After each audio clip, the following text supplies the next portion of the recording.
Hello hello.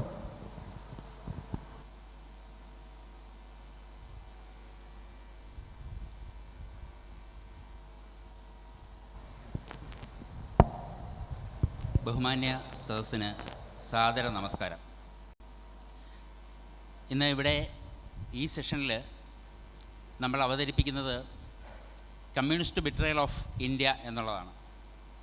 നമ്മുടെ രാജ്യം അതിൻ്റെ ദേശീയതയെക്കുറിച്ച് ഭാരതീയതയെക്കുറിച്ച് ചിന്തിച്ചു തുടങ്ങിയ കാലം മുതൽ തന്നെ അതിൻ്റെ ആന്തരിക ഭീഷണികൾ നമുക്ക് എന്നും ഒരു ത്രെട്ടായിട്ട് നിന്നിട്ടുണ്ട്. അതിൽ സംഘടനാ സംവിധാനത്തിൽ ഒരു രൂപത്തിൽ ഏറ്റവും കൂടുതൽ നമുക്ക് ഭീഷണിയാക്കിയിരുന്ന പ്രസ്ഥാനമെന്ന് പറയുന്നത് കമ്മ്യൂണിസ്റ്റ് പാർട്ടിയാണ്, കമ്മ്യൂണിസമാണ്. ഈ വിഷയത്തെക്കുറിച്ച് നമ്മളോട് സംവദിക്കാനായിട്ട് ഇവിടെ എത്തിച്ചേർന്നിരിക്കുന്നത് അഭിവന്ദ്യനായ സന്ദീപ് വാചസ്പതി അവർകളാണ്. അദ്ദേഹത്തെ നമുക്ക് എല്ലാവർക്കും അറിയാം, പ്രത്യേകിച്ച് ഒരു പരിചയപ്പെടുത്തലിൻ്റെ ആവശ്യമില്ല. ദേശീയതയുടെ രാഷ്ട്രീയത്തിൻ്റെ കേരളത്തിലെ ഏറ്റവും ജ്വലിക്കുന്ന യുവത്വമാണ് സന്ദീപ് ജി. തൻ്റെ സുദീർഘമായ പത്രപ്രവർത്തന ജോലിയെല്ലാം മാറ്റിവെച്ചിട്ട് ഇപ്പോൾ അദ്ദേഹം ഒരു മുഴുവൻ സമയ രാഷ്ട്രീയക്കാരനായി മാറിയിരിക്കുന്നു. അദ്ദേഹം കമ്മ്യൂണിസത്തെക്കുറിച്ച്, ഇന്ത്യയെ കമ്മ്യൂണിസം എങ്ങനെയാണ് ചതിച്ചത് എന്നത് വിശദമാക്കുന്ന ഒരു പുസ്തകം എഴുതിയിട്ടുണ്ട്. കമ്മ്യൂണിസ്റ്റ് ചതിയുടെ 100 വർഷങ്ങൾ, താഷ്കൻഡ് മുതൽ ശബരിമല വരെ. അങ്ങനെ അതുമാത്രമല്ല, അദ്ദേഹത്തിൻ്റെ ജോലിയുമായി ബന്ധപ്പെട്ട് അദ്ദേഹം നിരവധി കമ്മ്യൂണിസ്റ്റ് നേതാക്കന്മാരെയും ഈ പ്രസ്ഥാനത്തിനെയും അതെങ്ങനെയാണ് നമ്മുടെ രാഷ്ട്രത്തിന് ഉള്ളിൽ നിന്നുകൊണ്ട് ചതിച്ചത് എന്നുള്ള കാര്യങ്ങളൊക്കെ വളരെ വിശദമായി പഠിച്ചിട്ടുണ്ട്. നമുക്ക് ആ വിഷയത്തിലേക്ക് കടക്കാം, അല്ലേ സന്ദീപ്? തീർച്ചയായിട്ടും. അപ്പോൾ ഒരു പ്രസ്ഥാനം എന്നുള്ള നിലയിൽ, ഒരു പ്രത്യയശാസ്ത്രം എന്നുള്ള നിലയിൽ ഈ കമ്മ്യൂണിസം എങ്ങനെയാണ് ഭാരതത്തിനുള്ളിൽ നിന്നുകൊണ്ട് ഭാരതീയത എന്ന സത്തയെ ചതിച്ചത് എന്നത് ഒരു ക്രോണോളജിക്കൽ ഓർഡറിൽ അതിൻ്റെ രാഷ്ട്രീയവും പ്രത്യയശാസ്ത്രപരവുമായിട്ടുള്ള വശങ്ങൾ ഒന്ന് വിശദീകരിക്കാം. എല്ലാവർക്കും നമസ്കാരം. ഇന്ത്യൻ കമ്മ്യൂണിസ്റ്റ് പ്രസ്ഥാനത്തിൻ്റെ ചരിത്രത്തെപ്പറ്റി പഠിക്കുമ്പോൾ ഏതൊരു രാഷ്ട്രീയ വിദ്യാർത്ഥിക്കും വളരെ കൗതുകമാണ് തോന്നുക. കാരണം എങ്ങനെയാണ് ഒരു രാഷ്ട്രീയ പ്രസ്ഥാനം അത് പ്രവർത്തിക്കുന്ന അല്ലെങ്കിൽ അത് സ്ഥിതി ചെയ്യുന്ന നാടിൻ്റെ താല്പര്യങ്ങൾക്കെതിരായി നിൽക്കാൻ സാധിക്കുക? ഇത് എല്ലാ കാലത്തും കമ്മ്യൂണിസത്തെ പഠിക്കുന്ന ഏതൊരു രാഷ്ട്രീയ വിദ്യാർത്ഥിക്കും ഉണ്ടാകാവുന്ന സംശയമാണ്. കാരണം നാമൊക്കെ കേട്ടിട്ടുള്ളത് രാഷ്ട്രീയം എന്നുള്ളത് ഏതു നാട്ടിലാണോ ആ നാടിൻ്റെ സാമൂഹ്യവും സാമ്പത്തികവും സാംസ്കാരികവുമായ ഉന്നമനത്തിനു വേണ്ടി മാനവരാശി ഏറ്റവും അവസാനം എത്തിച്ചേർന്ന ഭരണക്രമമാണ് ജനാധിപത്യം. ആ ജനാധിപത്യ സംവിധാനത്തിൽ നിന്നുകൊണ്ട് രാഷ്ട്രത്തിൻ്റെ പുരോഗതിക്കായി പ്രവർത്തിക്കുക എന്നതാണ് എല്ലാ രാജ്യത്തിലും പ്രവർത്തിക്കുന്ന രാഷ്ട്രീയ പ്രസ്ഥാനങ്ങളുടെ ദൗത്യം. പക്ഷേ ഇന്ത്യയിൽ പ്രവർത്തിക്കുന്ന കമ്മ്യൂണിസ്റ്റ് പാർട്ടികൾ മാത്രം എങ്ങനെയാണ് നമ്മുടെ രാഷ്ട്രത്തിന് എതിരായി പ്രവർത്തിക്കുന്നത്? അല്ലെങ്കിൽ എങ്ങനെയാണ് ഒരു രാഷ്ട്രീയ പ്രസ്ഥാനത്തിന് അത് ഉൾക്കൊള്ളുന്ന പ്രദേശത്തിൻ്റെ വികാരങ്ങളെ നിരന്തരമായി വഞ്ചിക്കാൻ സാധിക്കുന്നത്? ഈ ഒരു ചോദ്യത്തിന് പിറകെ പോയപ്പോഴാണ് മുമ്പ് രഞ്ജിത് ജി പറഞ്ഞ എൻ്റെ ആ പുസ്തകം തന്നെ ഉണ്ടായത്. കാരണം നമ്മൾ പ്രാഥമികമായി അല്ലെങ്കിൽ പെരിഫറലായി ഒന്ന് അനലൈസ് ചെയ്യുമ്പോൾ മനസ്സിലാകും, ഇന്ത്യയിലെ കമ്മ്യൂണിസ്റ്റ് പ്രസ്ഥാനങ്ങൾ 1920-ലായാലും 25-ലായാലും അവർ രൂപം കൊണ്ട കാലഘട്ടം എന്നാണ് എന്നത് സംബന്ധിച്ച് തന്നെ ഇന്ത്യയിൽ തർക്കമുണ്ട്. കമ്മ്യൂണിസ്റ്റ് പാർട്ടി ഓഫ് ഇന്ത്യ മാർക്സിസ്റ്റിൻ്റെ അല്ലെങ്കിൽ CPIM-ൻ്റെ ഔദ്യോഗിക രേഖകൾ അനുസരിച്ച് 1920 ഓഗസ്റ്റ് മാസം 17-ാം തീയതിയാണ് കമ്മ്യൂണിസ്റ്റ് പ്രസ്ഥാനം രൂപം കൊണ്ടത്. അത് ഇന്ത്യയിലല്ല രൂപം കൊണ്ടത്, അവിഭക്ത സോവിയറ്റ് റഷ്യയിലെ താഷ്കണ്ട് എന്ന് പറയുന്ന സ്ഥലത്താണ് ഇന്ത്യക്ക് വേണ്ടി ഒരു കമ്മ്യൂണിസ്റ്റ് പ്രസ്ഥാനം ആദ്യം രൂപം കൊണ്ടത്. പക്ഷേ CPI-യുടെ ചരിത്രമനുസരിച്ച് അവർ പറയുന്നു 925 കാൺപൂരിലാണ് രൂപം കൊണ്ടത് എന്ന് പറയുന്നു. അത് 20-ലായിക്കൊള്ളട്ടെ 25-ലായിക്കോട്ടെ, അത് അവരുടെ സൗകര്യം. ഏതു വർഷമാണെങ്കിലും നാം ഇന്ന് ഈ സംസാരിക്കുന്ന 2022 വരെയുള്ള ഇന്ത്യൻ കമ്മ്യൂണിസ്റ്റ് പാർട്ടികളുടെ നിലപാട് പരിശോധിച്ചാൽ, ഞാൻ നിലപാട് എന്ന് പറയുമ്പോൾ അവർ ഭരണത്തിലിരിക്കുന്ന അല്ലെങ്കിൽ ഭരണത്തിലിരുന്ന പശ്ചിമ ബംഗാളിലെയോ ത്രിപുരയിലോ കേരളത്തിലെയോ ഭരണപരമായ തീരുമാനങ്ങളെ മാറ്റി നിർത്തിയാൽ ഒരു പ്രസ്ഥാനം എന്ന നിലയിൽ പൊളിറ്റിക്കലി ഇന്ത്യൻ കമ്മ്യൂണിസ്റ്റ് പ്രസ്ഥാനങ്ങൾ സ്വീകരിച്ചിട്ടുള്ള എല്ലാ നിലപാടുകളെയും അവർ തള്ളിക്കളഞ്ഞിട്ടുണ്ട്, അല്ലെങ്കിൽ അവർ അതിനെ റിപ്പൻറ്റ് ചെയ്തിട്ടുണ്ട്, അല്ലെങ്കിൽ അവരതിനെ തിരുത്തി പറഞ്ഞിട്ടുണ്ട്. അത് നിങ്ങൾ അദ്ദേഹം പറഞ്ഞതുപോലെ ആ ക്രോണോളജി ഒന്ന് പരിശോധിച്ചാൽ മനസ്സിലാകും. ആ രൂപം കൊണ്ട കാലഘട്ടം മുതൽ ഏറ്റവും അവസാനം കഴിഞ്ഞ ദിവസവും ഒരു അവരുടെ നിലപാടിനെ ഞാൻ പെട്ടെന്ന് മറന്നുപോയി, തള്ളി പറഞ്ഞൊരു സംഭവം ഉണ്ടായിട്ടുണ്ട്. അപ്പോൾ അവർ സ്വീകരിക്കുന്ന എല്ലാ നിലപാടുകളും തെറ്റായിപ്പോയി എന്ന് പിന്നീട് പശ്ചാത്തപിച്ചിട്ടുള്ള ലോകത്തിലെ ഏക രാഷ്ട്രീയ പ്രസ്ഥാനമാണ് ഇന്ത്യൻ കമ്മ്യൂണിസ്റ്റ് പാർട്ടികൾ. അപ്പോൾ ഈ 920 കമ്മ്യൂണിസ്റ്റ് പ്രസ്ഥാനം രൂപം കൊണ്ടത് എങ്ങനെയാണ് എന്ന് പരിശോധിക്കുന്നത് ഒരുപക്ഷെ ഒരു കൗതുകകരമായിരിക്കും. എന്തുകൊണ്ടാണ് ഇവർക്ക് ഈ ഒരു ഭാരത വിരുദ്ധത അല്ലെങ്കിൽ രാഷ്ട്രവിരുദ്ധത ഉണ്ടായത് എന്ന് അപ്പോൾ നമുക്ക് മനസ്സിലാകും. 1920 ഞാൻ പറഞ്ഞു, താഷ്കൻഡിലാണ് ഇന്ത്യയിലെ കമ്മ്യൂണിസ്റ്റ് പ്രസ്ഥാനങ്ങൾ രൂപം കൊള്ളുന്നത്. അന്ന് അതിന് സംഘടനാപരമായ രൂപമൊന്നും ഉണ്ടായിരുന്നില്ല. ആദ്യ ഒരു പോളിറ്റ് ബ്യൂറോ അല്ലെങ്കിൽ ആദ്യത്തെ ഒരു കമ്മിറ്റി എന്ന നിലയിലാണ് അത് രൂപം കൊള്ളുന്നത്. നമുക്കറിയാം, ഭാരതത്തിൻ്റെ സ്വാതന്ത്ര്യ സമര കാലഘട്ടത്തിൽ എല്ലായ്പ്പോഴും ഈ 885 കോൺഗ്രസ് രൂപം കൊണ്ട സമയത്തായാലും അതിന് മുൻപിലായാലും എപ്പോഴായാലും തീവ്രമായി ചിന്തിക്കുന്ന ആൾക്കാരും മിതവാദികളും എന്ന് ചരിത്രകാരന്മാർ വിലയിരുത്തിയിട്ട് 2 തരം ധാരകൾ, 2, 3, 4 എത്ര വേണമെങ്കിലും നമുക്ക് ധാരകളാക്കാം. പക്ഷേ അതിനെ ബ്രോഡായിട്ടൊന്ന് ക്ലാസിഫൈ ചെയ്യുമ്പോൾ തീവ്രമായി ചിന്തിക്കുന്നവർ അല്ലാത്തവരും എന്നുള്ള 2 ധാരകൾ ഉണ്ടായിരുന്നു. അങ്ങനെ ഇന്ത്യൻ ഈ പൊളിറ്റിക്സിൽ തീവ്രമായി ചിന്തിച്ചവരെ എല്ലാവരെയും റെവല്യൂഷണറികളായിട്ട്, വിപ്ലവകാരികളായിട്ടാണ് വിശേഷിപ്പിച്ചിട്ടുള്ളത്. അങ്ങനെ ഭാരതത്തിലെ സ്വാതന്ത്ര്യത്തിന് ആയുധമെടുത്ത് പോരാടണം, അല്ലെങ്കിൽ ഈ ഒരു രീതി പോരാ എന്ന് പറഞ്ഞ ഒരാളായിരുന്നു MN റോയ് എന്ന് പിൽക്കാലത്ത് അറിയപ്പെട്ട മാനവേന്ദ്രനാഥ റോയ്. അദ്ദേഹം കൊൽക്കത്ത സ്വദേശിയായിരുന്നു. അദ്ദേഹം ഭാരതത്തിൽ നിന്ന് 15-ാം വയസ്സിൽ തന്നെ നാട് വിട്ട് പോയ ആളായിരുന്നു. വലിയ വിഷണറി ആയിരുന്നു, വലിയ വിദ്യാഭ്യാസമുള്ള ഒരാളായിരുന്നു. അദ്ദേഹമാണ് ഇന്ത്യൻ കമ്മ്യൂണിസ്റ്റ് പാർട്ടിക്ക് ബീജാവാപം ചെയ്തിട്ടുള്ളത്. പക്ഷേ ഈ പേര് നിങ്ങൾ കമ്മ്യൂണിസ്റ്റ് പാർട്ടിയുടെ ചരിത്രം ആഴത്തിൽ പരിശോധിച്ച് പോകുമ്പോൾ മാത്രമേ നമുക്ക് കണ്ടെത്താൻ സാധിക്കുകയുള്ളൂ. അവർ ഈ പേരെങ്ങും പറയില്ല. ഇന്ത്യക്ക് വേണ്ടി കമ്മ്യൂണിസ്റ്റ് പാർട്ടി ഉണ്ടാക്കിയ താഷ്കൻഡിലെ ആദ്യ യോഗത്തിൽ പങ്കെടുത്തത് 7 ആൾക്കാരായിരുന്നു. അതിൽ ഒന്നാമത്തെ ആൾ ഞാൻ പറഞ്ഞു, MN റോയ് അഥവാ മാനവേന്ദ്രനാഥ റോയ്. അദ്ദേഹത്തിൻ്റെ ഭാര്യയായ എവലിൻ ട്രെൻഡ് റോയ്, അവർ മെക്സിക്കോയിലായിരുന്നു. പിന്നെ രണ്ടാമത്തെ ആളായിരുന്നു അബനി മുഖർജി. അബനി മുഖർജിയുടെ ഭാര്യയായ റോസ ഫിറ്റിംഗോഫ്. പിന്നെ മാന്തയം പാർത്ഥസാരഥി തിരുമലൈ ആചാര്യ എന്ന് പറയുന്ന MBT ആചാര്യ. ഇങ്ങനെ 5 പേര്. കൂടാതെ 2 പേര് കൂടിയുണ്ട്, മുഹമ്മദ് സിദ്ദിഖി ആൻഡ് മുഹമ്മദ് ഷഫീഖ്. ഇങ്ങനെ 7 പേരായിരുന്നു ഇന്ത്യയുടെ കമ്മ്യൂണിസ്റ്റ് പാർട്ടിക്ക് രൂപം കൊടുത്തത്. അപ്പോൾ എന്താണ് ഞാൻ അവസാനം പറഞ്ഞ 2 പേരുകളുടെ പ്രത്യേകത? ഒരുപക്ഷെ കേൾക്കുമ്പോൾ നമുക്ക് തോന്നുന്നത് മുസ്ലിങ്ങളായതുകൊണ്ട് നാം മുസ്ലിം പേര് എടുത്തു പറഞ്ഞ അങ്ങനെയല്ല. കാരണം ഈ അവസാനം പറഞ്ഞ 2 പേരുകാരാണ്, അതിലെ മുഹമ്മദ് സിദ്ദിഖിയാണ് ഇന്ത്യൻ കമ്മ്യൂണിസ്റ്റ് പാർട്ടിയുടെ ആദ്യ സെക്രട്ടറി ആയിട്ട് ചുമതലയേറ്റത്. പക്ഷെ ആ പേരുകളൊന്നും കമ്മ്യൂണിസ്റ്റ് പാർട്ടി എങ്ങും പറയില്ല എന്നതാണ് ചരിത്രം. അപ്പോൾ ഈ സിദ്ദിഖിയുടെയും ഷഫീഖിയുടെയും പ്രത്യേകത എന്നുള്ളത്, ഇന്ത്യ തങ്ങളുടെ മാതൃരാജ്യമല്ല എന്ന് പ്രഖ്യാപിച്ചു നാട് വിട്ടവരായിരുന്നു ഇവർ 2 പേരും. അതായത് അന്നത്തെ കാലത്ത് നമുക്കറിയാം ഈ ഖിലാഫത്ത് മൂവ്മെൻറ്റ് ഉണ്ടായിരുന്നു. ഖിലാഫത്തിൻ്റെ ഞാൻ അതിലേക്ക് പോകുന്നില്ല, നമ്മുടെ ടോപ്പിക് അതല്ലാത്തതുകൊണ്ട് ഞാൻ അതിലേക്ക് പോകുന്നില്ല. ഖിലാഫത്ത് മൂവ്മെൻറ്റിൻ്റെ കാലത്ത് ഹിജ്റ ചെയ്തു പോവുക എന്ന് പറയും. ഹിജ്റ ചെയ്യുക എന്ന് പറഞ്ഞാൽ ദാരുൽ അമൻ അല്ലെ ദാരുൽ അറബായ ഭാരതം. ദാരുൽ അറബ് എന്ന് പറഞ്ഞാൽ സംഘർഷങ്ങളുടെ നാടാണ്. അവിടെ നിന്നും ദാരുൽ അമൻ, സമാധാനത്തിൻ്റെ നാടായ എവിടേക്കായിരുന്നു, തുർക്കിയിലേക്ക് പലായനം ചെയ്ത ആൾക്കാരാണ്. അപ്പോൾ അവരത് പറഞ്ഞു, ഭാരതം ഞങ്ങളുടെ മാതൃഭൂമി അല്ല എന്ന് പ്രഖ്യാപിച്ച് വിട്ടുപോയവരായിരുന്നു ഇവർ 2 പേരും. ഇവർ 2 പേരും എന്ന് മാത്രമല്ല, അപ്പോൾ ആദ്യ യോഗത്തിന് ശേഷം ഭാരതത്തിലെ കമ്മ്യൂണിസ്റ്റ് പ്രസ്ഥാനങ്ങൾ, ഭാരതം അടക്കമുള്ള ലോകരാജ്യങ്ങളിൽ കമ്മ്യൂണിസം തുടങ്ങാൻ തീരുമാനിക്കുന്ന USSR ആണ്. അവിടെ 1ാം കോമിൻറ്റേൺ, അതായത് ലോകത്തിലുള്ള കമ്മ്യൂണിസ്റ്റ് പാർട്ടികളുടെ കമ്മ്യൂണിസ്റ്റ് ഇൻ്റർനാഷണൽ, ആ കമ്മ്യൂണിസ്റ്റ് ഇൻ്റർനാഷണലിൻ്റെ കൂട്ടായ്മയ്ക്ക് അവർ പറഞ്ഞ പേരായിരുന്നു കോമിൻറ്റേൺ. 1ാം കോമിൻറ്റേൺ യോഗത്തിലാണ് ഇന്ത്യ അടക്കമുള്ള ഏഷ്യൻ രാജ്യങ്ങളിൽ കമ്മ്യൂണിസം തുടങ്ങണമെന്ന് തീരുമാനിക്കുന്നത്. അതിൻ്റെ ഭാഗമായിട്ടാണ് MN റോയുടെ നേതൃത്വത്തിൽ ഇത് തുടങ്ങുന്നത്. അപ്പോൾ MN റോയ് തന്നെ വെളിപ്പെടുത്തിയ ഒരു സംഗതിയുണ്ട്. ഇങ്ങനെ ഇന്ത്യയിൽ നിന്നും ഹിജ്റ ചെയ്തു വരുന്ന ചെറുപ്പക്കാരെ, ഹിജ്റ ചെയ്യുക എന്ന് പറഞ്ഞാൽ ഭാരതം മാതൃഭൂമി അല്ല എന്ന് പ്രഖ്യാപിക്കുന്നവരാണ് ഹിജ്റ ചെയ്യുന്നവർ.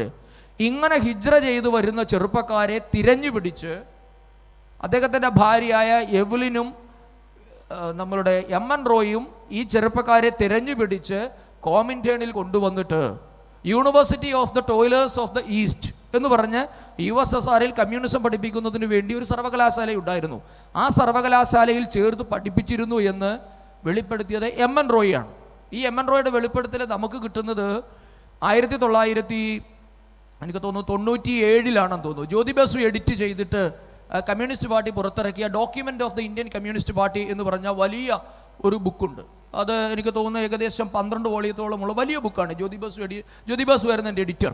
അത് EMS ആയിരുന്നു. EMSൻ്റെ മരണശേഷം ജ്യോതി ബസുവാണ് അത് എഡിറ്റ് ചെയ്തത്. ആ പുസ്തകത്തിലാണ് ഇത് കൃത്യമായി പറയുന്നത്.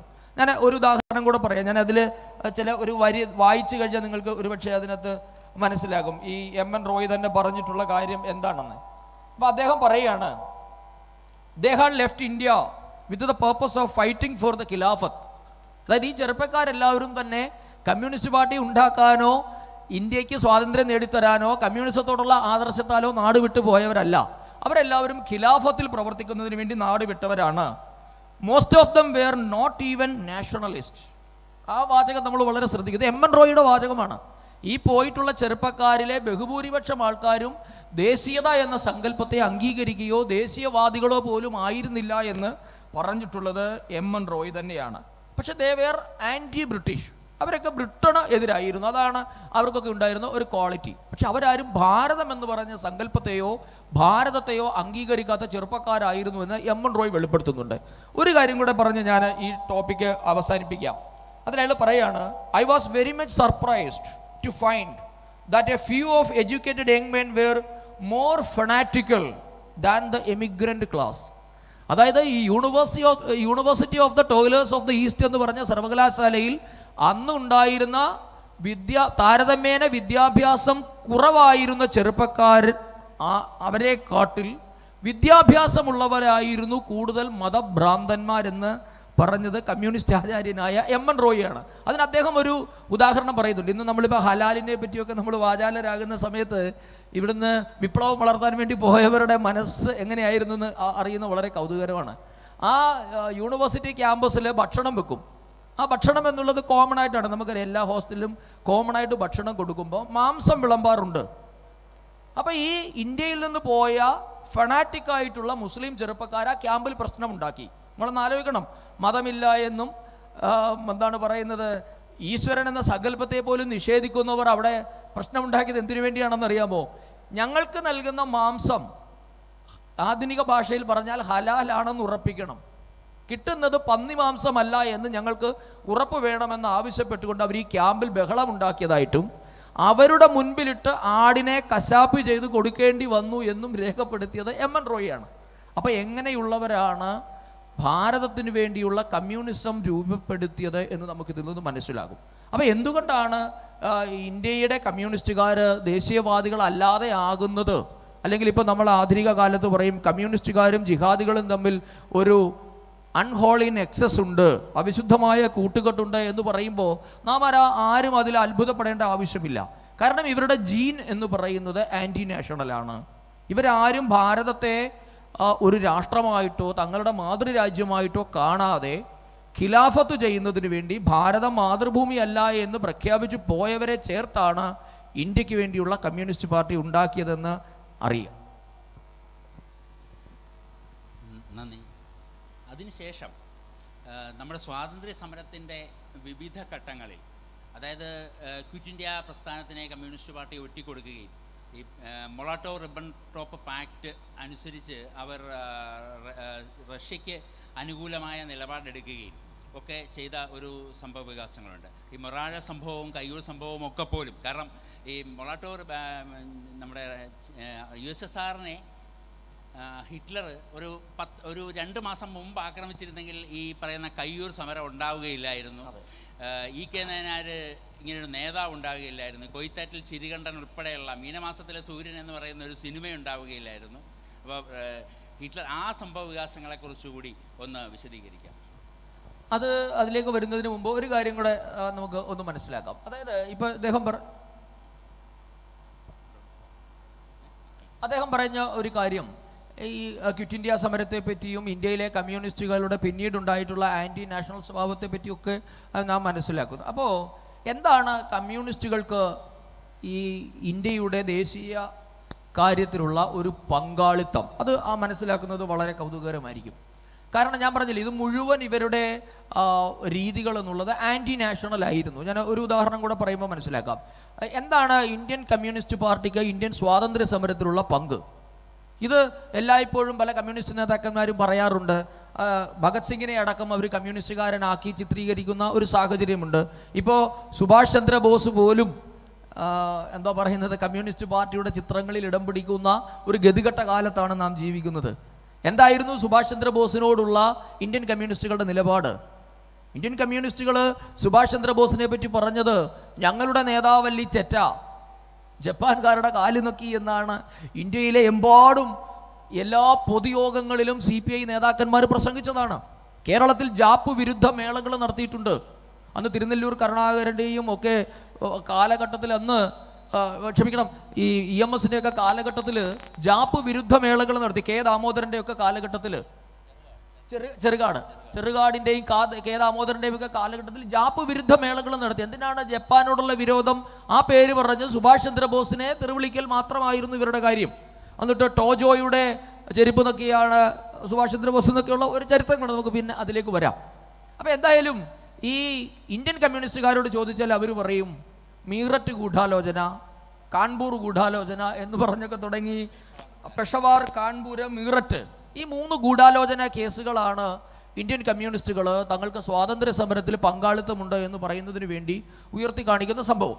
അപ്പോൾ ഞാൻ ആദ്യത്തെ ഒരു സംഭവത്തെ പറ്റി ഒന്നും ഞാൻ പറയുന്നില്ല. കാരണം അന്ന് ഇന്ത്യയിൽ കമ്മ്യൂണിസ്റ്റ് പ്രസ്ഥാനങ്ങൾ ഉണ്ടായിരുന്നില്ല. അതായത് 1921 മുതൽ 27 വരെയുള്ള കാലഘട്ടത്തിൽ നടന്ന നിസ്സാര കേസുകളാണ്. നിസ്സാര കേസുകൾ എന്ന് പറഞ്ഞാൽ നമുക്ക് കൗതുകം തോന്നും. ഈ university of the toilers of the ഈസ്റ്റിൽ പരിശീലനം കിട്ടിയ ഇന്ത്യൻ കമ്മ്യൂണിസ്റ്റുകൾ ഭാരതത്തിലേക്ക് കടക്കാൻ ശ്രമിച്ചു. ഇതാണ് ഈ പറയുന്ന വിഖ്യാതമായ സ്വാതന്ത്ര്യ സമരം. നമ്മൾ വിചാരിക്കും ഏതോ ബ്രിട്ടീഷുകാരനെ എന്തോ ആക്രമിച്ചു, അല്ലെങ്കിൽ ഇന്ത്യയിൽ വന്ന് വലിയ അജിറ്റേഷൻ, ഒന്നുമല്ല. കാരണം അന്ന് ബ്രിട്ടീഷുകാരെ ആൻറ്റി കമ്മ്യൂണിസ്റ്റ് ആയിരുന്നു. കമ്മ്യൂണിസ്റ്റുകളോട് ബ്രിട്ടന് താല്പര്യം ഉണ്ടായിരുന്നില്ല. അതുകൊണ്ട് കമ്മ്യൂണിസം നിരോധിച്ചിരുന്നു. ഇപ്പോൾ സ്വാഭാവികമായി നിരോധിക്കപ്പെട്ട സംഘടന എന്ന നിലയിൽ അവർക്ക് പ്രവർത്തന സ്വാതന്ത്ര്യം ഇന്ത്യയിൽ ഉണ്ടായിരുന്നില്ല. ഇന്ത്യൻ അതിർത്തി കടക്കാൻ ശ്രമിച്ച ഈ കുറേ ആൾക്കാരെ പോലീസ് അറസ്റ്റ് ചെയ്തു. അതാണ് ഈ പറയുന്ന കാൺപൂർ, പെഷാവർ, മീററ്റ് ഒക്കെയുള്ള ഗൂഢാലോചന കേസുകൾ. ഞാൻ അതിൻ്റെ ഏറ്റവും അവസാനത്തെ ഒരു കേസിനെ പറ്റി മാത്രം പറയാം. കാര്യം ഈ ആദ്യമായി പിടിക്കുന്ന കേസുകളിലൊക്കെ പോയിട്ടുള്ളത് മുഹമ്മദ് അക്ബർ, അദ്ദേഹത്തിൻ്റെ പിതാവ് ഹഫീസുള്ള ഖാൻ. ഞാൻ ഈ പേര് പറയാനുള്ള കാരണം, ഇവരൊക്കെ ഭാരത മാതൃഭൂമി അല്ല എന്ന് പറഞ്ഞ് ഹിജ്റ ചെയ്ത് പോയവരാണ്. അവിടെ നിന്ന് തിരിച്ചു വരാൻ ശ്രമിച്ചപ്പോൾ പോലീസിന്റെ പിടിയിലായി. ഇതാണ് ഈ പറഞ്ഞ ഗൂഢാലോചന കേസുകൾ. ഏറ്റവും അവസാനം ഇന്ത്യയിലെ കമ്മ്യൂണിസ്റ്റുകൾ അറസ്റ്റിലായി. ഇവരൊക്കെ വെളിയിൽ നിന്ന് വരുന്ന കമ്മ്യൂണിസ്റ്റുകളാണ്. ഇന്ത്യൻ കമ്മ്യൂണിസ്റ്റുകൾ അറസ്റ്റിലായ ആദ്യ സംഭവമാണ് 1924 കാൺപൂർ ഗൂഢാലോചന കേസ്. അതാണ് ഒരുപക്ഷേ ഇന്ത്യൻ സ്വാതന്ത്ര്യ സമര കാലഘട്ടത്തിൽ ഇന്ത്യൻ കമ്മ്യൂണിസ്റ്റുകളെ പറ്റി 4 പേരറിഞ്ഞ ആദ്യ സംഭവം എന്ന് വേണമെങ്കിൽ പറയാം. ഈ ആദ്യത്തെ ആകെ 5 കേസുകളാണുള്ളത്. ആദ്യത്തെ 3 കേസുകൾ ആരാലും അറിയാതെ ശ്രദ്ധിക്കപ്പെടാതെ പോയി. കാരണം MN റോയ് മാത്രം കമ്മ്യൂണിസ്റ്റ് കോമിന്റേണിൻ്റെ മുഖപത്രത്തിൽ ചില പ്രതിഷേധ കുറിപ്പുകൾ കൊടുത്തതല്ലാതെ ഇന്ത്യയിലൊന്നും ഇത് ആരും അറിഞ്ഞിട്ടുണ്ടായിരുന്നില്ല. പക്ഷേ ഈ 1924 കാൺപൂർ ഗൂഢാലോചന കേസിലാണ് ഇന്ത്യൻ കമ്മ്യൂണിസ്റ്റ് നേതാക്കന്മാരെ പ്രതികളാക്കി. ആ പ്രതികൾ ആരൊക്കെയാണെന്ന് നിങ്ങൾക്കറിയാം. MN Roy, Muzaffar Ahmed, S.A. ഡാംഗെ എന്ന് പറഞ്ഞാൽ നിങ്ങൾക്കറിയാം, പിന്നീട് കുപ്രസിദ്ധി നേടിയ ശ്രീമദ് അമൃത് ഡാംഗെ, നളിനി ഗുപ്ത, ഗുലാം ഹുസൈൻ, ശിങ്കാരവേലു ചെട്ടിയാർ, ഷൗക്കത്ത് ഉസ്മാനി എന്നിവരൊക്കെയായിരുന്നു ഇതിനകത്തെ പ്രതികൾ. ഇതിലെ MN റോയ് എവിടെയായിരുന്നു? ജർമ്മനിയിലായതുകൊണ്ട് സോവിയറ്റ് യൂണിയനിലായതുകൊണ്ട് MN റോയിനെ പോലീസിന് പിടിക്കാൻ പറ്റിയിട്ടില്ല. പിന്നെ അതോടൊപ്പം തന്നെ ശർമ്മ എന്ന് പറഞ്ഞ ആൾ പോണ്ടിച്ചേരിയിലായിരുന്നു. അന്ന് പോണ്ടിച്ചേരി ഫ്രഞ്ച് അധീനതയിലായതുകൊണ്ട് ബ്രിട്ടീഷുകാർക്കൊന്നും ചെയ്യാൻ പറ്റിയിട്ടില്ല. പിന്നെ അതോടൊപ്പം തന്നെ ശിങ്കാരവേലു ചെട്ടിയാർ, അദ്ദേഹം ആരോഗ്യ കാരണങ്ങളാൽ ജാമ്യം നേടിപ്പോയി. അപ്പോൾ ആ കേസിലൊന്നും ഇവരെ ഒന്നും ചെയ്തിട്ടില്ല. ആ ഗുലാം ഹുസൈൻ എന്ന് പറയുന്ന ഒരു പ്രതി ഉണ്ടായിരുന്നു. അയാൾ ആ കേസിൽ മാപ്പു സാക്ഷിയുമായി. പിന്നെയുള്ള ആകെയുള്ള പ്രതികളാണ് S.A. ഡാംഗയും, നളിനി ഗുപ്തയും, മുസാഫർ അഹമ്മദും, ഷൗക്കത്ത് ഉസ്മാനി. ഈ 4 പേരെയാണ് ഈ പറഞ്ഞ നമ്മളുടെ കാൺപൂർ ഗൂഢാലോചന കേസിൽ വിചാരണ ചെയ്യുന്നത്. വിചാരണ ചെയ്തിട്ട് എല്ലാവരെയും 4 വർഷത്തെ കഠിന തടവിന് ശിക്ഷിച്ചു. ഇത് നമ്മളെ ചരിത്രം പഠിക്കുന്ന സമയത്ത് ഞാൻ പലപ്പോഴും നമ്മൾ മനസ്സിലാക്കാത്തൊരു കാര്യം, വിപ്ലവത്തിൻ്റെ രാജകുമാരനായ ലോക ചരിത്രത്തിൽ ആദ്യമായി ഇരട്ട ജീവപര്യന്തം ശിക്ഷിക്കപ്പെട്ട് അതും ഏകാന്ത തടവിന് ശിക്ഷിക്കപ്പെട്ടയാളായിരുന്നു വീരവിനായക ദാമോദര സവർക്കർ. സവർക്കർ മാപ്പെഴുതി കൊടുത്തു എന്ന പേരിൽ കമ്മ്യൂണിസ്റ്റുകാർ വലിയ കള്ളക്കഥകളാണ് നമ്മുടെ നാട്ടിൽ പ്രചരിപ്പിക്കുന്നത്. ബ്രിട്ടീഷുകാരുടെ ഷൂ നക്കി എന്നാണ് കമ്മ്യൂണിസ്റ്റുകാർ അതിന് കണ്ടെത്തിയിട്ടുള്ള കാരണം. എവിടെയാണ് ബ്രിട്ടീഷുകാരൻ്റെ ഷൂ നക്കിയത് എന്ന് ചോദിച്ചാൽ അവർ പറയും കാലാപ്പാനിയിൽ പ്രിയദർശൻ കാണിക്കുന്നുണ്ട് എന്നാണ് കമ്മ്യൂണിസ്റ്റുകാരുടെ ഏക അതിനുള്ള ഹിസ്റ്റോറിക്കൽ എവിഡൻസ്. ആ കാലാപ്പാനിയിൽ പോലും സവർക്കറിൻ്റെ കഥാപാത്രം അവതരിപ്പിച്ചത് മോഹൻലാൽ അല്ല. മോഹൻലാൽ അവതരിപ്പിച്ചത് ഗോവർദ്ധൻ എന്ന് പറയുന്ന കഥാപാത്രമാണ് ബ്രിട്ടീഷ് ഓഫീസറുടെ കാല് നക്കുന്നതായി കാണിക്കുന്നത്. സവർക്കറുടെ കഥാപാത്രം അവതരിപ്പിച്ചത് അനൂപ് കപൂറാണ്. അപ്പോൾ അവിടെ പോലും കമ്മ്യൂണിസ്റ്റുകാർക്ക് ഇതേപ്പറ്റി വലിയ ധാരണയൊന്നുമില്ല. അപ്പോൾ അവരുടെ ചരിത്രം അത്രയൊക്കെ ഉള്ളൂ. അപ്പോൾ എന്നിട്ട് 4 വർഷം നിങ്ങൾ ചിന്തിച്ചു നോക്കൂ, ഇന്ത്യൻ സ്വാതന്ത്ര്യ സമര കാലഘട്ടത്തിൽ കമ്മ്യൂണിസ്റ്റുകാരെ ബ്രിട്ടനെതിരായി പ്രവർത്തിച്ചതിന് ശിക്ഷിച്ചതാണ് 4 വർഷത്തെ കഠിന തടവ്. എന്താ സംഭവിച്ചതെന്ന് മനസ്സിലാക്കുമ്പോഴാണ് ഈ എന്താ പറയുന്നത് ഇവരുടെ എന്താ പറയുക ഇരട്ടത്താപ്പെന്നോ അല്ലെങ്കിൽ ഇവരുടെ ആ ഒരു സ്വാതന്ത്ര്യത്തോടുള്ള ഇവരുടെ വിപ്ലവത്തിൻ്റെ ഒരു ഇൻറ്റൻസിറ്റി നമുക്ക് മനസ്സിലാകുന്ന അപ്പോഴാണ്. ഇവിടെയാണ് ഒരുപക്ഷെ പിൽക്കാലത്ത് 1964 ഇന്ത്യൻ കമ്മ്യൂണിസ്റ്റ് പ്രസ്ഥാനം പിളർപ്പിലേക്ക് പോയതിന് പോലും കാരണമായ സംഭവം ഈ നമ്മളുടെ കാൺപൂർ ഗൂഢാലോചന കേസുമായി ബന്ധപ്പെട്ടാണ്. കാരണം ജയിലിൽ കിടന്ന എസ് എ ഡാംഗയും നളിനി ഗുപ്തയും ബ്രിട്ടന് മാപ്പപേക്ഷ എഴുതി കൊടുത്തു. വെറും 4 വർഷം ശിക്ഷിക്കപ്പെട്ടപ്പോഴാണെന്ന് ഓർക്കണം. 4 വർഷത്തെ ശിക്ഷാ കാലാവധിയിൽ 6 മാസം കഴിഞ്ഞപ്പോൾ തന്നെ നളിനി ഗുപ്തയും എസ് എ ഡാംഗയും ചേർന്ന് ബ്രിട്ടന് ഈ എന്താ പറയുന്നത് മാപ്പ് എഴുതി കൊടുത്തു. അത് ഇന്ത്യയുടെ ബ്രിട്ടീഷ് ആർക്കൈവൽ ലൈബ്രറിയിൽ ഈ കത്തുകൾ അവൈലബിൾ ആണ്. പിൽക്കാലത്ത് അത് ഡാംഗെ കത്തുകൾ എന്ന പേരിൽ ഇന്ത്യൻ കമ്മ്യൂണിസ്റ്റ് പാർട്ടിയിൽ വലിയ വിസ്ഫോടനം ഉണ്ടാക്കിയതാണ് ഡാംഗെ കത്തുകൾ. ഇന്നും ഏതെങ്കിലും ഒരു കമ്മ്യൂണിസ്റ്റുകാരോട് നിങ്ങൾ ഡാംഗെ കത്തുകളെ പറ്റി സംസാരിക്കാമെന്ന് പറഞ്ഞാൽ അവർക്ക് ഡാംഗെ അറിയുക പോലും ഇല്ലാത്ത അവസ്ഥയിലാണ് അവർ പ്രതികരിക്കുകയുള്ളൂ. അപ്പോൾ ഈ ഡാംഗെ കത്തുകളാണ് ഇന്ത്യൻ കമ്മ്യൂണിസ്റ്റ് പാർട്ടിയുടെ ഇന്ത്യയിലെ കുഴി തോണ്ടിയതെന്ന് വേണമെങ്കിൽ നമുക്ക് പറയാം. അതിലൊരു കത്തിൻ്റെ ഒരു വാചകം ഞാൻ വായിക്കാം. നളിനി ഗുപ്തയും എസ് എ ഡാംഗയും ചേർന്ന് എഴുതിയ കത്താണ്. അതിൽ പറയാണ്, we the undersigned beg to inform you that we are willing to give an undertaking to government not to commit any more offences for which we are at present convicted, and we shall be thankful to government if they will deign to consider our request favorably and release us as soon as possible, as we are undergoing sufferings which we cannot sustain. അതായത് ഞങ്ങൾക്ക് അതിജീവിക്കാൻ പറ്റാത്ത രീതിയിലുള്ള വിഷമതകൾ കൂടിയാണ് ഞങ്ങൾ കടന്നു പോകുന്നത്. എവിടെയാണ് 4 വർഷം ശിക്ഷിക്കപ്പെട്ടപ്പോഴത്തെ പറച്ചിലാണ്. ആ സമയത്താണ് വീരവിനായക ദാമോദര സവർക്കറെ ജീവിതാവസാനം വരെ ഏകാന്ത തടവെന്ന് പറയുമ്പോൾ തൊട്ടപ്പുറത്തെ സെല്ലിൽ സ്വന്തം അനുജനായ സവർക്കർ കിടപ്പുണ്ട് എന്ന് തിരിച്ചറിയുന്നത് വർഷങ്ങൾക്ക് ശേഷമാണ്. ജ്യേഷ്ഠനും അനുജനും അപ്പുറത്തെയും ഇപ്പുറത്തെയും സെല്ലുകളിൽ ഏകാന്ത തടവിൽ കിടക്കുകയാണ്. ഒരാൾക്ക് കഷ്ടിച്ച് നിവർന്നു നിൽക്കാൻ പറ്റാവുന്ന പൊക്കം മാത്രം, 6 അടി പൊക്കം മാത്രമുള്ള ഒരു കുടിസുമുറിയിൽ 2 കൈകളും കാലുകളും ഭിത്തിയിലേക്ക് ബോൾട്ട് ചെയ്തു വെച്ച അവസ്ഥയിലാണ് സവർക്കറെ ഏകാന്ത തടവിന് വിധിച്ചത്. ദിവസത്തിൽ പുറത്തിറക്കും. എന്തിനു വേണ്ടിയിട്ടാണ്? ചക്കാട്ടിക്കാൻ, അതിക്രൂരമായ ജോലികൾ ചെയ്യിപ്പിക്കുന്നതിന് വേണ്ടി മാത്രമാണ് സവർക്കറെ പുറത്തിറക്കിയിട്ടുള്ളത്. ആ സവർക്കർ പിൽക്കാലത്ത് ഭാരതം ഈ സ്വാതന്ത്ര്യം പ്രാപിച്ചതിന് ശേഷമൊക്കെ ചെല്ലുമ്പോൾ കണ്ട കാഴ്ചകൾ ഇപ്പോഴും നിങ്ങൾക്ക് ആൻഡമാൻസിൽ പോകാമെങ്കിൽ സെല്ലുലാർ ജയിൽ ഭാരത സർക്കാർ സൂക്ഷിച്ചിട്ടുണ്ട്. നമുക്ക് കണ്ണ് നിറഞ്ഞല്ലാതെ അത് കാണാൻ പറ്റില്ല.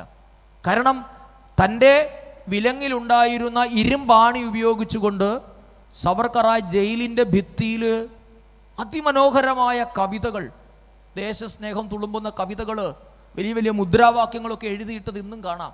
ആലോചിച്ച് നോക്കൂ. നമ്മൾ ആ സവർക്കറെയാണ് ഇവർ മാപ്പപേക്ഷിച്ചു, കാല് നക്കി എന്നൊക്കെ വിളിക്കുമ്പോൾ ഈ ഡാംഗെ കത്തുകളെ പറ്റി നാം ചോദിക്കണം.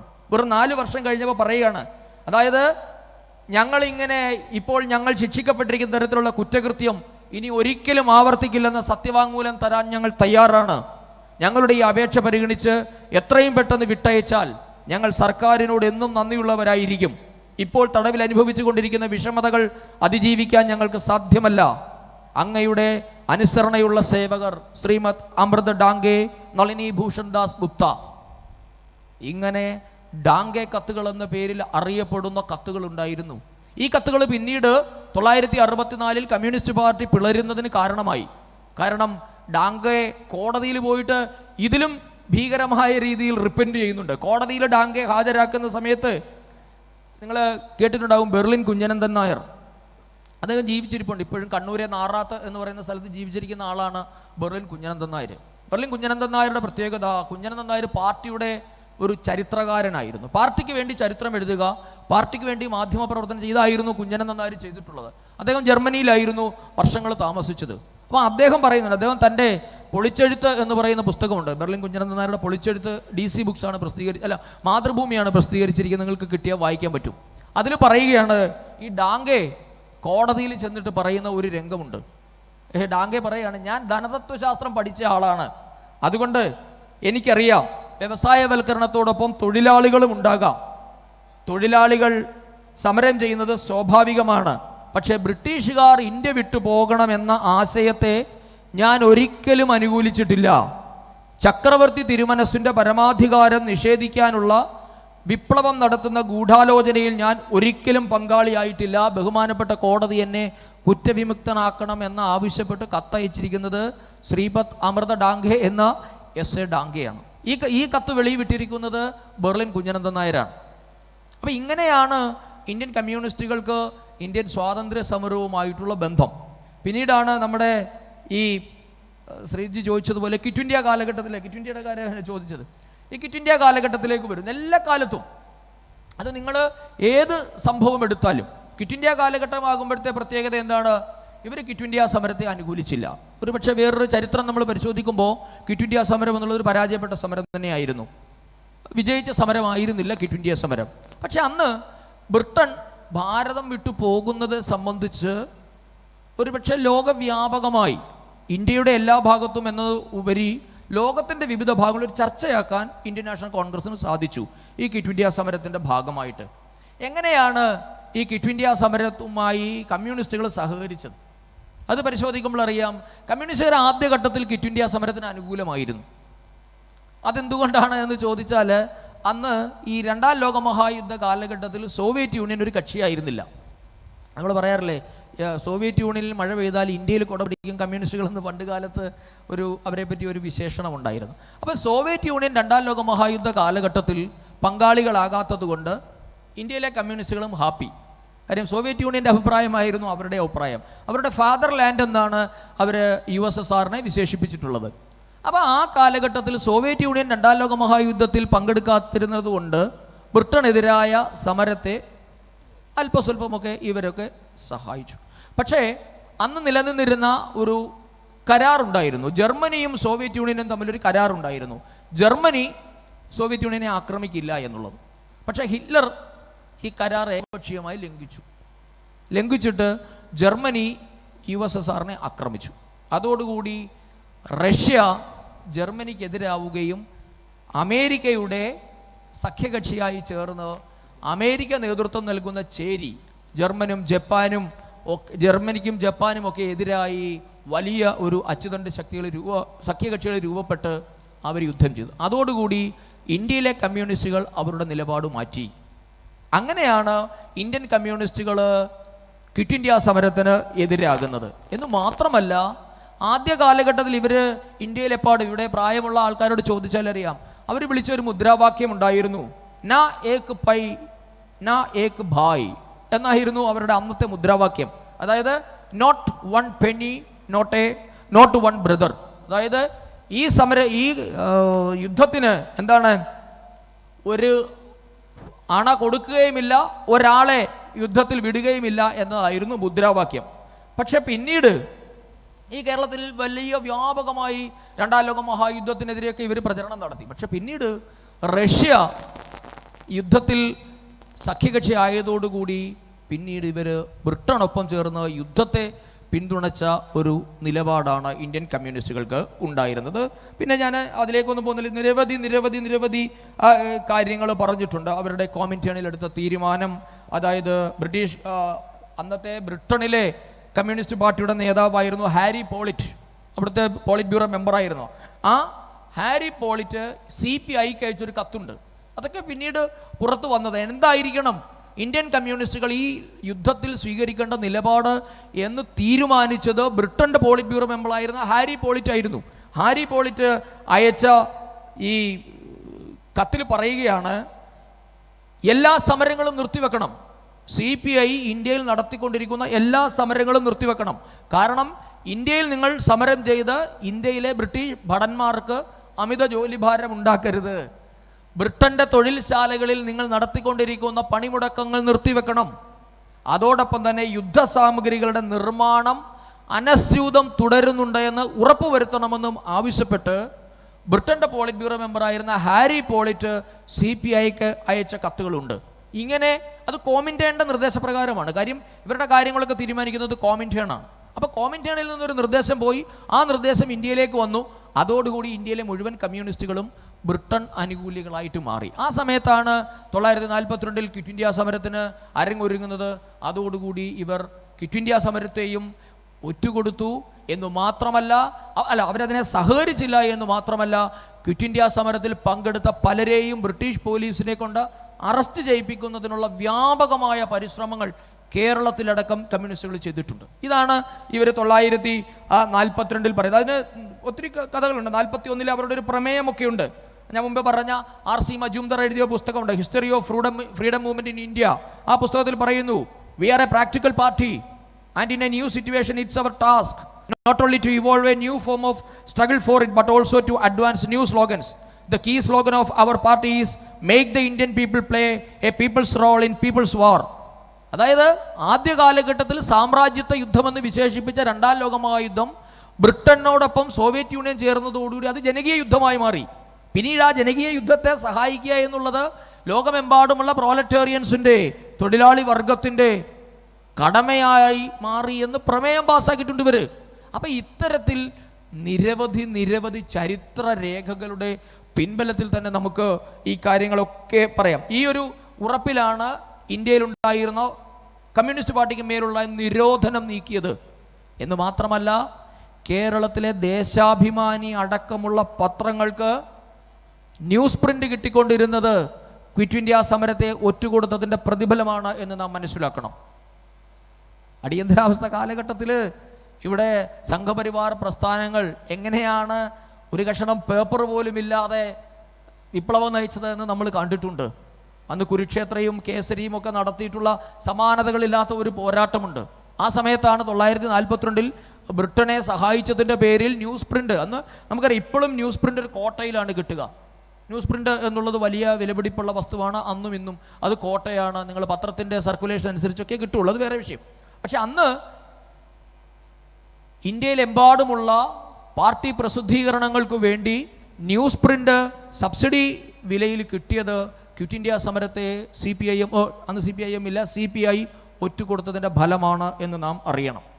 അപ്പം ഇങ്ങനെ ഇഷ്ടംപോലെ കാര്യങ്ങൾ നമുക്ക് അതോടൊപ്പം തന്നെ പറയാനുണ്ട്. അതോടൊപ്പം തന്നെ ഒരു കാര്യം കൂടെ പറഞ്ഞാൽ വളരെ കൗതുകമായിട്ട് നിങ്ങൾക്ക് തോന്നും. സ്വദേശി, ഇപ്പം ഗാന്ധി സ്വദേശി വസ്ത്രങ്ങൾ ശീലമാക്കാനും വിദേശ വസ്തുക്കൾ ബഹിഷ്കരിക്കാനും ആവശ്യപ്പെട്ടു. അന്ന് എന്തായിരുന്നെന്നറിയോ ഇന്ത്യൻ കമ്മ്യൂണിസ്റ്റുകളുടെ നിലപാട്? അവർ പറയണത്, കാര്യം ഇവർക്ക് എപ്പോഴും ഈ മുമ്പ് നമ്മൾ പറഞ്ഞ ദേശീയത എന്ന സങ്കല്പവുമായി കോറിലേറ്റ് ചെയ്യാൻ പറ്റാത്തത് കൊണ്ട് ഇവരെപ്പോഴും ഇവരുടെ ഫ്രീക്വൻസി എപ്പോഴും ലോകത്തിലെ തൊഴിലാളി വർഗവുമായിട്ടാണല്ലോ. കാരണം ആഗോള തൊഴിലാളികളാണല്ലോ ഇവരുടെ സർവ്വരാജ്യ തൊഴിലാളികളെ സംഘടിക്കുക എന്ന മുദ്രാവാക്യമുള്ളത് കൊണ്ട് ഇവരന്ന് പറഞ്ഞത് ഈ സ്വദേശി വസ്ത്രത്തോടുള്ള ആഹ്വാനം അല്ലെങ്കിൽ വിദേശ വസ്ത്രങ്ങൾ ബഹിഷ്കരിക്കാനുള്ള തീരുമാനം തെറ്റാണ്. കാരണം ഇന്ത്യ സ്വദേശി നടപ്പാക്കിയാൽ ലണ്ടനിലെ മാഞ്ചസ്റ്റർ എന്നുള്ളത് വലിയ വസ്ത്ര വ്യാപാര കേന്ദ്രമാണ് അന്നും ഇന്നും. ഇന്ത്യയിൽ കൊൽക്കത്തയൊക്കെ അന്ന് വലിയ വസ്ത്രവ്യാപാര കേന്ദ്രമായിരുന്നു. അപ്പോൾ ലണ്ടനിലെ മാഞ്ചസ്റ്ററിലുള്ള തൊഴിലാളികൾക്ക് തൊഴിൽ നഷ്ടമാകും. അതുകൊണ്ട് ഞങ്ങൾക്കിവിടെ സ്വദേശി വസ്ത്രം സ്വീകരിക്കാൻ പറ്റില്ല എന്ന് പറഞ്ഞവരാണ് ഇവിടുത്തെ കമ്മ്യൂണിസ്റ്റുകൾ എന്ന് കൂടി അറിയണം. അതിനുശേഷം ഭാരതം സ്വതന്ത്രയാകാൻ പോകുന്ന സമയത്ത് പാകിസ്ഥാൻ എന്ന സങ്കല്പനത്തിനെ ഏറ്റവും കൂടുതൽ സഹായിക്കുകയും ഇന്ത്യ ഒരു ദേശീയതയല്ല, ഇന്ത്യ എന്നൊരു ദേശീയത തന്നെ ഇല്ല, വിവിധ ഭാഷകൾ, വിവിധ സംസ്കാരങ്ങൾ, ഇതൊക്കെ വേറെ വേറെ ദേശീയതകളാണ് എന്നുള്ള നിലപാടാണ് കമ്മ്യൂണിസ്റ്റ് പാർട്ടി എടുത്തത്. പാകിസ്ഥാൻ അനുകൂലമായിട്ടുള്ള കമ്മ്യൂണിസ്റ്റ് പാർട്ടിയുടെ നിലപാട്, അല്ലെങ്കിൽ ഇസ്ലാമിക ജിഹാദിനും വർഗീയതയ്ക്കും അനുകൂലമായിട്ടുള്ള ആ കാലഘട്ടത്തിലെ കമ്മ്യൂണിസ്റ്റ് പാർട്ടിയുടെ നിലപാട്, അതിനെക്കുറിച്ചൊന്ന് വിശദീകരിക്കാം. എനിക്ക് തോന്നുന്നു അതും ഈ 1942 കാലഘട്ടത്തിലാണ് ആദ്യമായി പാർട്ടിയിൽ നിന്ന് പുറത്തു വരുന്നത്. നമ്മളൊരു കാര്യം മനസ്സിലാക്കേണ്ടത്, ഇന്ന് ഇന്ത്യൻ സ്വാതന്ത്ര്യ സമരവുമായി ബന്ധമുള്ള ഒരു വിദ്യാർത്ഥി പ്രസ്ഥാനം എന്ന് ഇന്ത്യയിൽ ഏതെങ്കിലും ഒരു വിദ്യാർത്ഥി പ്രസ്ഥാനത്തെ പറയാമെങ്കിൽ അത് AISF ആണ്. AISF. ഇന്നത് CPIയുടെ വിദ്യാർത്ഥി സംഘടനയാണ്. AISF എന്നുള്ളത് കോൺഗ്രസിൻ്റെ വിദ്യാർത്ഥി സംഘടനയായിരുന്നു. എത്ര പേർക്കറിയാം അത്? ജവഹർലാൽ നെഹ്റുവാണ് AISFൻ്റെ ആദ്യ സമ്മേളനം ഉദ്ഘാടനം ചെയ്തത്. അപ്പം എങ്ങനെയാണ് ഈ കമ്മ്യൂണിസ്റ്റുകൾ ഇന്ത്യയുടെ മുമ്പ് നമ്മുടെ കശ്മീർ ഫയൽസ് പറഞ്ഞതുപോലെ ഗവൺമെൻറ് അവരുടെ ആണെങ്കിലും സിസ്റ്റം ഞങ്ങളുടേതാണ് എന്ന് പറഞ്ഞ തരത്തിലേക്ക് ഉയർന്നതെന്ന് മനസ്സിലാക്കാൻ വേണ്ടി ഞാൻ ഇത് പറഞ്ഞതേ ഉള്ളൂ. AISFൻ്റെ ആദ്യ സമ്മേളനത്തിൽ മുഹമ്മദ് അലി ജിന്നയും ജവഹർലാൽ നെഹ്റുവും പങ്കെടുത്തു. നെഹ്റുവാണ് AISF ഔപചാരികമായി ഉദ്ഘാടനം ചെയ്തത്. പിന്നീട് പാർട്ടിയുടെ തീരുമാനമായിരുന്നു. അതായത് 1940 ശേഷം ഈ ഇന്ത്യൻ കമ്മ്യൂണിസ്റ്റ് പാർട്ടികൾക്ക് ഇന്ത്യയുടെ സാഹചര്യത്തിൽ ഉണ്ടായ ഒരു തിരിച്ചടിയുണ്ട്. കാര്യം ഇവർ ചതിയന്മാരാണെന്ന് നാട്ടുകാർ തിരിച്ചറിഞ്ഞു. അപ്പോഴാണ് കോൺഗ്രസിൽ നുഴഞ്ഞു കയറണം എന്ന ഒരു തീരുമാനം പാർട്ടി എടുത്തു. കാരണം എന്താ? പബ്ലിക് അക്സെപ്റ്റൻസ് കിട്ടണം. കമ്മ്യൂണിസ്റ്റുകളെ ആരും അംഗീകരിക്കുന്നില്ല. അതിനുവേണ്ടി ഇന്ത്യൻ പട്ടാളത്തിൽ നുഴഞ്ഞു കയറാൻ അവർ ശ്രമം നടത്തിയിട്ടുണ്ട്. അത് കേരളത്തിൽ അതിന് ചുക്കാൻ പിടിച്ചത് P. കൃഷ്ണപിള്ളയായിരുന്നു. P. കൃഷ്ണപിള്ളയുടെ നേതൃത്വത്തിലായിരുന്നു ഇന്ത്യൻ ആർമിയിലേക്ക്, അന്ന് ഇന്ത്യൻ ആർമി ഇല്ല, ബ്രിട്ടീഷ് ആർമിയാണുള്ളത്, റോയൽ ആർമിയിലേക്ക് സഖാക്കന്മാരെ നുഴഞ്ഞു കയറ്റാനുള്ള എല്ലാ സംവിധാനങ്ങളും അവർ ചെയ്തിരുന്നു.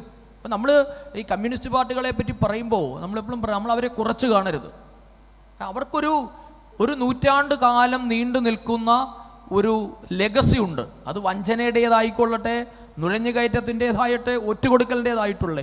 ഇവനിത് വളരെ കൃത്യമായി എക്സിക്യൂട്ട് ചെയ്തിട്ടുള്ള ആൾക്കാരാണ്. ഇപ്പോൾ ഇന്ത്യൻ ആർമിയിൽ, അന്നത്തെ ബ്രിട്ടീഷ് ആർമിയിൽ, ഞാൻ ഇന്ത്യൻ ആർമി എന്ന് പറയുമ്പോൾ നിങ്ങൾ ബ്രിട്ടീഷ് ആർമി എന്ന് മനസ്സിലാക്കുക, അന്നത്തെ ഇന്ത്യൻ ആർമിയിൽ നുഴഞ്ഞു കയറുന്നതിന് വേണ്ടി പാർട്ടി ഒരു പദ്ധതി ആവിഷ്കരിക്കുകയും ആ പദ്ധതി ഏറെക്കുറെ വിജയിക്കുകയൊക്കെ ചെയ്തിരുന്നു പലയിടങ്ങളിലും. പക്ഷേ അന്ന് ഇവരെ ചാരന്മാരായി ബ്രിട്ടീഷുകാർ കണ്ടെത്തി പിരിച്ചുവിട്ട സംഭവങ്ങളൊക്കെ നിരവധിയുണ്ട്. ഇന്ന് പല കമ്മ്യൂണിസ്റ്റുകാരും പറയുന്നത് ഞങ്ങളെ പട്ടാളത്തിൽ നിന്ന് പിരിച്ചുവിട്ടത് കമ്മ്യൂണിസ്റ്റുകാരനായതുകൊണ്ടാണ് എന്ന് പറയുമ്പോൾ എന്തിനു വേണ്ടിയിട്ടായിരുന്നു നുഴഞ്ഞു കയറിയത് എന്ന ചോദ്യം ബ്രിട്ടനെതിരെ യുദ്ധം ചെയ്യാനല്ല.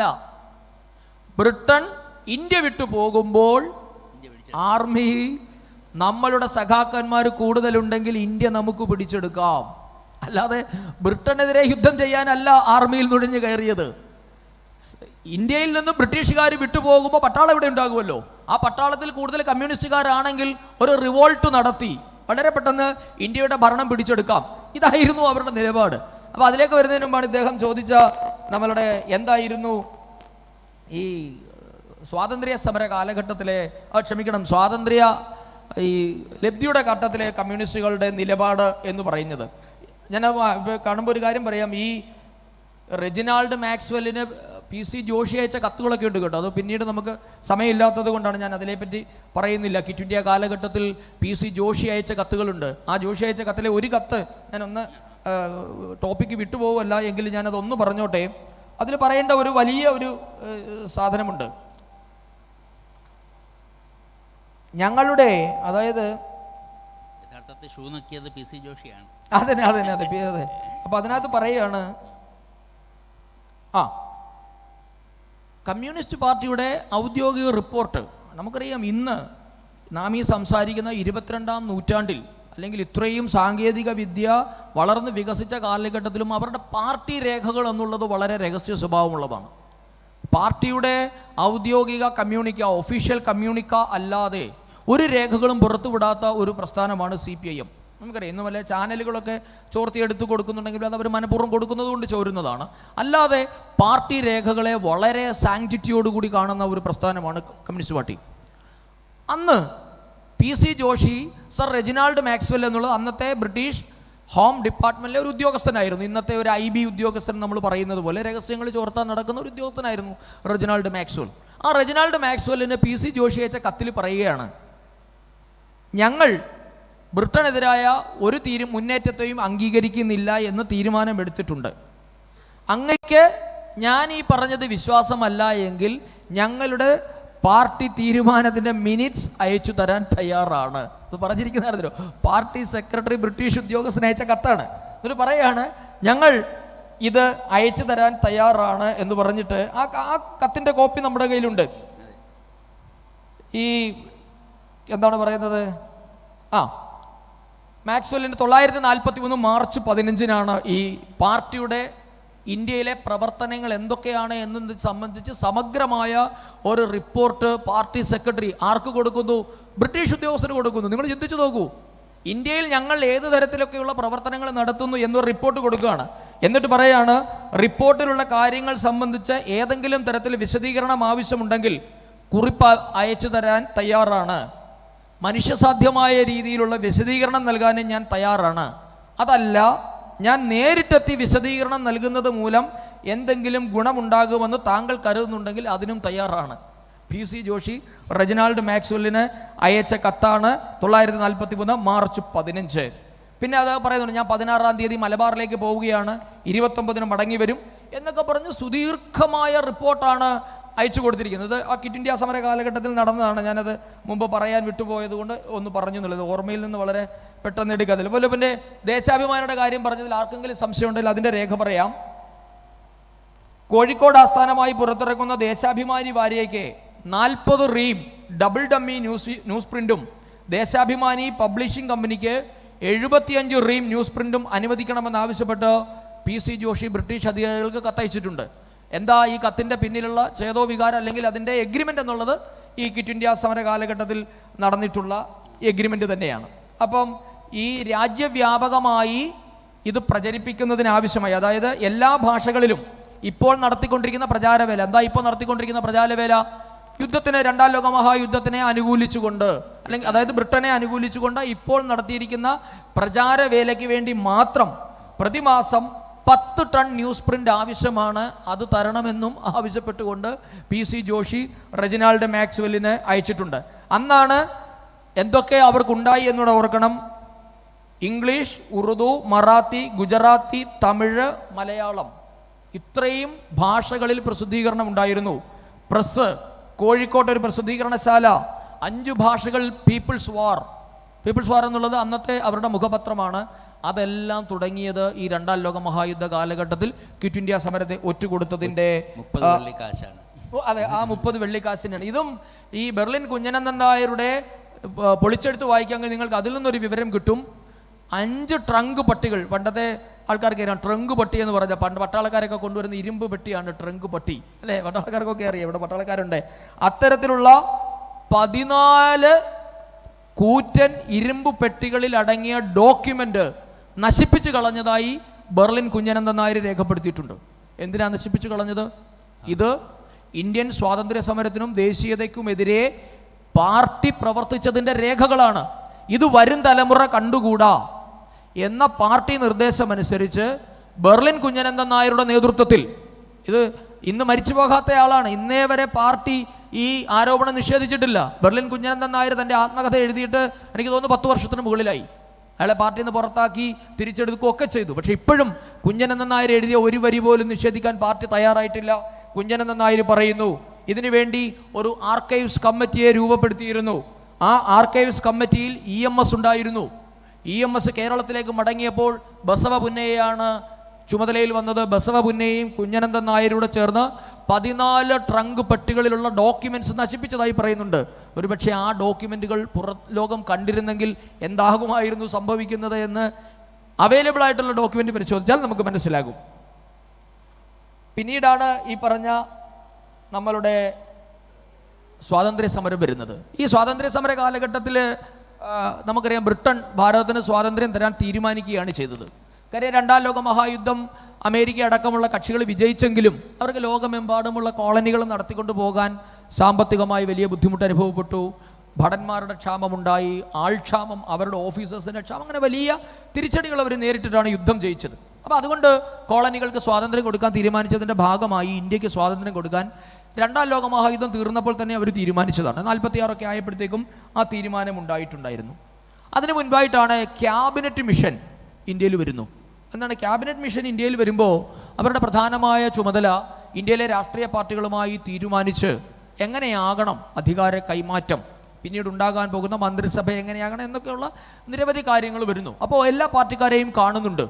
അവിടെയാണ് ഈ 40കളിലുണ്ടായ ദ്വിരാഷ്ട്രവാദം ലീഗ് ഈ ക്യാബിനറ്റ് മിഷന് മുമ്പാകെ ഉന്നയിക്കുന്നതും പിന്നീട് നമുക്കറിയുന്നത് പോലെ ഭാരതം രണ്ടായി വിഭജിക്കപ്പെടുന്നതും.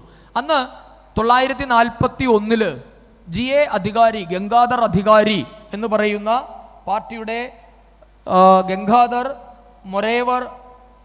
മൊരേശ്വർ അധികാരി എന്ന് പറയുന്ന CPIയുടെ സെക്രട്ടറി, അദ്ദേഹത്തിൻ്റെ നേതൃത്വത്തിൽ ഒരു തിസീസ് ഉണ്ടാക്കിയിട്ട് ഈ ബ്രിട്ടീഷ് ഉദ്യോഗസ്ഥന്മാർക്ക് കൊടുക്കുന്നുണ്ട്. ആ തിസീസിൽ പറയുന്നു, ഇന്ത്യ എന്നുള്ളത് ഒരു രാഷ്ട്രമേ അല്ല, ഇന്ത്യയിൽ 18 ഭാഷകൾ സംസാരിക്കുന്നുണ്ട്, അതുകൊണ്ട് ഇന്ത്യയെ 18 രാഷ്ട്രങ്ങളായി വിഭജിക്കണം. ഇത് ഔദ്യോഗിക ഡോക്യുമെൻ്റാണ്. ഇന്ത്യൻ കമ്മ്യൂണിസ്റ്റുകൾ, അതായത് നിങ്ങളൊന്ന് ആലോചിക്കുക, മുഹമ്മദ് അലി ജിന്നയൊക്കെ എത്രയോ പാവം അല്ലേ, മുഹമ്മദ് അലി ജിന്നയൊക്കെ എത്രയോ മതേതരവാദിയാണെന്ന് നാം പഠിക്കണം. സത്യം പറഞ്ഞാൽ അദ്ദേഹമൊക്കെ എത്ര കുറഞ്ഞ കുഴപ്പങ്ങളെ ഭാരതത്തിന് ചെയ്തിട്ടുള്ളൂ. ഒന്നുകിൽ ഒരു കഷണം മേടിച്ചുകൊണ്ട് അങ്ങ് പോവുകയാണല്ലോ ചെയ്തത്. പക്ഷേ കമ്മ്യൂണിസ്റ്റുകാർ പറഞ്ഞത് അങ്ങനെയല്ല, രണ്ടായിട്ടല്ല, ഇന്ത്യയെ 18ആയിട്ട് വിഭജിക്കണമെന്നാണ് ഇന്ത്യൻ കമ്മ്യൂണിസ്റ്റുകൾ ബ്രിട്ടീഷുകാരോട് ആവശ്യപ്പെട്ടത്. അന്നും ഇന്നും അവരുടെ ശബ്ദത്തിന് വലിയ ചെവി ആരും കൊടുക്കാത്തത് കൊണ്ട് ഭാരതം രക്ഷപ്പെട്ടു എന്ന് വേണമെങ്കിൽ പറയാം. അപ്പോൾ 18ആയിട്ട് ഇന്ത്യയെ വിഭജിക്കണമെന്ന് ആവശ്യപ്പെട്ടവരാണ് ഇന്ത്യൻ കമ്മ്യൂണിസ്റ്റുകൾ. ഇനി എന്തായിരുന്നു അധികാര കൈമാറ്റ സമയത്തെ കമ്മ്യൂണിസ്റ്റുകളുടെ നിലപാട്? ഈ 18ആയിട്ട് വിഭജിച്ചില്ല. അതിനുശേഷം കമ്മ്യൂണിസ്റ്റുകൾ എന്ത് പറഞ്ഞു വരുത്തി? ഇന്ത്യക്ക് സ്വാതന്ത്ര്യമേ കിട്ടിയിട്ടില്ല എന്നാണ് അവർ പറഞ്ഞത്. ആസാദി ജൂട്ടി ഹേ എന്നായിരുന്നു അന്നത്തെ കമ്മ്യൂണിസ്റ്റ് പാർട്ടിയുടെ മുദ്രാവാക്യം. കാരണം അവർ പറഞ്ഞത് എന്താണെന്നറിയുമോ? ഇത് ബൂർഷ്വാസികളായ ബ്രിട്ടൻ്റെ കയ്യിൽ നിന്നും ഇന്ത്യൻ ബൂർഷ്വയായ കോൺഗ്രസിലേക്ക് ഒരു അധികാര കൈമാറ്റമാണ് നടക്കുന്നത്, അല്ലാതെ സ്വാതന്ത്ര്യം നമുക്ക് കിട്ടിയിട്ടില്ല. ഇനി സ്വാതന്ത്ര്യം എവിടെയോ അകലെ കിടക്കുകയാണ്. ഇനി എങ്ങനെ സ്വാതന്ത്ര്യം മേടിക്കണം? അതിന് നാം വിപ്ലവം നടത്തണം, സായുധ സമരം നടത്തണം. അതിൻ്റെ ഭാഗമായിട്ടാണ് നമ്മൾ കേരളത്തിലെ ഏറ്റവും കുപ്രസിദ്ധമായ പുന്നപ്ര വയലാർ അടക്കമുള്ള സമരങ്ങൾ നടക്കുന്നത്. അവിടെയാണ് ഈ പുന്നപ്ര വയലാർ സമരത്തിൻ്റെ പ്രസക്തിയെ നാം ചോദ്യം ചെയ്യുന്നത്. കശ്മീരിലെ തേഭാഗ സമരം, 1/3 കൂലിക്ക് വേണ്ടിയുള്ള സമരം, തെലങ്കാന പ്രക്ഷോഭം, പുന്നപ്ര വയലാർ, കൊൽക്കത്തയിൽ നടന്നത്, ത്രിപുരയിൽ തുടങ്ങി ഇവരുടെ, മഹാരാഷ്ട്രയിൽ തുടങ്ങി ഇവരുടെ ശക്തി കേന്ദ്രങ്ങളിലെല്ലാം തന്നെ ഇവർ സായുധ സമരവുമായി രംഗത്ത് വന്നു. നമുക്കറിയാം, ഹൈദരാബാദിൽ നടന്ന തെലങ്കാന സമരത്തിൽ പിന്നീട് റസാക്കർമാരുമായി പോലും കമ്മ്യൂണിസ്റ്റുകൾ സഹകരിച്ച് പ്രവർത്തിച്ച ചരിത്രമൊക്കെ ഉണ്ട്. അതിലേക്ക് ഞാൻ പ്രവേശിക്കുന്നില്ല. പിന്നീട് ഒറ്റ സുപ്രഭാതത്തിൽ തെലങ്കാന സമരം ഫുൾ സ്റ്റോപ്പ് ഇട്ടതുപോലെ പാർട്ടി അവസാനിപ്പിക്കരുത്. എന്താണ് കാരണമെന്ന് ഇന്നും അജ്ഞാതമാണ്. എന്തിന് കമ്മ്യൂണിസ്റ്റ് പാർട്ടിയുടെ തെലങ്കാന മൂവ്മെന്റ് 5 വർഷം നീണ്ടു നിന്ന സമരമായിരുന്നു തെലങ്കാന പ്രക്ഷോഭം, വലിയ പ്രക്ഷോഭം. ഒരുപക്ഷെ ഇന്ത്യയിൽ ആദ്യമായി കമ്മ്യൂണിസ്റ്റുകൾ അധികാരത്തിൽ വരുമെന്ന് പ്രതീക്ഷിച്ചത് തെലങ്കാനയിലായിരുന്നു, അല്ലെങ്കിൽ അന്നത്തെ ആന്ധ്രാപ്രദേശത്തിലായിരുന്നു. വന്നത് കേരളത്തിലാണ് എന്ന് നമുക്കറിയാം. അപ്പോൾ പുന്നപ്ര വയലാർ അടക്കമുള്ള സായുധ സമരങ്ങളുടെ പിന്നിൽ ഇന്ത്യക്ക് സ്വാതന്ത്ര്യം കിട്ടിയിട്ടില്ല എന്ന പാർട്ടിയുടെ മുൻകൂട്ടിയുള്ള തീരുമാനത്തിൻ്റെ ഭാഗമായിട്ടാണ്. അതല്ലെങ്കിൽ മറ്റൊരു രീതിയിൽ പറഞ്ഞാൽ, ഇന്ത്യക്ക് സ്വാതന്ത്ര്യം കിട്ടുമ്പോൾ മെയിൻ സ്ട്രീമിൽ കമ്മ്യൂണിസ്റ്റുകൾ വേണം, ഞങ്ങളുടെ ഒരു എഫേർട്ട് ഈ സ്വാതന്ത്ര്യത്തിന് പിന്നിൽ ഉണ്ടായിരുന്നു എന്ന് പറയുന്നതിന് വേണ്ടി മാത്രമാണ് പുന്നപ്രയിലും തേഭാഗ സമരവും തെലങ്കാനയും ഒക്കെ പാർട്ടിക്കാർ നടത്തിയത്. പക്ഷെ അവരുടെ അന്നത്തെ നിലപാട് ഇന്ത്യയെ 18ആയിട്ട് വിഭജിക്കണമെന്നായിരുന്നു. ഇന്ത്യക്ക് സ്വാതന്ത്ര്യം കിട്ടിയിട്ടില്ല എന്ന് പറഞ്ഞു.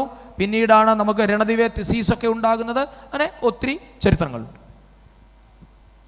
അതായത് കേരളത്തിലെ ഒരു പ്രത്യേക സാഹചര്യം എടുക്കുകയാണെങ്കിൽ, EMSൻ്റെ നേതൃത്വത്തിൽ കേരളത്തിൽ ആദ്യത്തെ കമ്മ്യൂണിസ്റ്റ് സർക്കാർ ബാലറ്റിലൂടെ അധികാരമേറ്റു.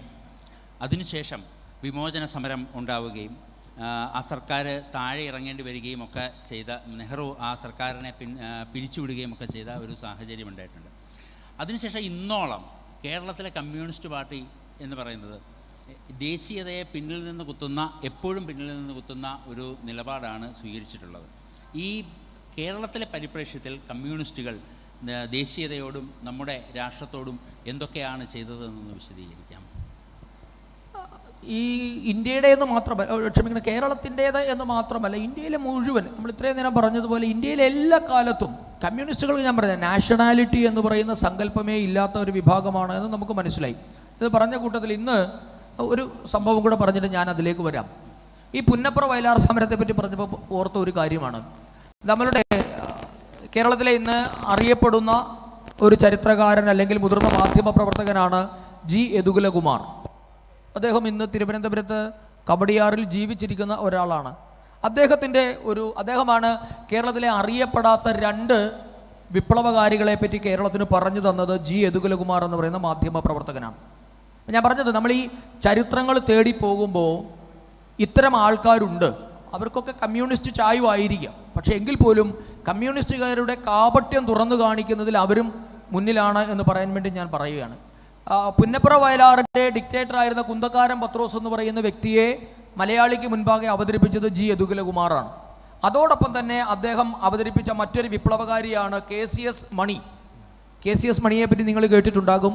സർ CPA വെട്ടിയ ഒരു പ്രവർത്തകനായിരുന്നു KCS മണി. മണിക്ക് പിന്നീട് എന്ത് സംഭവിച്ചു എന്നുള്ളതൊക്കെ ചരിത്രമാണ്. കുന്തക്കാരൻ പത്രോസിന് സംഭവിച്ചതിനെക്കാട്ടിൽ ഗതികെട്ട അവസ്ഥയിലാണ് KCS മണി കേരളത്തിൻ്റെ നാട്ടിൽ ജീവിച്ച് മരിച്ചത്. പോയിക്കോട്ടെ. പക്ഷേ ആ പറച്ചിലിൽ ഇന്ന് ഞാൻ അദ്ദേഹവുമായി സംസാരിക്കുകയുണ്ടായി ഞാൻ ഇങ്ങോട്ട് വരുന്നതിന് മുൻപ്. അതിനകത്ത് കൗതുകകരമായി തോന്നിയ, ഒരുപക്ഷെ നിങ്ങൾക്ക് ഭാവിയിൽ ഇവിടെ ഇരിക്കുന്ന ഏതെങ്കിലുമൊക്കെ ആൾക്കാർ ഒരു ഗവേഷണം നടത്തേണ്ട ഒരു വിഷയത്തെ പറ്റിയാണ് ഞാൻ പറയുന്നത്. ഈ പുന്നപ്ര വയലാറിന് വേണ്ടിയിട്ട് ആയുധങ്ങൾ സമാഹരിക്കാൻ കമ്മ്യൂണിസ്റ്റ് പാർട്ടി തീരുമാനിച്ചു. കാര്യം അന്ന് ആയുധങ്ങളില്ല, നമുക്കറിയാം. അപ്പോൾ ഈ നമ്മളുടെ യദുകുലകുമാർ അദ്ദേഹത്തിൻ്റെ, ഇതാണ് ആ പുസ്തകം, CPA വെട്ടിയ മണിയും സ്വാതന്ത്ര്യം എന്ന് പറഞ്ഞ് ജി യദുകുലകുമാറിൻ്റെ പുസ്തകമുണ്ട്. ഈ പുസ്തകത്തിൽ അദ്ദേഹം പറയുന്നു, ആയുധങ്ങൾ കൊണ്ടുവരുന്നതിന് വേണ്ടി ഇന്ത്യൻ സോഷ്യലിസ്റ്റ് പാർട്ടിയുടെ അഖിലേന്ത്യാ നേതാവായിരുന്ന മാധവ മേനോൻ്റെ മകൻ, മാധവ മേനോൻ്റെ പുത്രനും താമ്പരം ക്രിസ്ത്യൻ കോളേജ് വിദ്യാർത്ഥിയുമായിരുന്ന ബാലൻ മേനോൻ എന്ന ബാലൻ, അടുത്ത പേര് നിങ്ങൾ ശ്രദ്ധിക്കണം, കാഴ്ചയിലും ഭയങ്കരനായിരുന്ന ഹിന്ദു മഹാസഭക്കാരനായിരുന്ന ഭയങ്കരാചാരി. ഈ പേര് എല്ലാവരും ഒന്ന് മനസ്സിൽ വെക്കേണ്ട ഒരു പേരാണ്, ഭയങ്കരാചാരി. ഭയങ്കരാചാര്യരുടെ മുഴുവൻ പേര് പ്രതിവാദി ഭയങ്കര വെങ്കടാചാരി എന്നാണ് അദ്ദേഹത്തിൻ്റെ പേര്. ആന്ധ്രാപ്രദേശ് സ്വദേശിയാണ്. പക്ഷേ യദുകുലകുമാർ പറയുന്നു, അദ്ദേഹം നേരിട്ട് കണ്ട ഡോക്യുമെൻറ്റിനെ പറ്റിയാണ് അദ്ദേഹം എന്നോട് പറഞ്ഞത്. പുന്നപ്ര KS ജോസഫ് എന്ന് പറയുന്ന പഴയ ഒരു ചരിത്രകാരനുണ്ടായിരുന്നു. അദ്ദേഹത്തിൻ്റെ വീട്ടിൽ നിന്നും അദ്ദേഹം നേരിട്ട് കണ്ട ഡോക്യുമെൻറ്റിനെ പറ്റി പറയുകയാണ്. ഈ ഭയങ്കരാചാരി ഹിന്ദു മഹാസഭയുടെ പ്രവർത്തകനായിരുന്നു എന്നാണ് യദുകുലകുമാർ രേഖപ്പെടുത്തിയിട്ടുള്ളത്. നാം ഒന്ന് ചിന്തിച്ചു നോക്കൂ, പുന്നപ്ര വയലാർ സംഭവം ഹിന്ദു മഹാസഭയും കമ്മ്യൂണിസ്റ്റ് പാർട്ടിയും തമ്മിൽ എന്താണ് ബന്ധം? ഒരുപക്ഷെ ഇന്ത്യയുടെ ചരിത്രത്തിൽ നാം ഗാന്ധി വധമടക്കമുള്ള കാര്യങ്ങളിൽ ഇത് ചെന്ന് നിൽക്കും. കാരണം നമുക്കറിയാം, ഗാന്ധിയെ വധിച്ചത് ഹിന്ദു മഹാസഭക്കാരനായിരുന്നു എന്നും ഗാന്ധി വധിക്കപ്പെടുന്ന സമയത്ത് ഹിന്ദു മഹാസഭയുടെ അഖിലേന്ത്യാ ചുമതലയിലുണ്ടായിരുന്നത് നിർമ്മൽ ചന്ദ്ര ചാറ്റർജി എന്ന പിൽക്കാല കമ്മ്യൂണിസ്റ്റുകാരനായ നേതാവായിരുന്നു എന്നും ആ നിർമ്മൽ ചന്ദ്ര ചാറ്റർജിയുടെ മകനായിരുന്നു സോമനാഥ ചാറ്റർജി എന്നും അദ്ദേഹം CPIMൻ്റെ പോളിറ്റ് ബ്യൂറോ മെമ്പറായിരുന്നു, കേന്ദ്ര കമ്മിറ്റി അംഗമായിരുന്നു, ലോകസഭാ സ്പീക്കറായിരുന്നു, 8 തവണ CPM ടിക്കറ്റിൽ MP ആയ വ്യക്തിയാണ്. അപ്പോൾ ഹിന്ദു മഹാസഭയും ഇന്ത്യയിലെ അല്ലെങ്കിൽ കേരളത്തിലെ കമ്മ്യൂണിസ്റ്റ് പ്രസ്ഥാനവും തമ്മിൽ അഭേദ്യമായ ഒരു ബന്ധമുണ്ടായിരുന്നു എന്നാണ് നാം ഇതിൽ നിന്നും മനസ്സിലാക്കേണ്ടത്. ഗാന്ധിവധത്തിൻ്റെ പിന്നിൽ പ്രവർത്തിച്ചത് ഹിന്ദു മഹാസഭയാണ്. അതേ ഹിന്ദു മഹാസഭയുടെ സഹായം പുന്നപ്രയിലേക്കും വയലാറിലേക്കും കമ്മ്യൂണിസ്റ്റ് പാർട്ടി തേടിയിരുന്നു എന്നാണ് യദുകുലകുമാർ രേഖപ്പെടുത്തിയിട്ടുള്ളത്. ചരിത്ര വിദ്യാർത്ഥികൾ എന്ന നിലയിൽ ഇതേപ്പറ്റി എല്ലാവരും ഒന്ന് പരിശോധിക്കണമെന്നാണ് എനിക്ക് പറയാനുള്ളത്. കാര്യം ഇന്ന് രാവിലെയാണ് എൻ്റെയും ഈ ശ്രദ്ധയിൽ ഈ ഒരു വിഷയം പെട്ടത്. ഭയങ്കരാചാരി എന്ന് പറയുന്ന പേര് ഇന്ത്യയിലെ ഒരു അറിയപ്പെടുന്ന റെവല്യൂഷണറി ആയിട്ട് മാത്രമേ നമുക്ക് അറിയുള്ളൂ. അദ്ദേഹം ആദ്യ കാലഘട്ടത്തിൽ ഞാൻ മനസ്സിലാക്കുന്നത്, ഞാൻ ഇന്നലെ വൈകുന്നേരം മുതൽ ഇതിൻ്റെ ഒരു പിന്നാമ്പുറത്ത് നോക്കിയ സമയത്ത് അനുശീലൻ സമിതി എന്ന് പറയുന്ന പഴയ വിപ്ലവ പ്രസ്ഥാനവുമായി ഭയങ്കരാചാരിക്ക് ബന്ധമുണ്ടായിരുന്നു. അദ്ദേഹം പിന്നീട് റെവല്യൂഷണറിയായി മാറി. അനുശീലൻ സമിതിയും റെവല്യൂഷണറി പ്രസ്ഥാനം തന്നെയാണ്. പക്ഷെ അദ്ദേഹം പിന്നീട് കമ്മ്യൂണിസ്റ്റ് ആയിട്ടില്ല. അതൊരു ദുരൂഹമായി നിൽക്കുന്നു. ഭയങ്കരാചാര്യയെ പറ്റി വലിയ വിവരങ്ങളൊന്നും ഇന്ന് ഇന്ത്യൻ നമ്മുടെ ചരിത്രത്തിൽ കിട്ടാനില്ല. ആന്ധ്രാപ്രദേശിൽ നിന്നുള്ള ഒരു വിപ്ലവകാരിയായ നേതാവ്, അദ്ദേഹം കാക്കിനാഡ ബോംബ് സ്ഫോടന കേസിൽ പിടിയിലായി ആൻഡമാൻ ജയിലിൽ കഴിഞ്ഞിട്ടുണ്ട് എന്നൊരു വിവരമുണ്ട്. അപ്പോൾ സ്വാഭാവികമായി നാം മനസ്സിലാക്കുന്നു, ആൻഡമാൻസിൽ കഴിയുമ്പോൾ ഒരുപക്ഷെ സവർക്കറുടെ ഒരു സ്വാധീന വലയത്തിൽ അകപ്പെട്ടിട്ടാണോ ഹിന്ദു മഹാസഭ ആയത് എന്ന് അറിയില്ല. അത് ചരിത്രത്തിൽ നിന്ന് ഇനി പുറത്തു വരേണ്ട ഒരു കാര്യമാണ് എന്ന് പറയാൻ വേണ്ടി പറഞ്ഞു എന്നേ ഉള്ളൂ. പിന്നീടാണ് ചോദിച്ചത്, ഈ കേരളത്തിലെ കമ്മ്യൂണിസ്റ്റ് പാർട്ടികൾ ഏറ്റെടുത്തിട്ടുള്ള എല്ലാ സമരങ്ങളും, ഇപ്പോൾ നമ്മൾ പറഞ്ഞ ഈ പുന്നപ്ര വയലാർ അടക്കമുള്ള പ്രക്ഷോഭങ്ങളും പിന്നീട് കമ്മ്യൂണിസ്റ്റ് പാർട്ടി സ്വീകരിച്ചിട്ടുള്ള നിലപാടുകളും ഒക്കെ ഇങ്ങനെയായിരുന്നു. ഞാനതാണ് ആദ്യം പറഞ്ഞ ജാപ്പുമേള. ഈ ജാപ്പ് മേളയുടെ അടിസ്ഥാനം എന്നുള്ളത് ജപ്പാനെ എതിർക്കുക എന്നതായിരുന്നില്ല. ആ ജപ്പാനെ എതിർക്കുന്നതിൻ്റെ പേരിൽ സുഭാഷ് ചന്ദ്രബോസ് എന്ന് പറയുന്ന എക്കാലത്തെയും ഇന്ത്യൻ വിപ്ലവത്തിൻ്റെ അല്ലെങ്കിൽ ഇന്ത്യൻ ദേശീയ സ്വാതന്ത്ര്യ സമരത്തിൻ്റെ ഒരു ഐക്കണായിരുന്നു സുഭാഷ് ചന്ദ്രബോസ്. നമുക്കറിയാം, ഗാന്ധി മുൻപോട്ടേക്ക് വെച്ച സ്ഥാനാർത്ഥിയെ തോൽപ്പിച്ച് AICCയുടെ അധ്യക്ഷനായ ആളാണ് സുഭാഷ് ചന്ദ്രബോസ്. ബോസിന് ഇന്ത്യയിലുണ്ടായിരുന്ന സ്റ്റേച്ചർ എന്തായിരുന്നു എന്ന് നമുക്ക് ഊഹിക്കാൻ പോലും പറ്റാത്ത രീതിയിലുള്ള ഔന്നത്യമുള്ള നേതാവായിരുന്നു സുഭാഷ് ബോസ്. ആ സുഭാഷ് ചന്ദ്രബോസിനെ ഇകഴ്ത്തുന്നതിന് വേണ്ടിയായിരുന്നു കമ്മ്യൂണിസ്റ്റ് പാർട്ടി എക്കാലവും ശ്രമിച്ചത്. അതുകൊണ്ടാണ് പറഞ്ഞത്, ഞങ്ങളുടെ നേതാവല്ലി ചെറ്റ ജപ്പാൻകാരുടെ കാലുനക്കി, ടോജോയുടെ ബോസ് എന്ന കഴുതപ്പുറത്തിരുന്ന് ടോജോ സഞ്ചരിക്കുന്ന കാർട്ടൂണുകൾ, അക്കാലത്തെ പീപ്പിൾസ് വാറിൻ്റെ എല്ലാ എഡീഷനിലും സുഭാഷ് ചന്ദ്രബോസിനെ അവഹേളിച്ചുകൊണ്ടുള്ള കാർട്ടൂണുകളായിരുന്നു അതിൻ്റെ ഏറ്റവും വലിയ പ്രത്യേകത. സുഭാഷ് ബോസിനെതിരെയായിരുന്നു ലേഖനങ്ങൾ. ഏറ്റവും അവസാനം നമ്മൾ ഈ പറഞ്ഞ എല്ലാ വിഷയങ്ങളിലും റിപ്പൻറ്റ് ചെയ്തതുപോലെ സുഭാഷ് ചന്ദ്രബോസിൻ്റെ ജന്മശതാബ്ദി വർഷത്തിന് ശേഷമാണ് ബുദ്ധദേവ് ഭട്ടാചാര്യ സുഭാഷ് ചന്ദ്രബോസ് വലിയ വിപ്ലവകാരിയായിരുന്നു എന്നൊരു സർട്ടിഫിക്കറ്റ് കൊടുക്കാൻ തയ്യാറായത്. അപ്പോൾ ഇങ്ങനെ ഇത് സുഭാഷ് ബോസിനോട് മാത്രമായിരുന്നില്ല.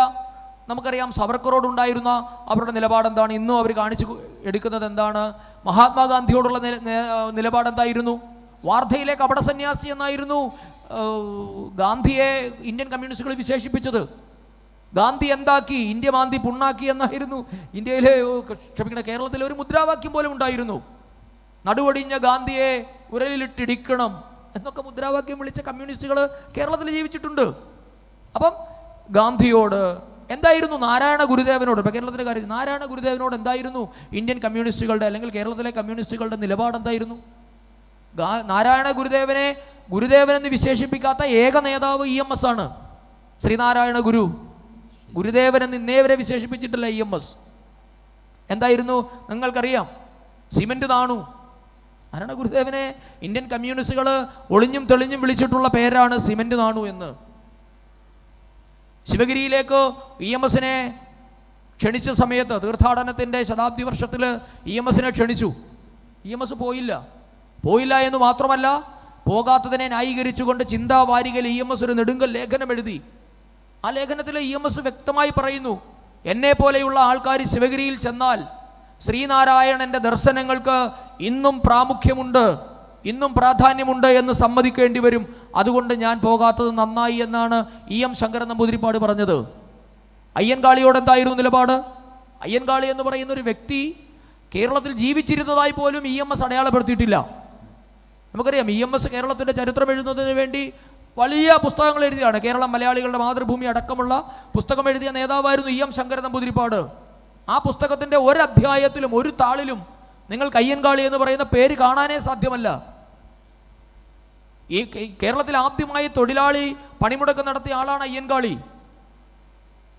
ഒരുപക്ഷെ ലോകത്തിൽ തന്നെ വേണമെങ്കിൽ പറയാം. പാടമില്ലെങ്കിൽ പാടത്തേക്കില്ല എന്ന് പ്രഖ്യാപിച്ചുകൊണ്ട് അയ്യങ്കാളി നടത്തിയ വലിയ ഐതിഹാസികമായ സമരമുണ്ട്, കല്ലുമാല സമരം. ഈ സമരത്തെ പറ്റിയൊന്നും കേരള ചരിത്രത്തിൽ ഇങ്ങനെ ഒരു എപ്പിസോഡേ ഉണ്ടായിട്ടില്ല എന്നാണ് EMS പറഞ്ഞിട്ടുള്ളത്. EMS അയ്യൻകാളി എന്ന പേരിനെ അവഗണിച്ചു. പക്ഷേ SNDPയെയും നമ്മളുടെ നാരായണ ഗുരുദേവനെയും അവഗണിക്കാൻ പറ്റാത്തതുകൊണ്ട് അവഹേളിച്ചു. ഇത് തന്നെയാണ് എക്കാലത്തും കമ്മ്യൂണിസ്റ്റുകൾ ഈ ഭാരതത്തോടും ദേശീയമായ നമ്മളുടെ ബന്ധുക്കളോടും ഒക്കെ ചെയ്തിട്ടുള്ളത്. കാരണം അവർക്ക് അങ്ങനെ മാത്രമേ പ്രതികരിക്കാൻ സാധ്യമാവുകയുള്ളൂ.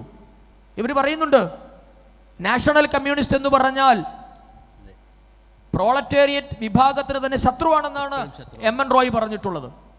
എപ്പോഴും ശത്രുവാണ്. കാര്യം നിങ്ങൾക്ക് ദേശീയ കമ്മ്യൂണിസ്റ്റ് എന്ന് പറയുന്ന സങ്കല്പം പോലും ഉണ്ടാകരുത് എന്നാണ് പറഞ്ഞിട്ടുള്ളത്. ദേശീയതയും കമ്മ്യൂണിസവും തമ്മിലുള്ള ബന്ധം ഒരു ബന്ധവുമില്ല. കടലും കടലാളിയും പോലെയുള്ള ബന്ധമേ ഉള്ളൂ. നിങ്ങൾക്കറിയുമോ, കമ്മ്യൂണിസ്റ്റ് പാർട്ടികൾ രൂപം കൊള്ളുന്നതിന് മുമ്പ് പിളർന്ന പ്രസ്ഥാനമാണ്. നമ്മളൊക്കെ പറയുന്നത് 1964 ഇന്ത്യൻ കമ്മ്യൂണിസ്റ്റ് പാർട്ടി പിളർന്നതെന്നാണ്. അല്ല, ഇന്ത്യൻ കമ്മ്യൂണിസ്റ്റ് പാർട്ടി ഇന്ത്യയിൽ രൂപം കൊണ്ട്, ഞാൻ പറഞ്ഞു 1920 ആദ്യ പോളിറ്റ് ബ്യൂറോ അവിടെ ചേർന്നതിന് ശേഷം ഇന്ത്യയിൽ ഒരു സംഘടനാ രൂപമുണ്ടാക്കാൻ ഇവർ ശ്രമിക്കുന്ന ഒരു എപ്പിസോഡുണ്ട്.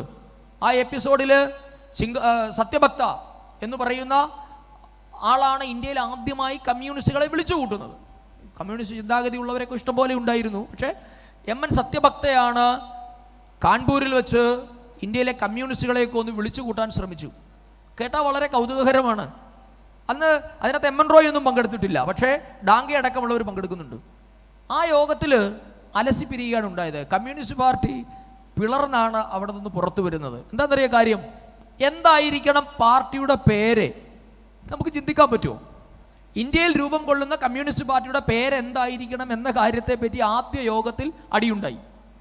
ഈ നമ്മുടെ മുസാഫർ അഹമ്മദിനെ പോലെ എം എൻ സത്യഭക്തയെ പോലെയുള്ള ആൾക്കാർ പറഞ്ഞു, നമ്മളൊരു നാഷണൽ പാർട്ടിയായിട്ട് നിൽക്കണം, അല്ലെങ്കിൽ സോവിയറ്റ് യൂണിയൻ അല്ല നമുക്ക് ചെലവിന് തരുന്നത്. പച്ച മലയാളത്തിൽ പറഞ്ഞാൽ അങ്ങനെയാണ് അവർ പറഞ്ഞത്. നമ്മൾ അവരുടെ ഔദാര്യത്തിൽ കഴിയേണ്ടവരല്ല, സോവിയറ്റ് യൂണിയൻ അല്ല നമുക്ക് ചെലവിന് തരുന്നത്, ഇന്ത്യക്ക് ഒരു സ്വന്തമായി കമ്മ്യൂണിസ്റ്റ് പാർട്ടി ഉണ്ടാകണം, അതുകൊണ്ട് ഇന്ത്യൻ കമ്മ്യൂണിസ്റ്റ് പാർട്ടി എന്ന് പേരിടണം. അപ്പോൾ ഡാങ്കെ അടക്കമുള്ള ആഗോള കമ്മ്യൂണിസ്റ്റുകൾ പറഞ്ഞത്, അങ്ങനെ നമുക്ക് സ്വന്തമായ ഒരു നിലനിൽപ്പൊന്നുമില്ല, നമ്മൾ ആഗോള കമ്മ്യൂണിസത്തിൻ്റെ ഇന്ത്യൻ പതിപ്പ് മാത്രമാണ്, ഇന്ത്യൻ ബ്യൂറോയാണ്, അതുകൊണ്ട് എന്ത് പേരിടണം? കമ്മ്യൂണിസ്റ്റ് പാർട്ടി ഓഫ് ഇന്ത്യ, ഇന്ത്യയുടെ കമ്മ്യൂണിസ്റ്റ് പാർട്ടി, അല്ലാതെ ഇന്ത്യൻ കമ്മ്യൂണിസ്റ്റ് പാർട്ടി അല്ല. ഇന്ത്യൻ കമ്മ്യൂണിസ്റ്റ് പാർട്ടി എന്ന് പറയുന്നതും കമ്മ്യൂണിസ്റ്റ് പാർട്ടി ഓഫ് ഇന്ത്യ എന്ന് പറയുന്നതും തമ്മിൽ അജഗജാന്തരമുണ്ട്.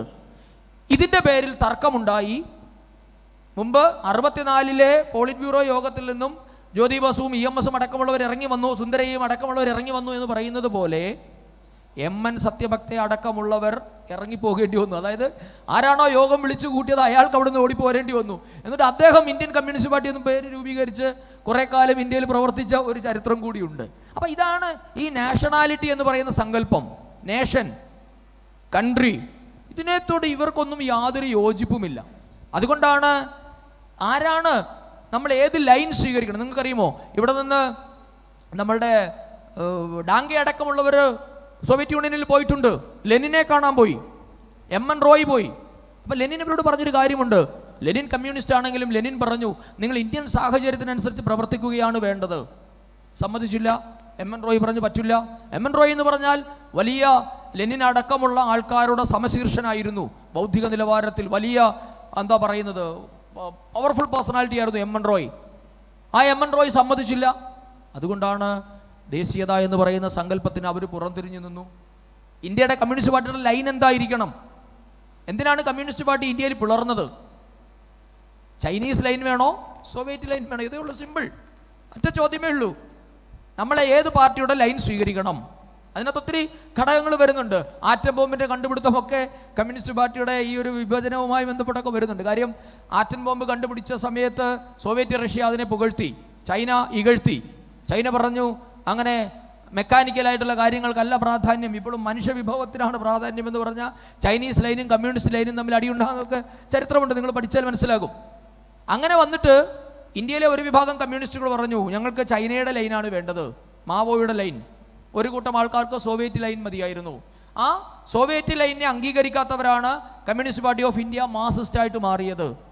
ചൈനയെ അംഗീകരിക്കും, മധുരമനോജ്ഞ ചൈന, ചങ്കിലെ ചൈന എന്നൊക്കെ പറഞ്ഞ് ഇന്നും അതുകൊണ്ടാണ് അവരുടെ പുകഴ്ത്തൽ വരുന്നത്. CPI-ക്കാർ അന്നും സോവിയറ്റ് യൂണിയനോടൊപ്പം ചേർന്ന് നിൽക്കാൻ തീരുമാനിച്ചു. അതുകൊണ്ടാണ് നിങ്ങൾക്ക് ആ ചരിത്രധാര പരിശോധിച്ചാൽ മനസ്സിലാകും, അടിയന്തരാവസ്ഥ കാലഘട്ടത്തിൽ പോലും കോൺഗ്രസിനെ പിന്തുണയ്ക്കാൻ CPI തയ്യാറായത് കോൺഗ്രസിൻ്റെയും CPI-യുടെയും ആ സോവിയറ്റ് യൂണിയൻ ബന്ധം കൊണ്ടാണ്.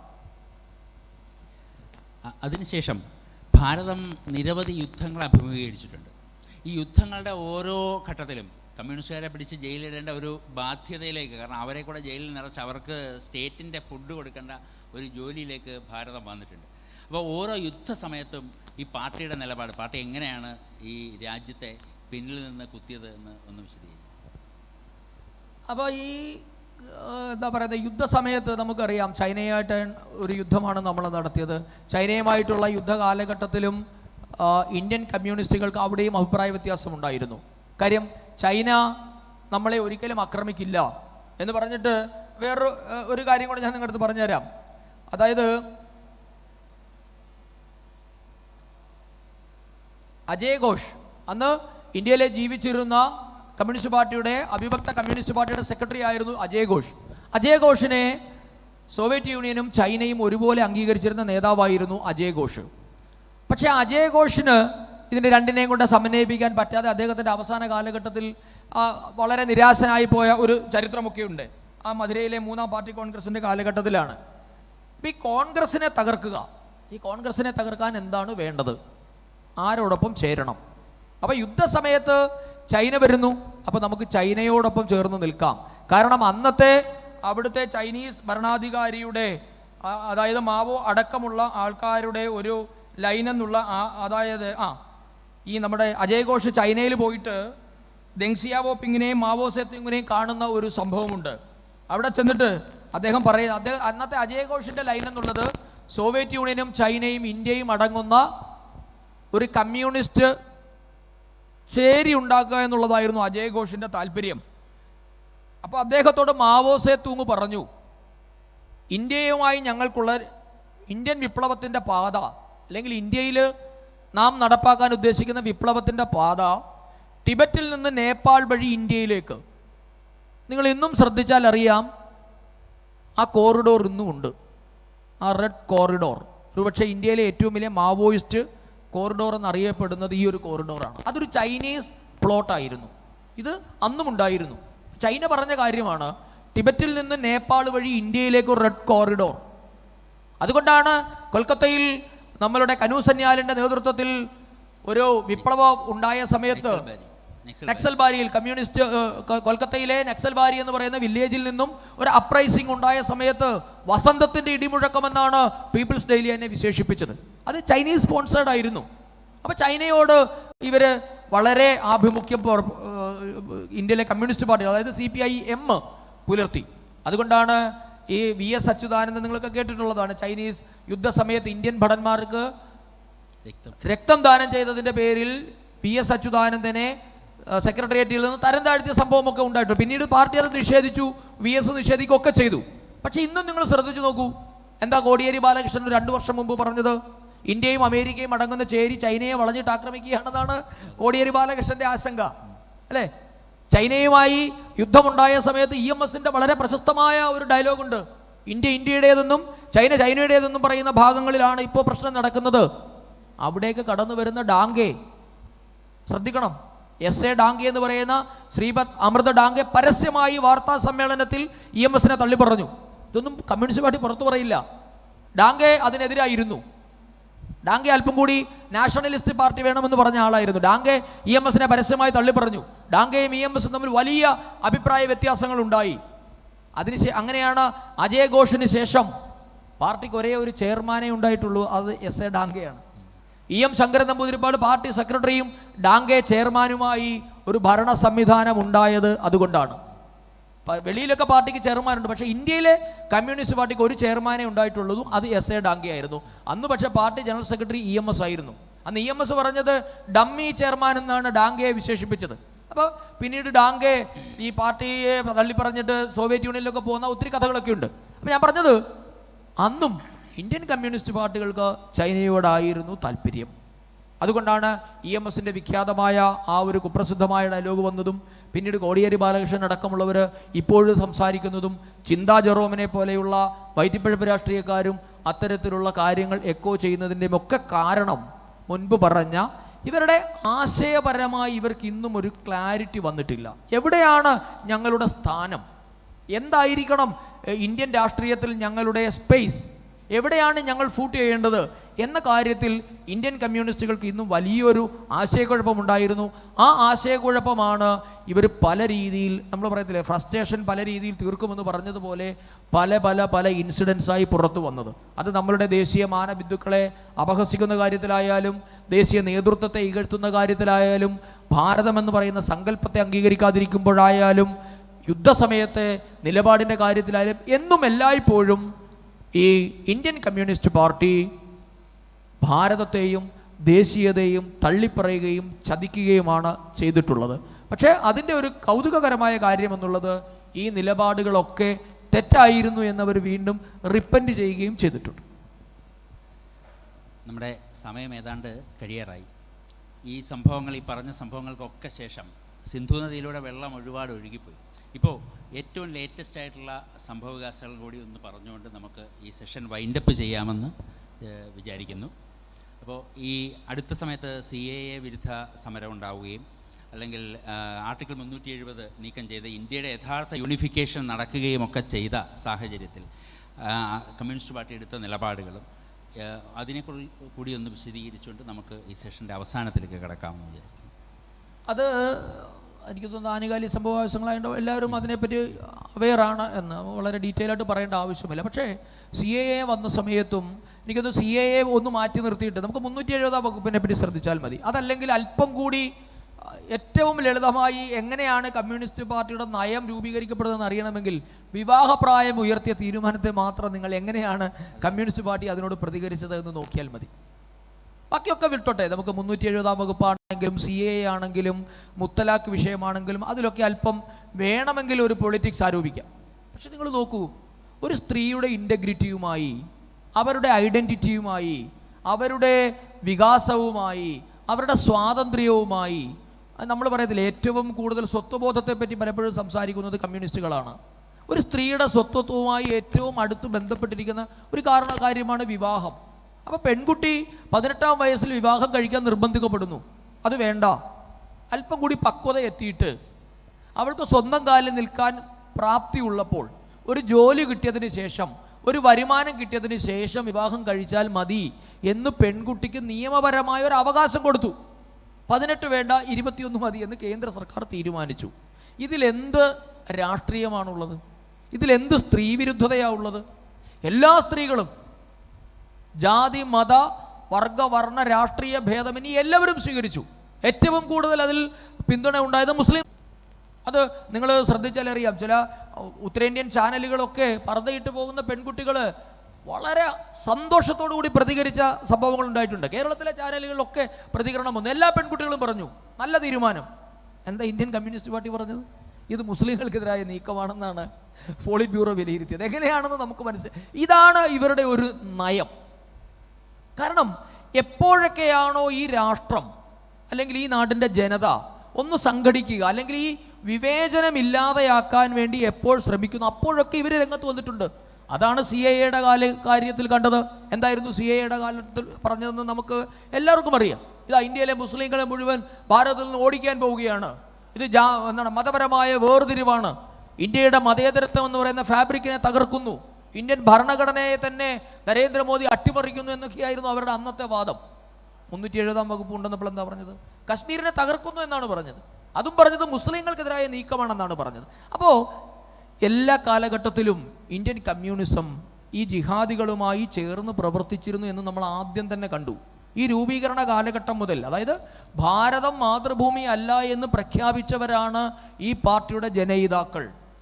ഈ പാർട്ടിക്ക് ബീജാവാപം ചെയ്തത് ഇന്ത്യ മാതൃഭൂമി അല്ല എന്ന് പ്രഖ്യാപിച്ച ഫെനാറ്റിക് ആയിട്ടുള്ള, ഈ ഫെനാറ്റിക് എന്നുള്ള പ്രയോഗം MN റോയുടെ പ്രയോഗമാണ്. പാർട്ടി സ്ഥാപകനായ MN റോയ് പറയുന്നു ഫെനാറ്റിക് ആയിട്ടുള്ള ചെറുപ്പക്കാരാണ് ഇന്ത്യൻ കമ്മ്യൂണിസ്റ്റ് പാർട്ടി രൂപീകരിക്കാൻ മുൻപോട്ടേക്ക് വന്നത് എന്ന്. അപ്പോൾ 10 ഗുണം 10 ഗുണം, അതിനപ്പുറത്തേക്ക് നമുക്കൊന്നും പറയാനില്ല. വളരെ നന്ദി സന്ദീപ് ജി. ഈ സെഷൻ നമ്മളോടൊപ്പം ഇത്ര വിശദമായിട്ട്. അപ്പോൾ അടുത്തത് ചോദ്യോത്തര വേളയാണ്. സന്ദീപ് ജിയുടെ അടുത്ത് ചോദ്യങ്ങൾ ചോദിക്കാനുണ്ടെങ്കിൽ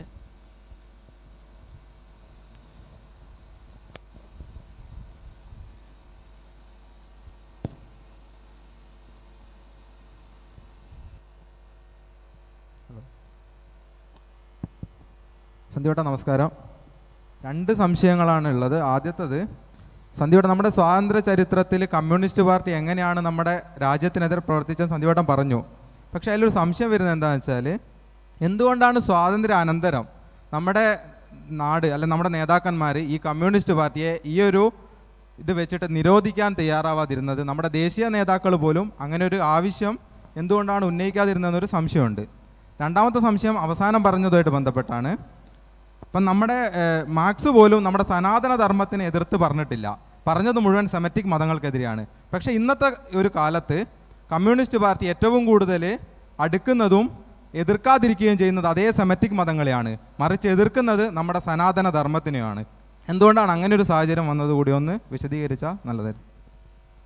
ആദ്യത്തെ ചോദ്യം, സ്വാതന്ത്ര്യാനന്തര കാലഘട്ടത്തിൽ എന്തുകൊണ്ടാണ് കമ്മ്യൂണിസ്റ്റുകളെ നിരോധിക്കാഞ്ഞത് എന്നുള്ളതാണ്.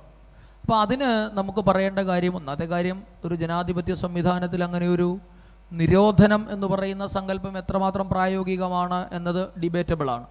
നമ്മളൊരു ആശയത്തെ നിരോധിച്ച് ഇല്ലാതെയാക്കാൻ സാധിക്കുമോ എന്നുള്ളത് അത് ഡിബേറ്റബിൾ തന്നെയാണ്, നമുക്കതിനോട് അഭിപ്രായമില്ല എന്ന് വേണമെങ്കിൽ പറയാം. പക്ഷെ അതിന് മറുവശമുണ്ട്. ഇന്ത്യ ഭരിച്ച കോൺഗ്രസ്സുകാരെന്ന് അവകാശപ്പെട്ട നേതാക്കന്മാരുടെ സോവിയറ്റ് പക്ഷപാതിത്വം. അതായത് ഇന്ത്യയുടെ ആദ്യ പ്രധാനമന്ത്രിയായിരുന്ന പണ്ഡിറ്റ് ജവഹർലാൽ നെഹ്റു പരസ്യമായി പറഞ്ഞിട്ടുണ്ട് ഞാനൊരു കമ്മ്യൂണിസ്റ്റാണ് എന്ന്. അപ്പോൾ അദ്ദേഹത്തിൻ്റെ ചിന്താഗതി ഇന്ത്യ ഒരു സോഷ്യലിസ്റ്റ് രാഷ്ട്രമാക്കി മാറ്റുക എന്നുള്ളതായിരുന്നു. അതിന് ഞാനൊരു ഉദാഹരണം പറഞ്ഞാൽ വളരെ പെട്ടെന്ന് നിങ്ങൾക്ക് മനസ്സിലാകും. ഇന്ത്യയുടെ ആസൂത്രണത്തിന് വേണ്ടി പണ്ഡിറ്റ് ജവഹർലാൽ നെഹ്റു 1952 ശേഷം രൂപീകരിച്ചതാണ് പഞ്ചവത്സര പദ്ധതികൾ. നിങ്ങൾക്ക് എല്ലാവർക്കും അറിയാം. ഈ പഞ്ചവത്സര പദ്ധതികൾ എന്ന് പറയുന്ന സങ്കല്പം പോലും സോവിയറ്റ് സങ്കല്പമാണ്. ലോകത്തിൽ ആദ്യമായി പഞ്ചവത്സര പദ്ധതികൾ നടപ്പാക്കിയത് സ്റ്റാലിനായിരുന്നു. സ്റ്റാലിൻ്റെ പഞ്ചവത്സര പദ്ധതികളെയാണ് ഇന്ത്യ കടം കൊണ്ടത്. ഇന്ത്യക്ക് പുറമെ അല്ലെങ്കിൽ സോവിയറ്റ് യൂണിയന് പുറമെ 2 രാജ്യങ്ങൾ മാത്രമേ പഞ്ചവത്സര പദ്ധതികളെ കടം കൊണ്ടിട്ടുള്ളൂ. ഒന്ന് ഭാരതവും മറ്റൊന്ന് ചൈനയുമാണ്. അതാണ് നരേന്ദ്രമോദി 2016 വന്ന് 14 ശേഷം 2016 ആയപ്പോൾ പഞ്ചവത്സര പദ്ധതികൾ അവസാനിപ്പിച്ചു. 13ാം പഞ്ചവത്സര പദ്ധതിയുടെ ടെന്യൂർ തീർന്നതോടുകൂടി നമ്മളതിനെ ഫിനിഷ് ചെയ്തത് അതുകൊണ്ടാണ്. ശരിക്കും ഞാൻ പറയും, നരേന്ദ്രമോദി സർക്കാർ കൈക്കൊണ്ടിട്ടുള്ള ഏറ്റവും വിപ്ലവകരമായ തീരുമാനങ്ങളിലൊന്നായിരുന്നു പഞ്ചവത്സര പദ്ധതികൾ നിർത്തലാക്കിയത്. അതൊരു സൈലൻ്റ് റെവല്യൂഷനായിരുന്നു. എനിക്ക് തോന്നുന്നു ഒരു കമ്മ്യൂണിസ്റ്റുകൾക്ക് അതിൻ്റെ അപകടം ഇതുവരെ മനസ്സിലാകാത്തത് കൊണ്ടായിരിക്കും അവർ വലുതായിട്ടൊന്നും അതിനകത്ത് അവരുടെ വലിയ ഒരു കൈകാലിട്ടടിക്കൽ നമ്മൾ കണ്ടില്ല. അന്നും അവർ പ്രതിഷേധവുമായി രംഗത്ത് വന്നിരുന്നു. പക്ഷേ ഈ പഞ്ചവത്സര പദ്ധതികൾ എന്നുള്ളത് ഒരിക്കലും ഒരു രാജ്യത്തിന് ചേരാത്ത പദ്ധതികളായിരുന്നു. കാരണം എന്താ, ഓരോ 5 വർഷവും ഈ അടുത്ത 5 വർഷം ഫോക്കസ് ചെയ്യേണ്ട ഏരിയ, ഒന്നാം പഞ്ചവത്സര പദ്ധതി കൃഷിക്കായിരുന്നു പ്രാധാന്യം കൊടുത്തത്. എനിക്ക് തോന്നുന്നു ഏകദേശം 1300 1700 എനിക്ക് ഓർമ്മയില്ല എത്രയോ തുക മാറ്റിവെച്ചു. പഞ്ചവത്സര പദ്ധതിക്ക് വേണ്ടി മാറ്റിവെച്ചു. 5 വർഷം അതിനുവേണ്ടി പണം ചെലവഴിച്ചു. പിന്നെ പറയുന്നു കൃഷിയല്ല വ്യവസായമാണ് ഭാരതത്തിന് വേണ്ടത്. അടുത്ത 5 വർഷം വ്യവസായത്തിന് വേണ്ടി പോയി. അങ്ങനെ ഈ പഞ്ചവത്സര പദ്ധതികൾ അടക്കമുള്ള കാര്യങ്ങളിൽ ഇന്ത്യ മാതൃകയാക്കിയത് സോവിയറ്റ് യൂണിയനെ ആയിരുന്നു. ചേരിചേരാ നയമായാലും ഇന്ത്യൻ ഭരണഘടനയിൽ മുമ്പ് പറഞ്ഞ സോഷ്യലിസം എന്നത് എഴുതി ചേർത്തതായാലും മതേതരത്വം എഴുതി ചേർത്തതായാലും ഒക്കെ ഈ ഒരു സോവിയറ്റ് കമ്മ്യൂണിസ്റ്റ് പിന്മുറയുടെ ഭാഗമായിട്ടാണ്. ഇന്നലെയും അതുതന്നെയാണ് തുടർന്നത്. അതുകൊണ്ടാണ് പിന്നീട് എന്താ പറയുന്നത്, ദേശസാൽക്കരണം അടക്കമുള്ള കാര്യങ്ങൾ, അതോടൊപ്പം തന്നെ നമ്മളുടെ സ്വകാര്യവൽക്കരണത്തെ എതിർ സ്റ്റേറ്റിൻ്റെ ജോലി എന്താണ്, സ്റ്റേറ്റ് ബിസിനസ് റൺ ചെയ്യലാണോ സ്റ്റേറ്റിൻ്റെ ജോലി എന്നൊക്കെ ഉള്ളതൊരു വലിയ പോയിൻ്റാണ്. അപ്പോൾ എന്തായാലും അതുകൊണ്ടാണ് അതിന്. പിന്നെ രണ്ടാമത്തെ കാര്യം, എന്തുകൊണ്ടാണ് ഇവരിപ്പോഴും നമ്മളെ എതിർക്കുന്നത് എന്ന് ചോദിച്ചാൽ ഞാൻ മുമ്പ് പറഞ്ഞത് തന്നെയാണ്.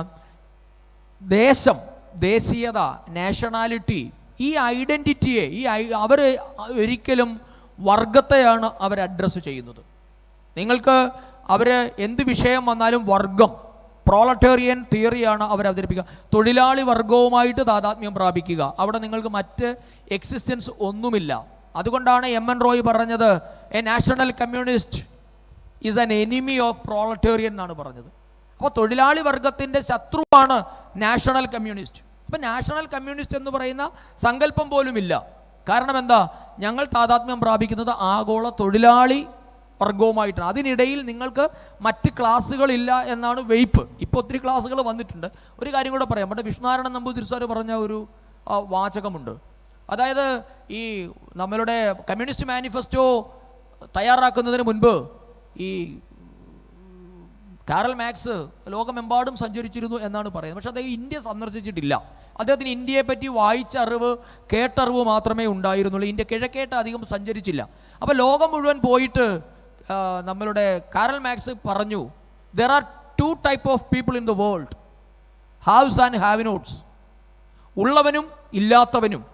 ഇങ്ങനെ മാത്രം ക്ലാസ്സിനെ കമ്മ്യൂണിസ്റ്റ് പാർട്ടിക്ക് കാണാൻ പറ്റുള്ളൂ, അല്ലെങ്കിൽ കാറൽ മാക്സിന് കാണാൻ പറ്റിയിട്ട് ഉള്ളവനെന്നും ഇല്ലാത്തവനുമെന്നും ആ വേർതിരിവിൻ്റെ അടിസ്ഥാനത്തിലാണ് കമ്മ്യൂണിസം ഉണ്ടായിട്ടുള്ളത്. പക്ഷേ ഇന്ത്യയിൽ വന്നിരുന്നു എങ്കിൽ, നമ്മൾ പറയത്തില്ലേ ഒരു ഹൈപ്പത്തിക്കലായിട്ടുള്ള ഒരു എങ്കിലാണത്, ഇന്ത്യയിൽ വന്നിരുന്നു എങ്കിൽ കമ്മ്യൂണിസം ഇങ്ങനെ ആകുമായിരുന്നോ എന്നൊരു ചോദ്യത്തിന് ലോകത്തിൽ എല്ലാ കാലത്തും അല്ലെങ്കിൽ ഭാരതത്തിൻ്റെ ചരിത്രത്തിൽ എക്കാലത്തും പ്രസക്തമായൊരു ചോദ്യമായിരുന്നു അത്. കാറൽ മാക്സ് ഇന്ത്യയിൽ വന്നിരുന്നെങ്കിൽ കമ്മ്യൂണിസം ഇങ്ങനെ ആകുമായിരുന്നോ പറയുന്നു. ഇന്ത്യയിൽ വന്നിരുന്നെങ്കിൽ മാക്സ് മൂന്നാമതൊരു വിഭാഗത്തെ കണ്ടിരുന്നേനെയും പരിചയപ്പെട്ടേനെയും. ഉള്ളവനും ഇല്ലാത്തവനും മാത്രമല്ല, ഉണ്ടായിട്ട് വേണ്ടാത്തവൻ എന്ന വിഭാഗം ഭാരതത്തിലേ ഉണ്ടായിരുന്നുള്ളൂ. നിങ്ങൾ നിങ്ങളുടെ ദേശീയ നേതാക്കന്മാരെയൊക്കെ എടുത്താൽ അറിയാം, അവരൊക്കെ ഉണ്ടായിട്ട് വേണ്ടാത്തവരായിരുന്നു. അപ്പോൾ ഉണ്ടായിട്ട് വേണ്ടാത്തവൻ എന്ന വിഭാഗം ഭാരതത്തിലേ ഉള്ളൂ. ആ വിഭാഗത്തെ അഡ്രസ്സ് ചെയ്യാൻ കമ്മ്യൂണിസ്റ്റ് പാർട്ടിക്ക് കഴിയാത്തതാണ് അവർക്ക് വേരുറപ്പിക്കാൻ കഴിയാത്തതിൻ്റെ കാരണം.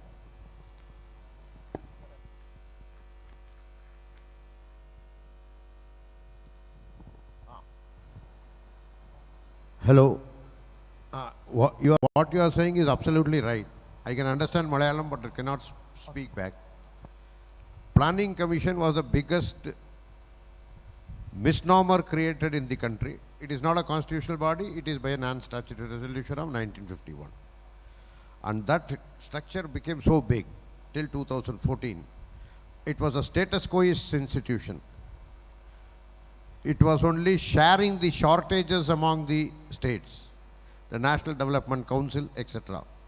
Resource generation, skill development, etc. were not generally covered under that. And even under a 5-year plan, in the intervening period, if the government changes and becomes a non-Congress government, the plan will be derailed and the annual plans will be cut. These are all realities. You can verify it. 2014, it changed into National Institution for Transformation of India, Niti Ayog. There now the wealth creation, then the skill development, Kushal Bharat, Kaushal Bharat, are certain new initiatives, and that is what, and also the wealth sharing, the created wealth sharing through the GST means and all have happened. This is the marked change in the structural reforms. Absolutely. And that is what is not digestible to the people. So the GST also, yesterday Honorable Prime Minister made a remark, because firing from the Prime Minister's shoulder, they are aggrandizing all sorts of wealth through their state exchange on the petrol issue. But that is not being really articulated either by the media, which have been eating out of congressmen's hands for almost 70 years. Exceptions are there. Or the cabal, the Lutyens Delhi cabal, they are still not appreciating, highlighting that. So the economic mess we are in, till 1991, there was absolutely simply shortages which was shared between that. And they are also lopsided, because the government also reserved the right to decide where the plants will be set up, and it will be set up only in the industry minister's constituency. Okay, sir. So these are all realities which have happened. I have been witness to it. Thank you very sir. much. Thank you. It was anyhow a very particularly very nice point. I just wanted to add on to what you are saying. Thank you. Thank you, sir. Yeah.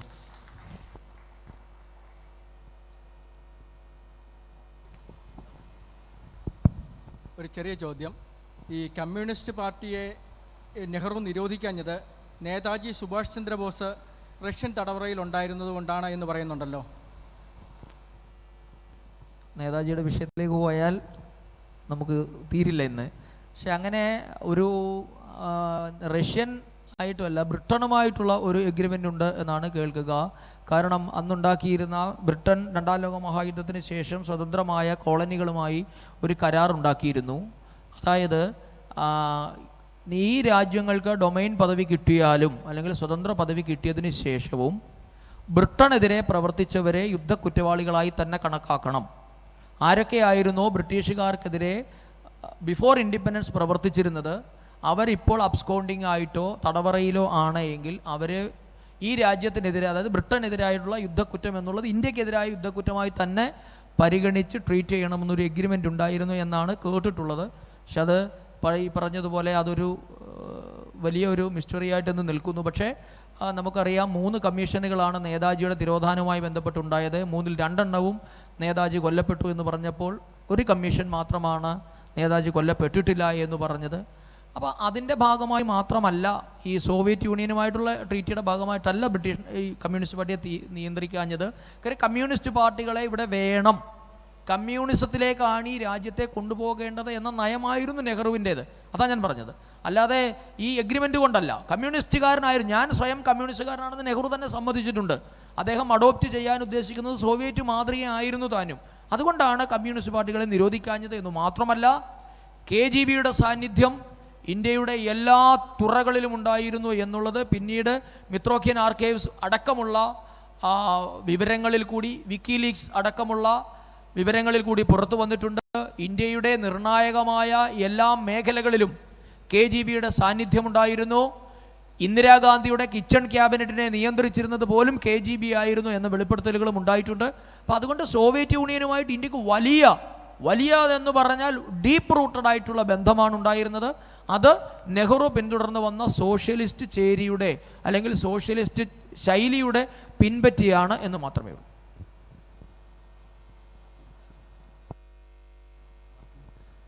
നമസ്കാരം സന്ദീപേട്ട. എനിക്കൊരു ചോദ്യമുണ്ട്. ചേട്ടൻ നേരത്തെ പറഞ്ഞു ഉള്ളവനും ഇല്ലാത്തവനും, അതായത് ഉണ്ടായിട്ട് വേണ്ടാന്ന് വെച്ചവനും എന്ന് പറഞ്ഞ് മൂന്നാമതൊരു വിഭാഗം കാർൽ മാർക്സ് ഇന്ത്യയിൽ വന്നിരുന്നെങ്കിൽ ഉണ്ടാകുമായിരുന്നു എന്ന് പറഞ്ഞു. MN റോയ് എന്ന് പറയുന്നത് അവരുടെ വലിയൊരു സൈദ്ധാന്തികനാണ്. ചേട്ടൻ തന്നെ നേരത്തെ പറഞ്ഞ വ്യക്തിയാണ്. അപ്പോൾ MN റോയ് ആരുടെ ശിഷ്യനായിരുന്നു എന്നുള്ള ചേട്ടനറിയാം. നമ്മൾ ആ വിഷയത്തിലേക്ക് പോകുന്നില്ല. ഇന്ത്യയിൽ ജീവിച്ച് ബാഘാജതിൻ എന്ന് പറയുന്ന ഒരു സന്യാസ ദീക്ഷ തന്നെ എടുത്തിട്ടുന്ന ഒരു വ്യക്തിയുടെ ശിഷ്യനായിരുന്ന MN റോയ് എന്തുകൊണ്ടാണ് ഈ ഒരു വിഭാഗത്തെ ഇന്ത്യയിൽ സൃഷ്ടിക്കാത്തത്? അല്ല, അതാ പറഞ്ഞത്, അവർ അന്നത്തെ കാലത്തെ അവരുടെ ഇപ്പോൾ MN റോയുടെ കാര്യമാണെങ്കിൽ MN റോയ് മരിക്കുന്നത് കമ്മ്യൂണിസ്റ്റുകാരനായിട്ടല്ല, അതറിയാമല്ലോ. അതിനകത്ത് ഏറ്റവും കൗതുകകരമായ വസ്തുത, ഈ ആദ്യത്തെ പോളിറ്റ് ബ്യൂറോ മെമ്പർമാരായ 7 പേരും പിന്നീട് ആ കമ്മ്യൂണിസ്റ്റുകാരായിരുന്നില്ല. അഭിനയ് മുഖർജിയെ ദ ഗ്രേറ്റ് പർജിൻ്റെ കാലഘട്ടത്തിൽ സ്റ്റാലിൻ വെടിവെച്ച് കൊല്ലുകയായിരുന്നു അഭിനയ് മുഖർജിയെ. അപ്പോൾ MN റോയ് ഭാരതത്തിൽ തിരിച്ചു വന്ന് ഈ പറഞ്ഞതുപോലെയുള്ള വലിയ മാറ്റങ്ങളൊക്കെ സംഭവിച്ചു. സ്വന്തമായി പാർട്ടി ഉണ്ടാക്കി അവസാനം കമ്മ്യൂണിസ്റ്റുകാരനല്ലാതെയാണ് മരിച്ചത്. അപ്പോൾ പക്ഷേ പാർട്ടി ലൈൻ അതാണ്. ഈ കമ്മ്യൂണിസ്റ്റ് പാർട്ടിയുടെ ഏറ്റവും വലിയ പ്രത്യേകത എന്നുള്ളത് എന്താണെന്ന് പറഞ്ഞാൽ കീഴ്പ്പെട്ട് പ്രവർത്തിക്കുക.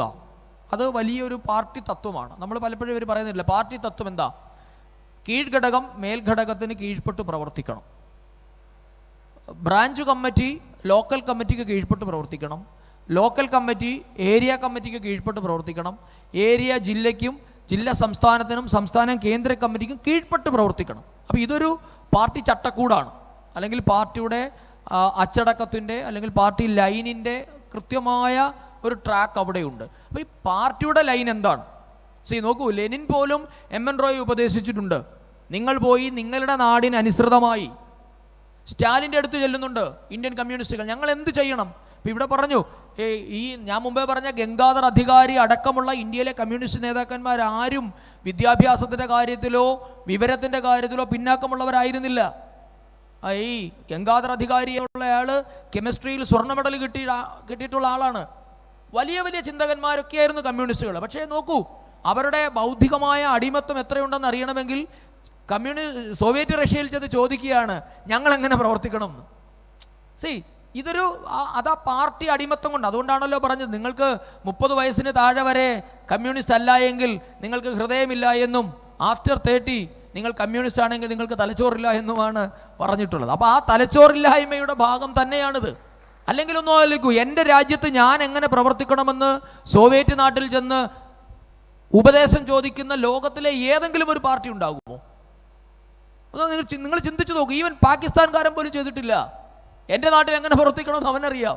പക്ഷെ നമ്മുടെ കമ്മ്യൂണിസ്റ്റ് നേതാക്കന്മാർ സോവിയറ്റ് യൂണിയനിലും ചൈനയിലും ചെന്ന് അപേക്ഷിക്കുകയാണ്, ഞങ്ങൾക്കൊരു മാർഗം പറഞ്ഞു തരൂ എന്നാണ് പറയുന്നത്.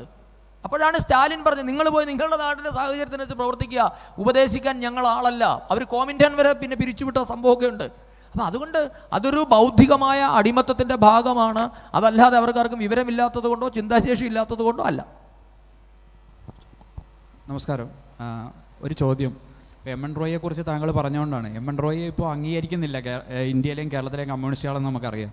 കാര്യം നമുക്കറിയാം, ലെനിനെ തന്നെ തിരുത്തിയൊരു സപ്ലിമെൻ്ററി തീസിസ് MN റോയ് അവതരിപ്പിക്കുകയും അപ്പോൾ ഇന്ത്യൻ മാർക്സിസത്തിൻ്റെ സ്ഥാപകനായി നിൽക്കുകയും ചെയ്ത ആളാണ് MN റോയ്. പക്ഷേ ഇപ്പോൾ കമ്മ്യൂണിസ്റ്റുകൾ പറയുന്നത് മെക്സിക്കൻ കമ്മ്യൂണിസ്റ്റ് പാർട്ടിയുടെ മാത്രം സ്ഥാപകനാണ് MN റോയ് എന്നാണ് പറയുന്നത്. ഇന്ത്യൻ കമ്മ്യൂണിസ്റ്റ് പാർട്ടിയുടെ സ്ഥാപക സ്ഥാനത്ത് MN റോയ് അവർ ഉൾപ്പെടുത്തുന്നില്ല എന്നുള്ളതാണ് ഏറ്റവും വലിയ തമാശ. അതുകൊണ്ട് ഭാരതത്തെ മാത്രമല്ല, ഭാരതീയമായ എന്തെങ്കിലും മൂല്യവ്യവസ്ഥയെ മാത്രമല്ല, അവരുടെ നേതാക്കന്മാരെ പോലും കമ്മ്യൂണിസ്റ്റുകാർ ഇപ്പോൾ തള്ളി പറഞ്ഞുകൊണ്ടിരിക്കുകയാണെന്ന് നമുക്കറിയാം. ഇപ്പോൾ MN റോയിയെക്കുറിച്ച് M. ഗോവിന്ദൻ എഴുതുന്നുണ്ട്, യൂറോപ്പിൽ ലെനിൻ എങ്ങനെയാണോ ഇന്ത്യൻ കമ്മ്യൂണിസ്റ്റ് പാർട്ടിയുടെ ഒരു വലിയ നേതാവ് ആയി മാറിയത്, അതുപോലെ തന്നെ ഏഷ്യയിലെ അല്ലെങ്കിൽ വിശേഷ കൊളോണിയൽ രാജ്യങ്ങളിലെ ഒരു ഇന്ത്യൻ കൊളോണിയൽ രാജ്യങ്ങളിലെ കമ്മ്യൂണിസ്റ്റ് പാർട്ടികൾക്ക് എം റോയി എന്ന് എം ഗോവിന്ദൻ എഴുതിയപ്പോഴാണ് എം ഗോവിന്ദനെ CIAയുടെ ഏജൻറ്റാക്കി മാറ്റിയതെന്ന് നമുക്കറിയാം. അതുപോലെ വയലാറിൻ്റെ കേസ് താങ്കൾ പറഞ്ഞു, ചൈനീസ് അനുകൂലമായ നിലപാട്. ഇപ്പം മധുര മനോജ്ഞ ചൈന എന്ന് എഴുതിയപ്പോഴാണ്, അതിനെ വിമർശിച്ചപ്പോഴാണ് പിന്നെ വയലാർ ഇവർക്ക് ഒരു സിനിമാ പാട്ട് എഴുത്തുകാരനായിട്ട് മാറിയതെന്ന് നമുക്കറിയാം.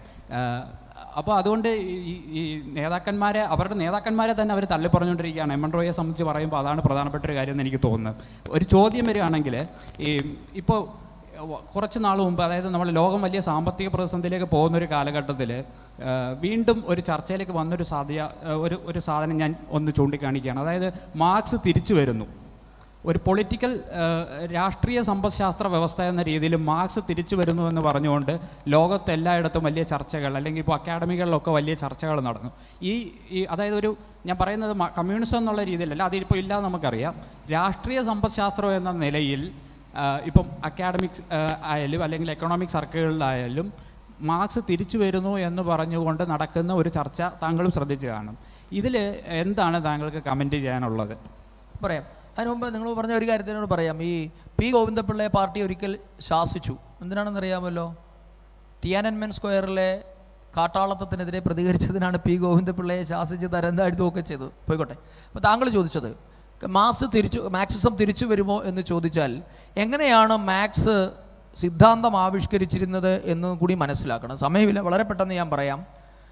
മാർക്സ് പറയുന്നു പ്രാകൃത കമ്മ്യൂണിസത്തിൽ നിന്നും അടിമ ഉടമ വ്യവസ്ഥയിലേക്ക് പോകും എന്നാണ് പറയുന്നത്. അടിമ ഉടമ വ്യവസ്ഥ നാടുവാഴിത്തത്തിൽ നിന്നും മുതലാളിത്തത്തിൽ നിന്നും സോഷ്യലിസം, ശാസ്ത്രീയ സോഷ്യലിസം, അതും കഴിഞ്ഞാണ് കമ്മ്യൂണിസം വരിക എന്നാണ് പറഞ്ഞിട്ടുള്ളത്. ഇതാണ് മാർക്സിൻ്റെ തിയറി. അവിടെ മാർക്സിന് ആദ്യഘട്ടത്തിൽ തന്നെ പരാജയപ്പെട്ടു. സാമ്രാജ്യത്വം എന്ന് പറയുന്ന സങ്കല്പത്തെ അഡ്രസ്സ് ചെയ്യാൻ മാർക്സിന് പറ്റിയിട്ടില്ല. സാമ്രാജ്യത്വത്തെ അഡ്രസ്സ് ചെയ്തത് ലെനിനാണ്. ഈ തിയറി പരിശോധിക്കുമ്പോൾ പറയാം, ലെനിനാണ് സാമ്രാജ്യത്വം ഒരു റിയാലിറ്റിയാണ് എന്ന് പറഞ്ഞു വെച്ചത്. അപ്പം മാർക്സിൻ്റെ കാലഘട്ടത്തിൽ തന്നെ കമ്മ്യൂണിസം പരാജയപ്പെട്ടു. കാരണം മാർക്സ് ജർമ്മൻകാരനായിരുന്നെങ്കിലും അദ്ദേഹത്തിൻ്റെ കർമ്മമേഖല ലണ്ടൻ ആയിരുന്നു, അല്ലെങ്കിൽ ഇംഗ്ലണ്ട് ആയിരുന്നു. ലോകത്തിലെ അന്ന് ഏറ്റവും വലിയ മുതലാളിത്ത രാജ്യമായിരുന്നു ലണ്ടൻ, അല്ലേ? മാർക്സിൻ്റെ തിയറി ശരിയാണ് എങ്കിൽ മുതലാളിത്തത്തിൽ നിന്നാണ് എന്തുണ്ടാകേണ്ടത്?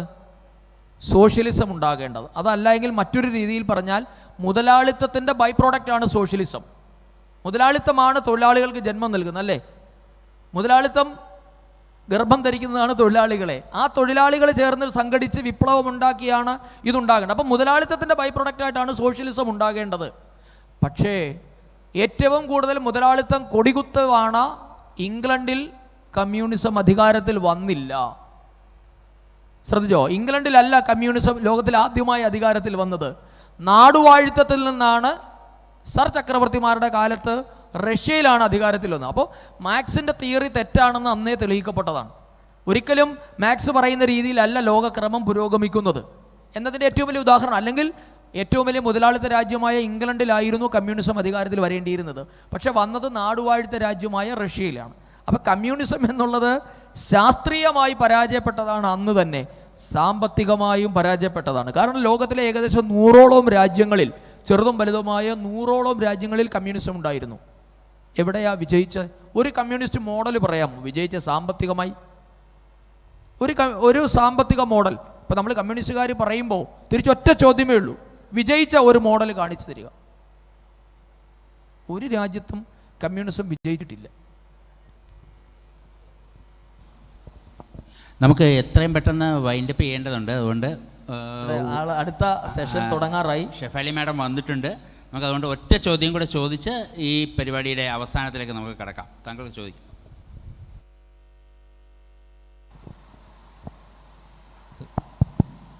സാർ ഇപ്പോൾ പറഞ്ഞല്ലോ, അതുപോലെ തന്നെ കമ്മ്യൂണിസം ഉള്ള രാജ്യങ്ങൾ എന്തുകൊണ്ടാണ് ദരിദ്രത്തിലേക്ക് പോകുന്നത്? അല്ലെങ്കിൽ ദാരിദ്ര്യമുള്ള രാജ്യങ്ങളിലാണോ കമ്മ്യൂണിസം പച്ചപിടിക്കുന്നത്? അതുപോലെ ഇപ്പോൾ കേരളം ഒരു സംസ്ഥാനമാണെങ്കിൽ കൂടി ഈ കമ്മ്യൂണിസത്തിൻ്റെ പാത പിന്തുടരുന്നതുകൊണ്ടാണോ നമ്മളൊരു വലിയ കടക്കണിയിലേക്ക് പോയിക്കൊണ്ടിരിക്കുന്നത്? എന്താ ചോദ്യത?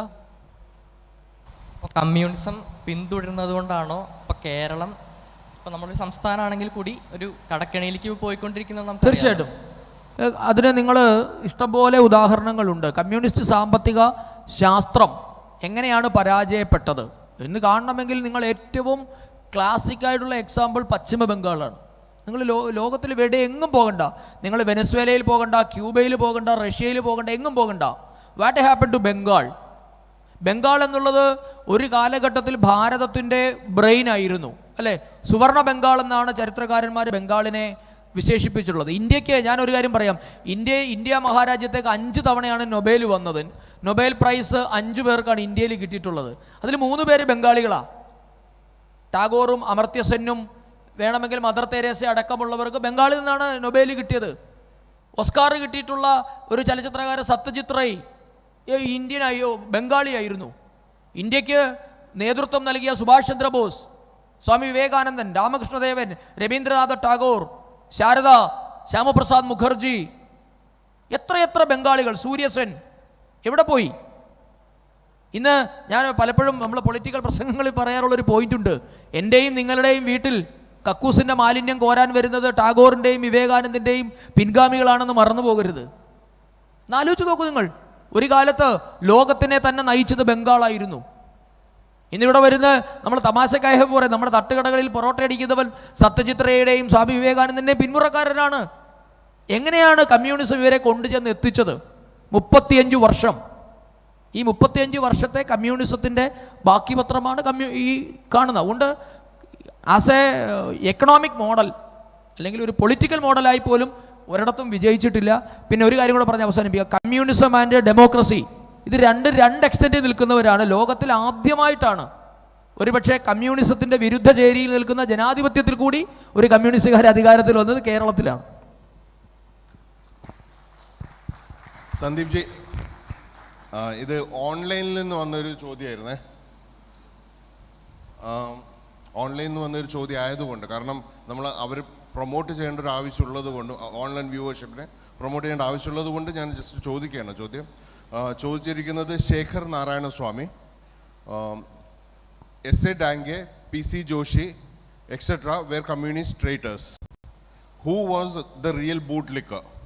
Communists were careful in taking that name instead of quoting Savarkar always. Is this a planned agenda to degrade Hindu freedom fighters? Of course, naturally, there is no question. Okay.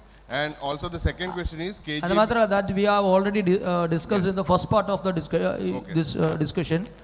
And I mean the S.A. Dange, then the communication between Reginald Maxwell and P.C. Joshi. Okay. It's evident there. Okay. And the question is again on the KGB. Sonia Gandhi's father was from communist. So KGB was in regular touch with her also. All these things lead to the hiding of the mystery death of Subhash Chandra Bose? Do you have any suggestion on that? Subhash ചന്ദ്രബോസിൻ്റെ മരണവുമായി ബന്ധപ്പെട്ട് ഞാൻ പറഞ്ഞില്ല, അത് നമുക്ക് actually ഇവിടെ സംസാരിക്കാനുള്ള സമയമില്ലാത്തത് കൊണ്ട് മാത്രം അത് റിസർവ് ചെയ്യുന്നു. We have answer, but later we will discuss it. വളരെ നന്ദി സന്ദീപ് ജി. വളരെ നല്ല രീതിയിൽ, മികച്ച രീതിയിൽ കമ്മ്യൂണിസം എങ്ങനെയാണ് ഭാരതീയതയെ പിന്നിൽ നിന്ന് കുത്തിയത് എന്ന് നമ്മോട് പറഞ്ഞ് നമ്മെ മനസ്സിലാക്കിയ സന്ദീപ് വാചസ്പതി ജിക്ക് എല്ലാ നന്ദിയും. അദ്ദേഹത്തിൻ്റെ തുടർന്നുള്ള പ്രവർത്തനങ്ങളിൽ എല്ലാ ഭാവുകങ്ങളും ആശംസിച്ചുകൊണ്ട് നിർത്തുന്നു. നന്ദി, നമസ്കാരം. അടുത്ത വേദിയിലേക്ക് പ്രവേശിക്കാം.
അടുത്ത സെഷൻ ഇപ്പോൾ ഉടനെ തന്നെ ആരംഭിക്കുന്നതാണ്.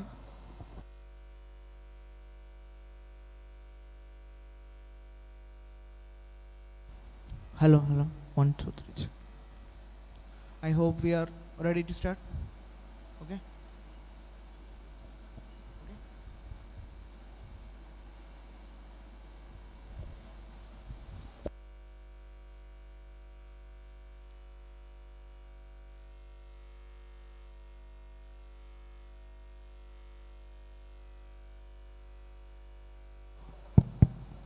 ഓഡിറ്റോറിയത്തിന് പുറത്തുപോയ ആൾക്കാരൊക്കെ ഒന്ന് അകത്തേക്ക് വരണമെന്ന് അഭ്യർത്ഥിക്കുന്നു. ഇത് പുതിയ സെഷൻ തുടങ്ങാൻ പോവുകയാണ്. സോ എല്ലാവരും അകത്തേക്ക് വരാൻ അഭ്യർത്ഥിക്കുന്നു. Hello. Okay. 1, 2, 3. Check. Okay. Hindu മഹാസമ്മേളനത്തിൻ്റെ ഭാഗമായി നടത്തുന്ന youth കോൺക്ലേവിൻ്റെ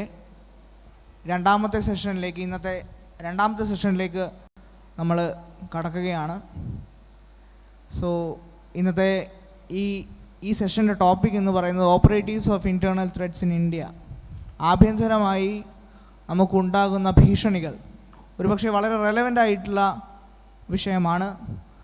so for the convenience we'll be switching to English. So a heartily welcome to each one of you to the second session of Youth Conclave conducted as a part of Hindu Mahasammelanam here in Trivandrum. So today the topic for the session is, I believe this is one of the most important topic to be discussed, to be talked and to be known. So the topic for today is operatives of internal threats in India, and we have one of the most distinguished guests with us today. We have writer, columnist, independent writer. We have Shifali ma'am with us. Ma'am, with a huge round of applause, ladies and gentlemen, let me welcome Shifali Vaidya here to Trivandrum. Ma'am, it's a pleasure having you here as a part of Youth Conclave here in Trivandrum. It's a pleasure having you. So, as a small introductory part, how do you feel being here on this occasion here for the Youth Conclave here in Trivandrum? Namaskaram ellavarkum. I am very grateful that I am in Sri Padmanabha Kshetram. I also come from Goa, which is also Parshurama Kshetram. So in that sense, it is very much a homecoming actually. And I've been to Kerala before, but not here. And I'm especially happy that there is this youth Hindu conclave that's being organized here.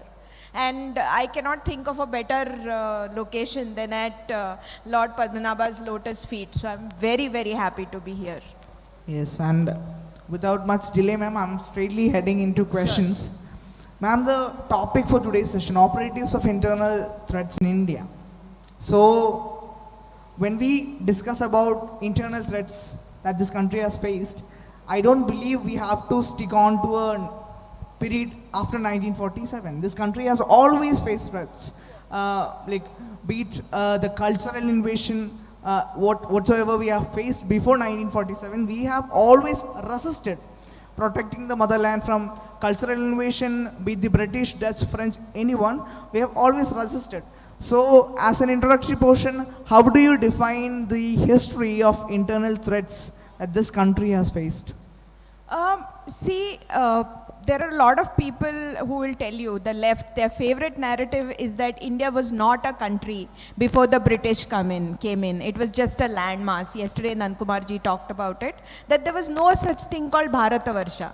So it's the British who gave us that tag of a country, is what they are saying. That the British gave us roads, the British gave us railways, British gave us a lot of nice things. They don't talk about British gave us Jallianwala Bagh massacre. They don't talk about British giving us Bengal famine.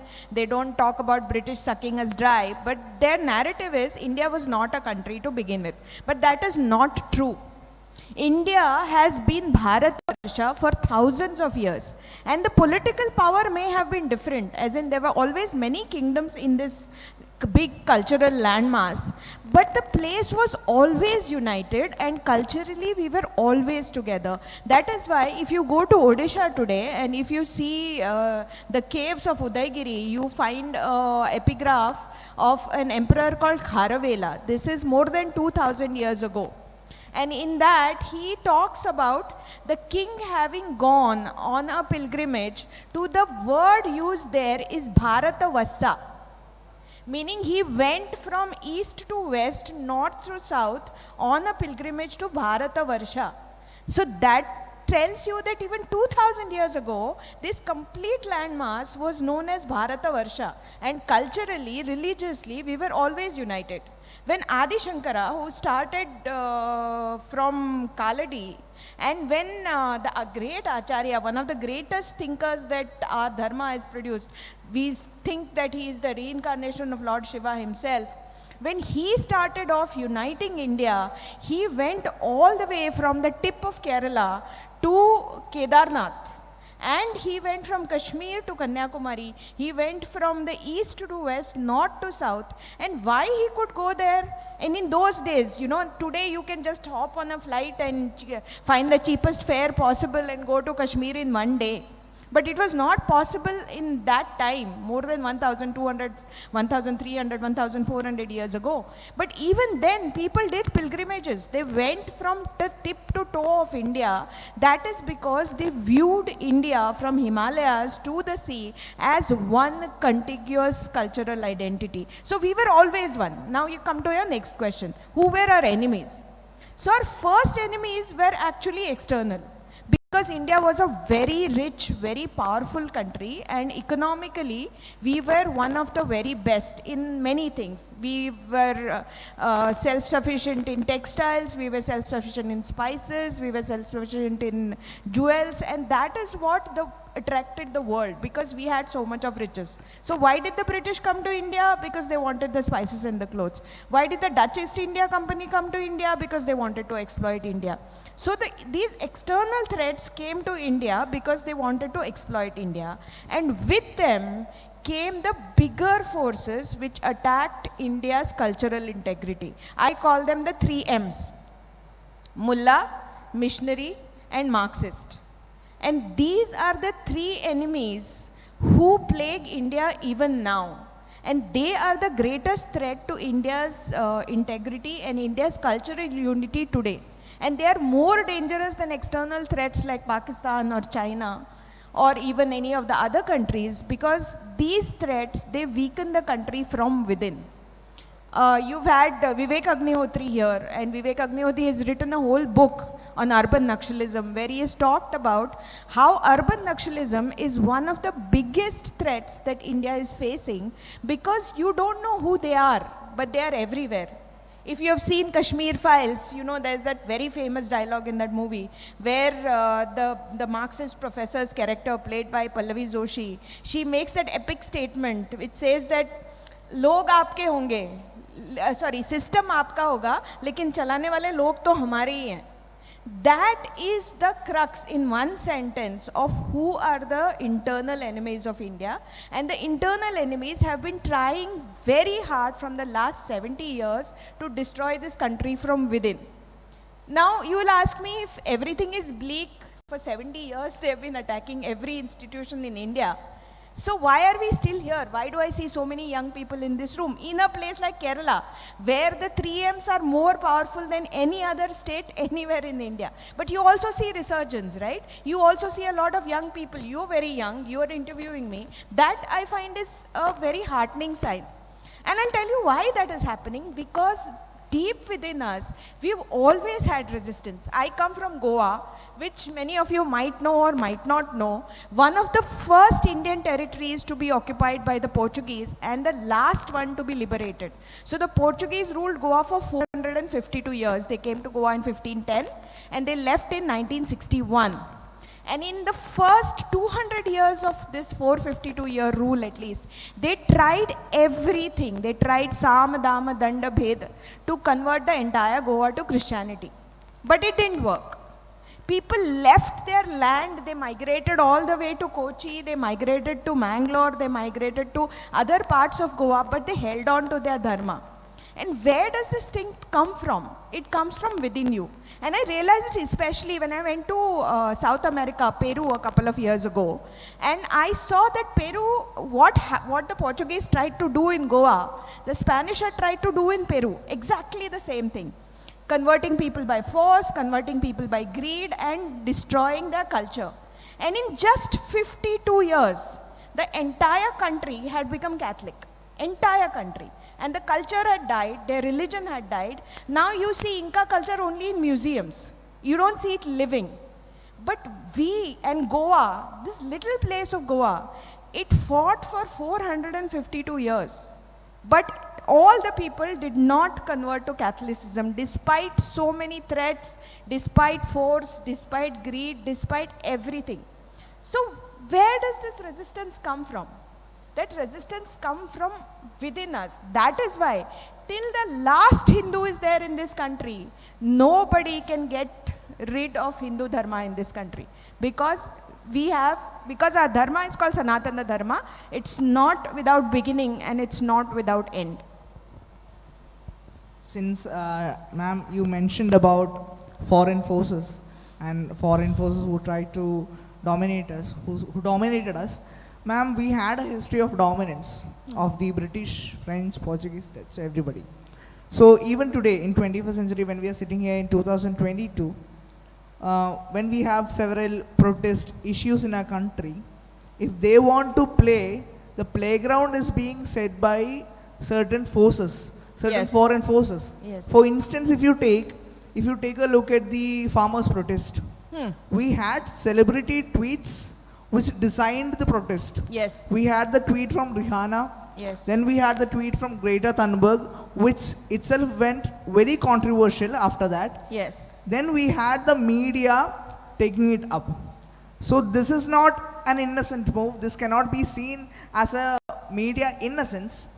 So these people are funding, these people are purchasing certain, in fact, if I be very specific, a senior journalist, Rajiv Sadesai, was suspended for around 2 weeks, I guess, from air Yes. for spreading a news of a farmer being shot dead. Yes. So how do you see the setting of a playground? If they want to play cricket, the cricket bat and ball is being supplied from abroad, the ground is being designed for them and it's making their play easy. How do you see that? See, one thing the Congress did very well for them, that is, in the 70 odd years that they were in power, is that they systematically captured minds by controlling institutions. And what are the institutions that they tried to control? They controlled academia, they controlled media, they controlled films, the art and the sectors which are responsible for perception. So that is where you have this image of, so you see in Hindi movies, doesn't matter what the movie is about, there'll always be some stock characters. There'll be the greedy Munimji, who will always be Hindu. And there'll be the good-hearted guy who may be drunk, but he's either a Christian or he is that helpful guy who is the token Muslim. So in a movie like Sholay, which is basically a remake of a Japanese movie, and it's a movie about dacoits, they live in some village, fictitious village in UP. The entire village is Hindu. But there is a mosque. And there is one old man who is Muslim and he has a son. So for two people, there's a mosque with loudspeakers. And the whole thing is, in this movie, I mean, if you take out those two characters, it doesn't do anything for the story of the movie. But you have to show this good-hearted Muslim guy who gets killed by a Hindu dacoit. And then he talks about, you know, the benevolence of Allah or whatever. It is very, very, very well placed. Even the movie like Tanaji, which happened last year, which is a sincere attempt to change the narrative, even there they have to include that token Muslim guy who is good-hearted and whose heart is in the right place, you know. Even though in Tanaji the villains are very clear, right? The villains are the Mughals. But despite that, you still have that little token guy. So this is how they tried to change minds. And they tried to change minds in academia, where all the history department, the economics department, the sociology department, everything that has control over your minds, that was taken over by the leftist thinkers. And that is how textbooks have been written. That is how our research papers have been written. That is how people have been capturing minds of young students, generation after generation after generation. So you don't talk about the temple destruction of Aurangzeb at all. But you write stories about how Aurangzeb was a nice guy who knitted caps in his old age to pay for his funeral, you know, which is true. I'm not saying that's not true. But who's going to write about how he destroyed Kashi Vishwanath temple? Who's going to write about how he massacred the entire people of Kashi? Who's going to write about the jizya that he imposed on the Hindu citizens? So if you're telling history, then you should be able to dispassionately talk about history and say that this is what historical facts are, this is what that person did, and let the reader judge it, no? But the historians, or distortions I would call them, have been trying to constantly whitewash history. I was having a conversation with Shri S.L. Bhairappa, it's on YouTube. And he was on one of the NCERT panels in the 70s, when they were trying this routine exercise of rewriting the history books. And when that meeting had happened, they had given clear instructions that you shall not write about Islamic atrocities. So don't mention killings of Khilji, don't mention destruction of temples, don't mention destruction of Somnath, but write about how Mughals gave us biryani, how Mughals gave us Taj Mahal, and how Mughals gave us Mughal gardens. Only that you are allowed to write. So Bhairappaji said, but this is not correct, this is wrong, this is not history, you're just whitewashing one entire side of the truth. So he was told, but if you tell the truth, then it will make people angry. People can't handle the truth, you know, like the movie in Officer and a Gentleman where Jack Nicholson says you can't handle the truth. So that is what they said, that people can't handle the truth. So we should not talk about real history. We should give a nice rosy version of history where we talk about how Mughals gave us Taj Mahal, and Mughals gave us Kathak, and Mughals gave us biryani, and Mughals gave us a whole lot of things. So Mr. Bhairappa says, I'm sorry, I disagree. So after that, when he put it on record, they disbanded that meeting. And after that, he was never called for any further meetings. They just dropped him from the committee because he wanted to speak the truth. His thing was, whatever happened in history actually happened, and we have to talk about it. Even today, if you go to Kashi and you go to the Kashi Vishwanath temple, the current Kashi Vishwanath temple, till a few years ago, before the Kashi Vishwanath corridor was completed, the approach road was from near that monstrosity that Aurangzeb had built. And if you see that monstrosity, you see 3 huge domes, and half of that building is actually a temple wall. You can see the temple wall. The temple wall has been deliberately kept there. It's not that Aurangzeb didn't have the capability to completely demolish it and build a mosque. But he kept half a temple wall as a reminder for the Hindus that each time you go to Kashi, you see that half temple and it's like a slap in your face. It's like they're telling you that we broke your most holy temple and you could not do anything about it. So it's a deliberate attempt to humiliate. And today when people go, and there was the original Nandi of Kashi Vishwanath, which was facing the original temple, obviously. So when the original temple was destroyed and that monstrosity was built, and the Nandi was actually between that temple and the current temple, which was built by Ahilyabai Holkar. And the Nandi was turned opposite way, not facing the Shivling. But till 3-4 years ago, that Nandi was in some obscure corner and you could not see it. Now, because of the Kashi Vishwanath corridor, that Nandi is part of the main temple. So when you enter the main temple, you see that here is the temple and here is the Nandi, and the Nandi is turned away from the temple. So everybody who is coming to the temple, especially the younger children, they ask, but why is the Nandi not facing this way? What is the story behind it? And then people tell them the story that the Nandi is facing that way because that's where the original temple used to be, which is a fact. So now it's become a talking point. And that's how you tell your true history. So in just doing this, there is a massive correction of narrative has happened. But such correction of narratives have to happen in all levels, everywhere. Every single history textbook you open, you will find objectionable sentences. Sometimes it's so frustrating because everywhere you see whitewashing of history being done, everywhere, regionally. So for example, you are from Kerala, you probably know about Martanda Varma, and you are probably from Trivandrum, so you know that he fought the Dutch and he repelled Tipu Sultan and all of that. How many people outside Kerala know about Martanda Varma? We don't. People in Karnataka probably know about Vijayanagar and Krishnadevaraya. The rest of India doesn't. People in Maharashtra know everything about Shivaji Maharaj. You may have just heard of Shivaji Maharaj, but you don't know the whole history of Shivaji Maharaj and how he understood the enemies and how he built an empire out of nothing. But everyone from Kerala to Tamil Nadu to Assam to Rajasthan to Kashmir knows who was Babur, who was Shah Jahan, that Shah Jahan built Taj Mahal, who was Aurangzeb. So our Mughal lineage we know, we all know, because we've been all taught that. But we don't know our own history. And every time now I go to social media and I see threads about what rulers in different places have done, the kind of temples they've built, the kind of contributions they've made to the culture, I'm amazed, because this is a part of our history that no one has taught us, and which is very sad. Because suddenly you have this young generation of people from your generation probably, few of them manage to redeem themselves. But most people will just go to schools and study whatever little they've been taught in school books and will think that this is correct history. That is what we need to correct now. So all these narrative building outlets or narrative building platforms have been setting the stage for the foreign forces to enter India and to attack them from within.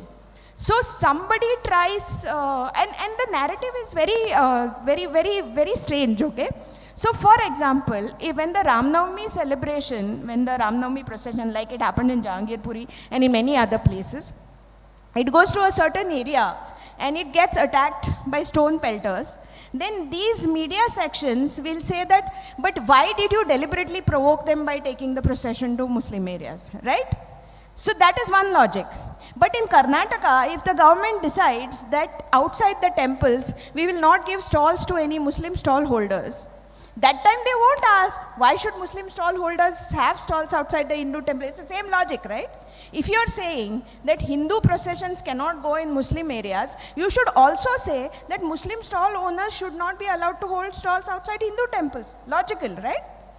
So how can you have logic one way when it's convenient to you and shout, oh, it's discrimination against minority, and then say that Hindus don't have the right to go through Muslim areas? In a secular country, Muslims got a Muslim area in 1947, no? So what is this Muslim area nonsense now? So ma'am, with that point, we just talked about how this art and culture and history is being hijacked by these certain group of people. Mm-hmm. So 2 days before we had Vivekji here, and when I had a talk with him, I just asked about the controversies that followed Kashmir Files. And certain group of people has a serious problem regarding Kashmir Files. If I come to specifics, the senior leader of the left, Sitaram Yechuri, said that Kashmir File is destroying the unity and integrity of the country. And when I again come to specifics, the leader of Aam Aadmi Party, Arvind Kejriwal, on the floor of the House, when he was asked about making Kashmir Files tax-free, which was done by many states in India, on the floor of the House he said, YouTube pe dal do, free ho jayega. So, what exactly? Now certain people are coming up with the stories of Kashmiri Pandits, with the history that was not spoken before. So they have a real frustration out there. So how do you see the statements made by Arvind Kejriwal? And the important point to be noted, Delhi government has made many films tax-free before. So how do you see the statements of the left leader Sitaram Yechuri and the leader of Aam Aadmi Party, Arvind Kejriwal, on the same context of Kashmir Files? See, Arvind Kejriwal has been nothing but a glorified movie reviewer. So him saying that movie dekhna hai to movie shouldn't expect government support, that makes me laugh actually. But there is a greater problem with Kashmir Files. You know how the left has been handling this whole Kashmir Files thing, how they've been changing goalposts. It's very interesting because I've been analyzing it.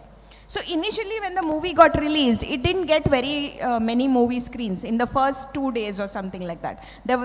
Even the theatre owners and all were not very keen to release the movie in multiple screens, right? So at that point of time, the left started writing this narrative is that Vivek Agnihotri is a failed director. He doesn't know how to direct. He makes very bad movies. That's why this movie is also a propaganda film, so nobody is going to see it. That was the first thing. Then in the first couple of days, because of word of mouth, the movie picked up suddenly. not because of a lot of publicity or not because of a lot of reviews or whatever. It got very bad reviews in the mainstream publications. But the movie still picked up because people identified with it, and Hindus for the first time felt that here was a story that nobody had told them and they needed to see this. So after that, the entire left, you can go back and check this, they changed their goalpost to it's an exaggerated account of a few incidents where maybe, 2 or 3 Hindu Kashmiri Pandits were killed or whatever. But it's like from bad movie maker, it became to exaggerated propaganda movie, all right? So again, the movie became hit because of people support. So when the movie became a hit, they again changed the goalpost, and now they've started saying that, okay, we agree that Kashmiri Hindus have been killed and we recognize that they have been killed, and yes, it's very unfair. This is third time. But you know what? There were Muslims also killed. And if 300 Kashmiri Hindus were killed, then there were 3,000 Kashmiri Muslims were killed. That was the next logic. But who killed those Muslims? The Hindus were killed by the Muslims. Why? Simply because they were Hindu. Not for any other reason, but because they were considered kafir. The Muslims who got killed in Kashmir, who killed them? Again, the same people who killed the Hindus, they were Muslims only. Why were the Muslims killed? The Muslims were killed because they were either thought of being khabris for the police, they were considered to be serving the government of India, or they were simply against the terrorist activities. That is why they were killed. So you cannot tell again only one side of the story and say that, more Muslims were killed than Hindus, so let's just ignore Hindu pain. Then they shifted their goalpost again after this, once the movie became a massive hit. It's like, okay, we know that, Hindus were killed and it was very unfair and all that. But you know what? It was not the fault of the Muslims who killed them. It was the fault of Jagmohan. It was the fault of RSS. It was the fault of the BJP. The BJP was not even in power then at the state. But this is how the left keeps changing goalposts. And as a observer, it's very fascinating for me to observe this and to find out how many times the goalposts have been changed. Normally, we don't do that.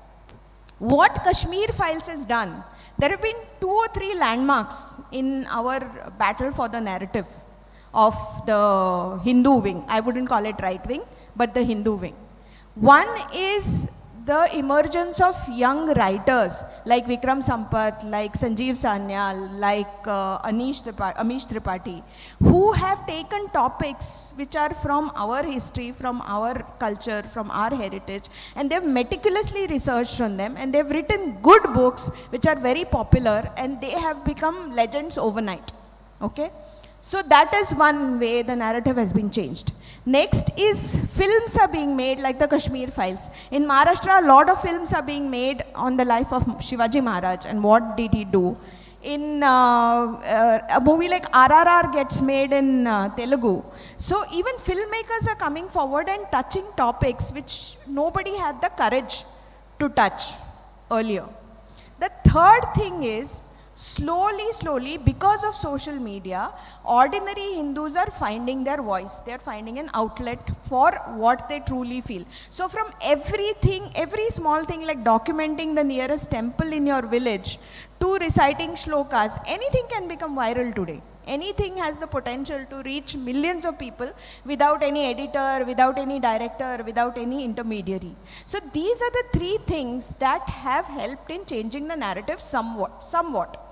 But again, I will say one of the biggest driver of this change is the change in political power. If there was no BJP government at the center, if there was no Narendra Modi as the Prime Minister, none of this would have happened. A movie like Kashmir Files wouldn't have been made, first of all. Even if it would have been made, it wouldn't have got screens and it wouldn't have been this popular. See, every idea needs to have its time. So political power is very, very, very essential for the intellectual sector to bloom. The left and the Congress understood this very well. So while they held political power, they made sure that their intellectuals, their writers, their filmmakers were given patronage, and they were given, enough support to produce projects which basically falsified our history, which carried false narratives. Now that picture is changing somewhat.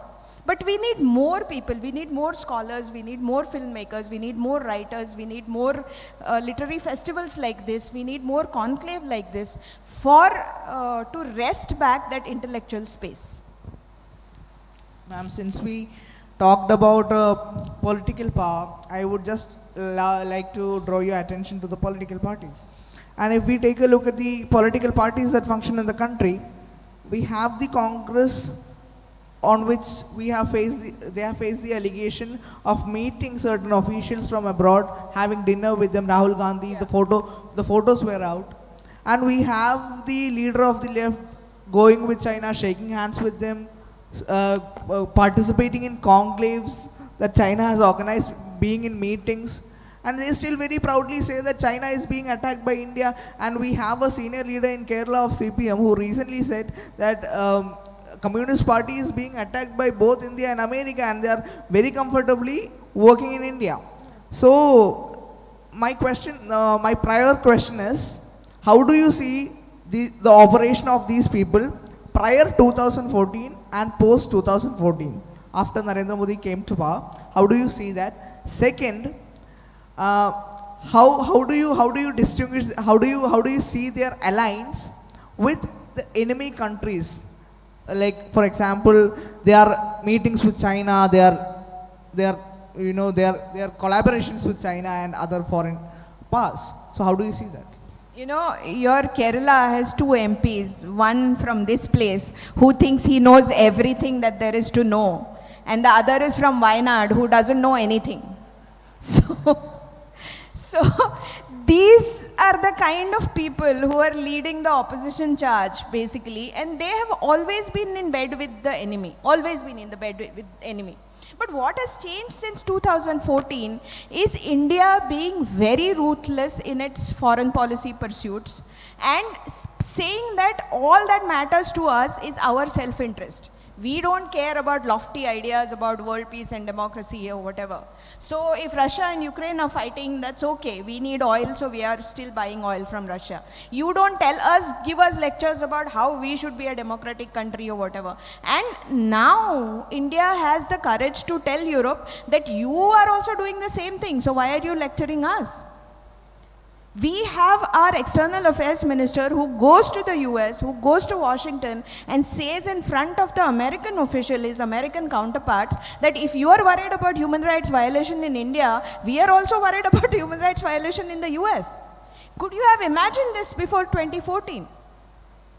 This can happen because you have a strong leader and a strong economic resurgent India that has the power. And that is why nothing succeeds in the world like success. If you're strong, if you're economically resurgent, people will respect you. And it's the same thing with Hindus. The minute Hindus start getting assertive, the minute Hindus start voting unitedly, things change. What happened in UP? It was a vote. It was a Hindu vote. It was not a Yadav vote or a Dalit vote or a Brahmin vote or any vote. It was a one united Hindu vote. And you saw just a couple of days, there were videos of the mosques taking off loudspeakers by themselves. This happens when the Hindu vote is united. You have a chief minister in Assam who has the guts to say that madrasa's aids will be cut off completely. He can say that because he has the power of the united Hindu vote and he has a strong prime minister at the center. So that is why it's very, very, very important to have political power. I know a lot of people, every day ask, but Narendra Modi has not made a statement about this, but Narendra Modi has not made a statement about this. He is the prime minister. He has certain protocols to follow. But because he's the prime minister and because he's there in Delhi, Yogi Adityanath can go and bulldoze illegal property. Because he's the prime minister, Hemant Biswa Sarma can identify Rohingyas and send them back. Why do we not see that? And I live in Maharashtra. I know what lack of political power does and what kind of minority appeasement is going on in Maharashtra right now. So political power, to have that is very, very important. And India is a different country post 2014 and pre 2014. That is for sure. Ma'am, now I would like to go to very specifics. Like, is media being an internal threat? Certain medias, for example, a media in Kerala was banned because of certain news they have reported. They are fighting the case in court. So certain medias, do they at certain times, see, they have a design. They first started with anti-Modi, then they go, the anti-Modi campaign becomes anti-Hindu. Anti-Hindu campaign becomes anti-national. And when they are being questioned, they very, very, very beautifully, they play the card of being victims. So certain medias, I'm not generalizing it. How do you see the role of media in supporting these threats? See, if there are threats, they can be handled. But when there is a background support, when certain things are going, certain background support will will add fuel to the same. When there are certain protests and when there are certain issues in certain universities of this country, see, the media give them a very larger exposure. I still remember when the issue of JNU came up for the first time, they said that Kanhaiya Kumar is going to bring down Narendra Modi, and a famous media in Kerala reported that. They said that Modi is not going to sleep again. Yeah. So how do you see the role of media in being a threat and supporting the threat and adding fuel to the same? See, mainstream media in India, particularly in English, has lost credibility big time.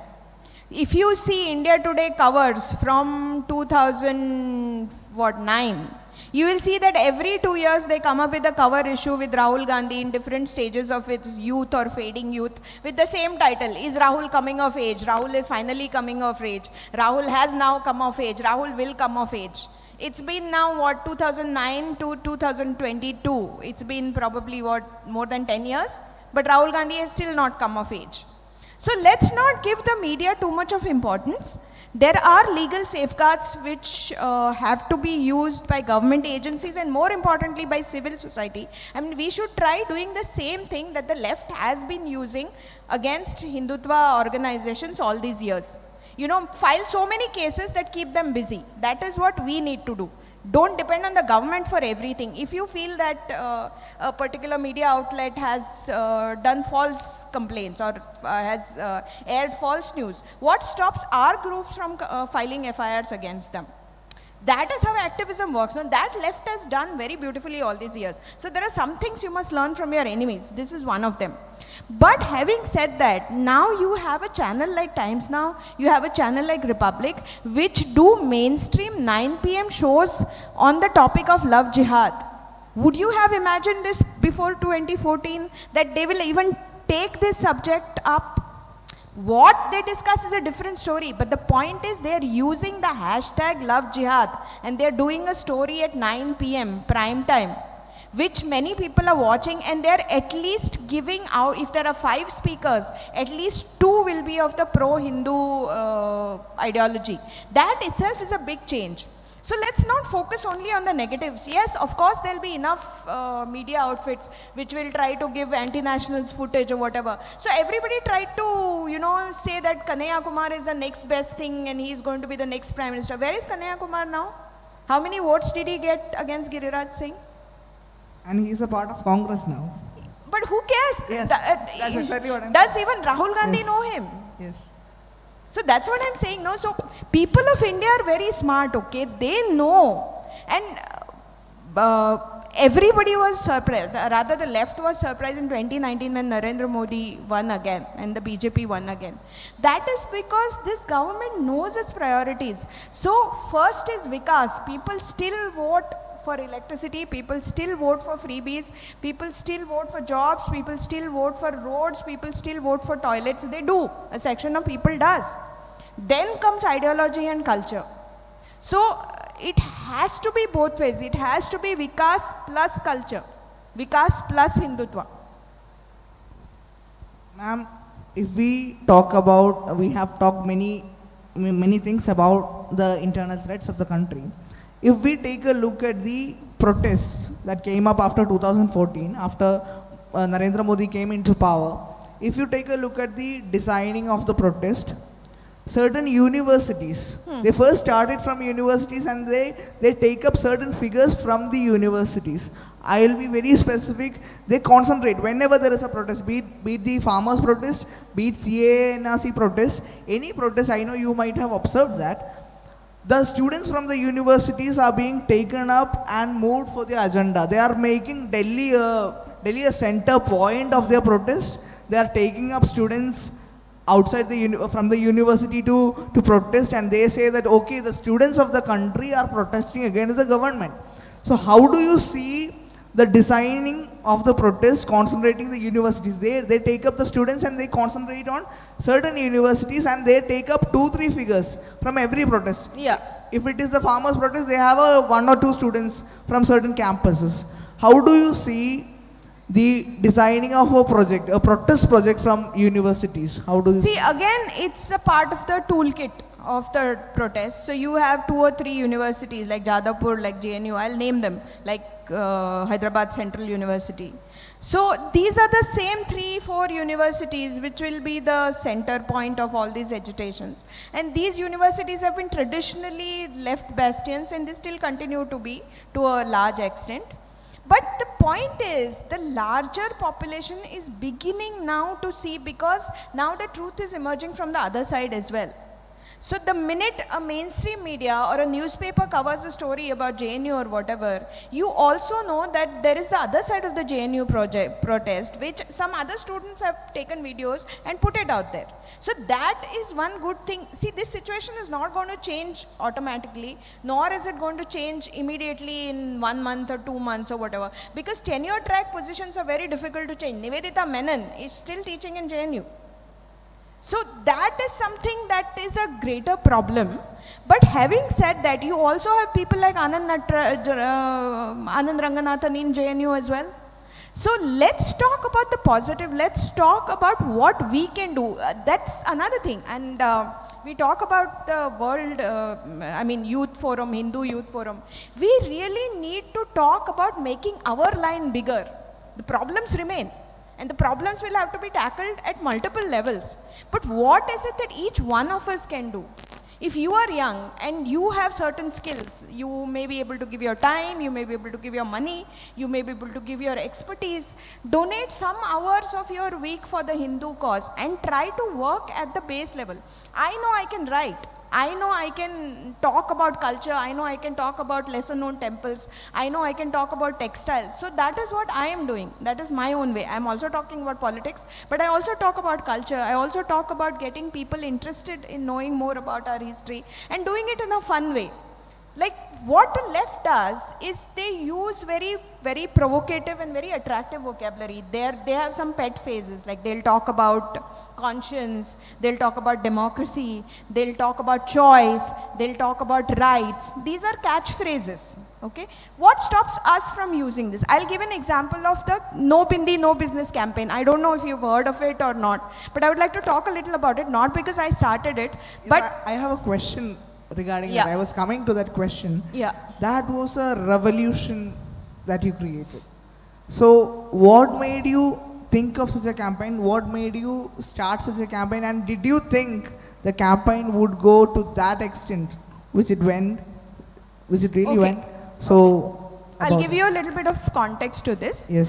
So I have been watching the festival ads for Diwali, for Ganesh Chaturthi, for various festivals, changing over the last few years. You know, till about 5, 6, 7 years ago, all the Diwali ads had a very festive Hindu atmosphere. There used to be diyas in the background, there used to be garlands, there used to be people dressed in happy, festive, bright clothes. You know, one look at that image and you would know that you're talking about a Hindu festival, all right? But in the last 4 or 5 years, that started changing. So slowly, one by one, things started disappearing from ads. Diya started disappearing, murtis of God started disappearing, flowers and rangoli started disappearing. Then the clothes started becoming more colorless, you know, instead of this bright pink, it started being beige and gray and dull, which is not what Indians wear most of the time for their festivals. And the most glaring change was the disappearance of the bindi, which happened in the last 5-6 years. It was a very conscious decision by many brands. And they were still trying to tell Hindus that this Diwali buy from us, this Ganesh Chaturthi buy from us, this Gudi Padwa buy from us, this Yugadi buy from us. So I was like, I am a Hindu consumer, it's my hard-earned money, and I have every right to buy from a brand that respects my culture and traditions. So if you want my money, which is Hindu money for Hindu festivals, then I want a brand that respects my culture, that respects my festivals, that respects my tradition, and shows it in the hands. That was the only thing. It's Diwali, it's Deepavali. It's not Jashn-e-Riwaz or whatever shit that Fab India called it. So why call a Hindu festival with a Urdu name? Why show ads for Hindu festivals where there is not a single Hindu symbols? There is no diya, there is no sky lantern, there is no flowers, there is no rangoli. How can it be a Diwali ad? That was my only thing. So when I started this, I was very clear that it was all about individual choice. I was not saying that every Hindu woman has to wear a bindi. That is what the left deliberately misinterpreted the campaign, but I had made it very clear, and I had said, speaking for myself, that I refuse to buy from brands that don't respect my culture. If you agree, please retweet, was the very simple tweet. That tweet was retweeted by some 15,000 people in 2 days. And it got some, I think, more than 25 lakhs views or whatever within 2 days.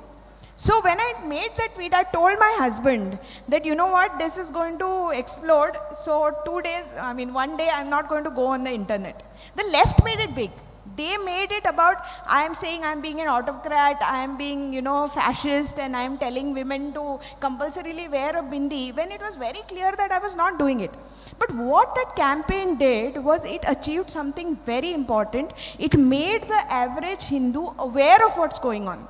So even today, wherever I go, I have people who come up to me and tell me that, ma'am, after that campaign, we started looking at ads, we started looking at hoardings, we started looking at festival advertisements, and we started noticing that, yes, there is no bindi. That's why it became big. It was started by me, but it became a movement because the ordinary Hindu understood what I was trying to say. It recognized what I was trying to say. He or she recognized what I was trying to say. That's why that campaign became big. This time when I came I flew from Goa to Bangalore and Bangalore to Thiruvananthapuram. I met 2 women at Bangalore airport who recognized me despite the mask.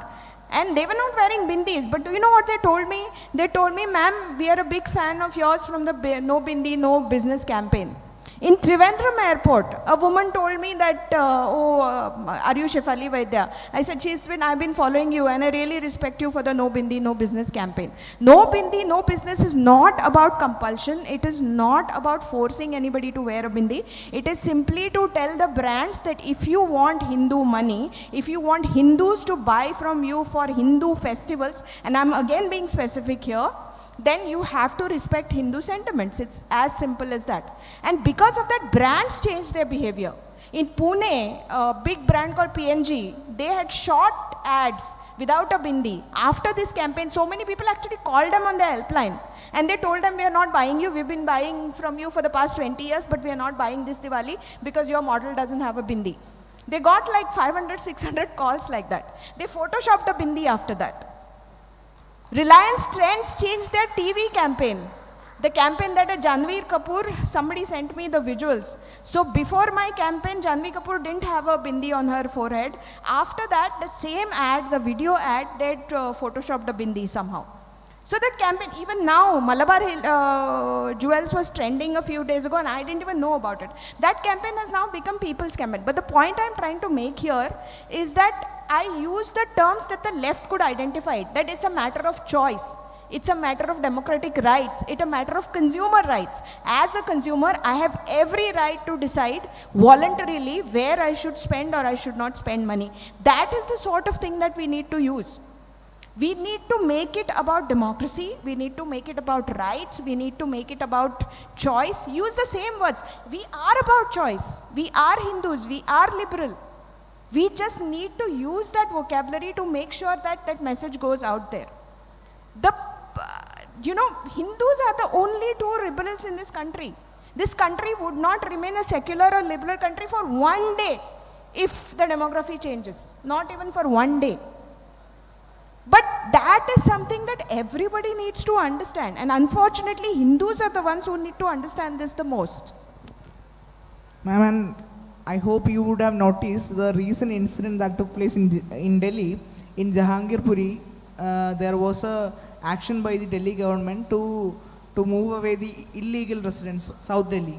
So at that point of time, suddenly, when the action was being taken, the leader of the left, Brinda Karat, she just came in, and then she just stood in front of a JCB, and then they just protested, and they told that this is an action against Muslims. An action was taken by the government. It was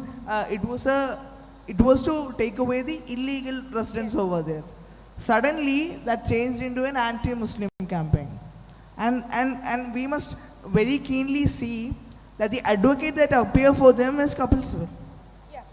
So how is it when the Delhi Municipal Corporation was trying to make an action, suddenly leaders come in, the advocates who take lakhs for an hour appear for these poor people.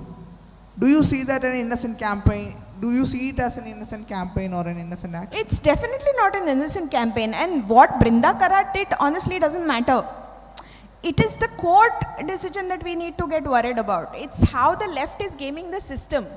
If the court had said that the municipality is right in demolishing the illegal structures, and the municipality was right morally in destroying the illegal structures, then doesn't matter if Brinda Karat, Sitaram Yechuri and their entire khandan comes and stands in front of the bulldozer. It doesn't matter. Her actions, no one, I mean, who knows Brinda Karat in Delhi? Nobody does. That's besides the point. The point is, it is legal activism that we need to be worried about, and we need to have high-paying lawyers who appear pro bono, or at least who appear to appear pro bono for Hindu cases. How many times do we have this? That is the real need of the hour. Obviously, somebody is paying Kapil Sibal, probably a foreign power. Obviously, somebody is paying Dushyant Dave.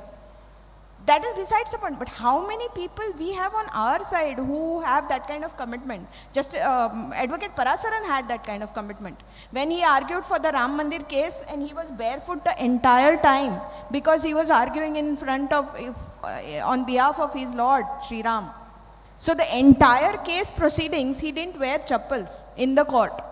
That was his commitment. But how many lawyers and legal professionals do we have like that, high-paying people, who actually would argue cases on our behalf? But we have a Devdutt Kamath who argues for the hijabis and who says that, oh, hijab should be allowed because the Quran does it. Is Quran the constitution? These are the same people who talk about the constitution all the time, right? So when it's time to argue in the court, then you say, oh, according to Quran, this is allowed. But is Quran the constitution?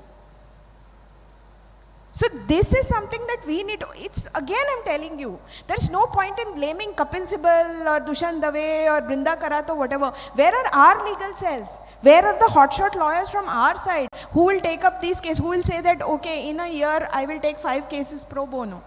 I see in Kerala, and I'm really amazed that in Kerala we have Hindu organizations which work so hard despite so many threats. Every 1 month or every 2 months you have cases of Sangh Swayam Sevak being murdered. Even recently there was a case, right? Mr. Srinivasan.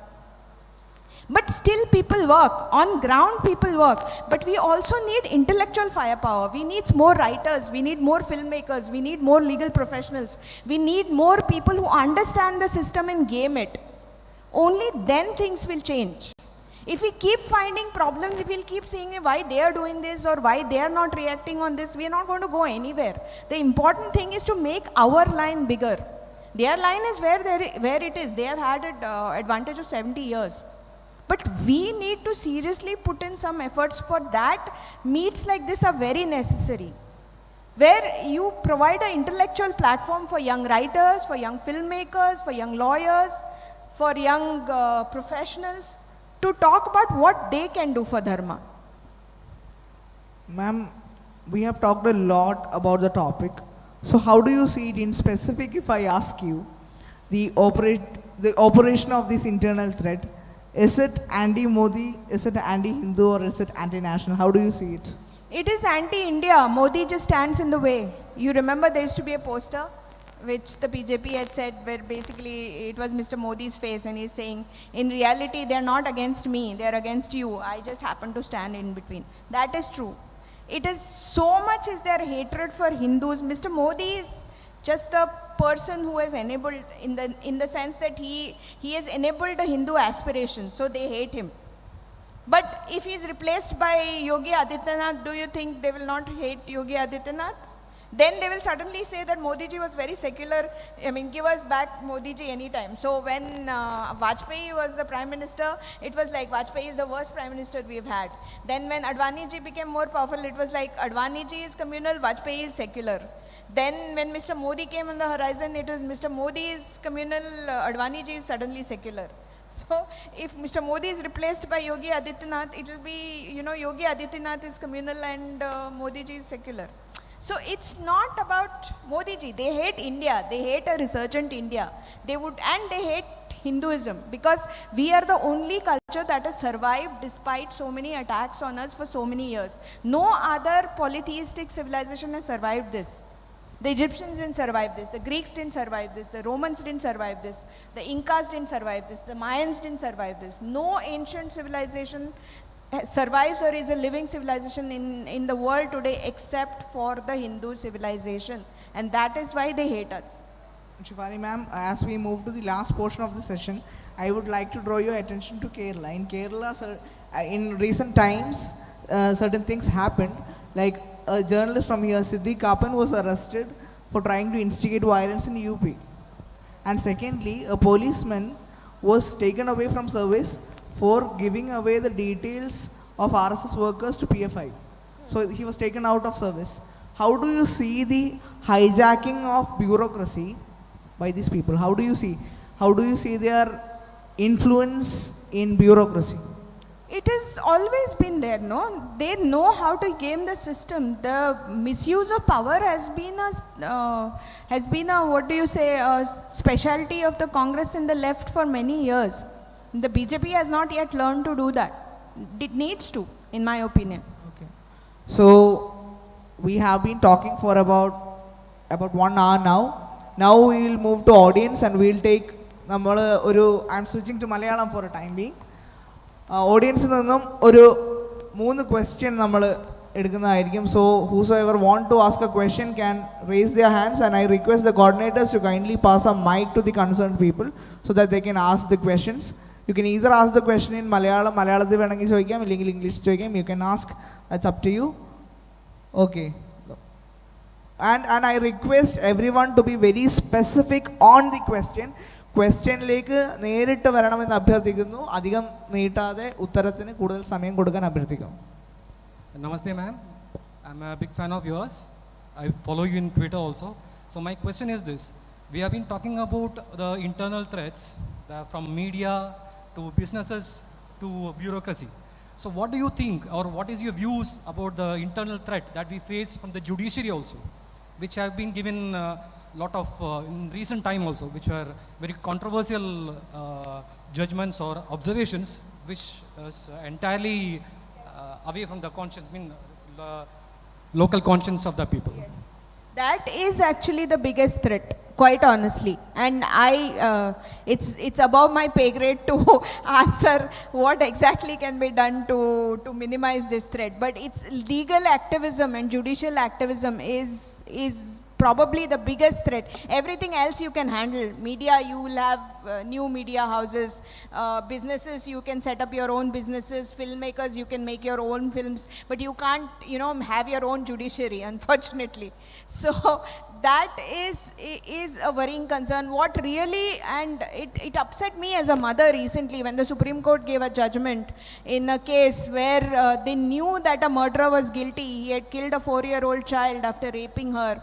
And the court said that we know he is guilty, it's been proven he is guilty, and it's horrible what he has done. But every sinner has a future, and his crippled psyche needs to be healed or some such shit. So, pardon my language.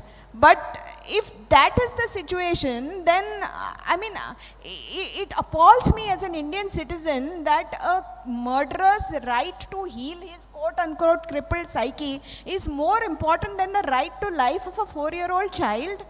What kind of society are we living in? And this is legally sanctioned by the highest court in India. That really shocks and scares me. I honestly don't have an answer to your question. Pali, may I substitute one thing? Yeah. For everybody here, this is a question. This is a suggestion. Just go and find out how many judges have been elevated or got their position after just 14 years of practice. How many judges have got advocates get their senior designation in 10 to 12 years of actual practice, which is the minimum stipulated period. In Mumbai High Court it happened and elevated in 12 years, and later on, after a few years, he comes into the Chief Justice of Allahabad High Court and later on as a judge of the High Court. This is how they have filled their people with judiciary. People in the judiciary have been filled by the ecosystem, the same ecosystem explained by Shafali ji. We need to know the answer. Please raise your hands. Move an RTI before the Bombay High Court register, saying that kindly tell us how many people were designated just after 10 to 12 years of practice as senior, number one. How many judges were elevated? See, the constitutional provision is eminent jurist. How many such eminent cases did he do for getting elevated in the year 2000 as a judge of the Supreme Court? I am not taking anybody's name.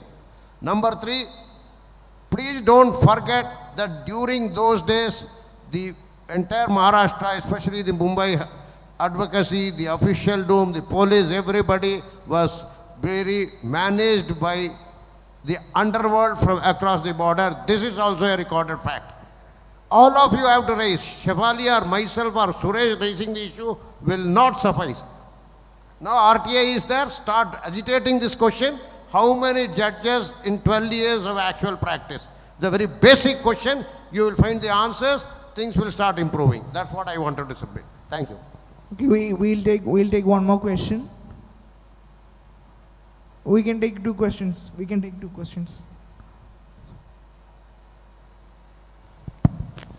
My question is how we can deal effectively with this media jihad, because the Kerala Hindus are the most unfortunate TV viewers, because whenever we open our channels, the media men are spitting poison against the Hindus, except some few YouTube channels and Amrita and Janam. All the news anchors news channels are anchored by anti-Hindu journalists in Hindu names. I'd like to especially mention two names, Pramod Raman and Pradeep Paraktikad.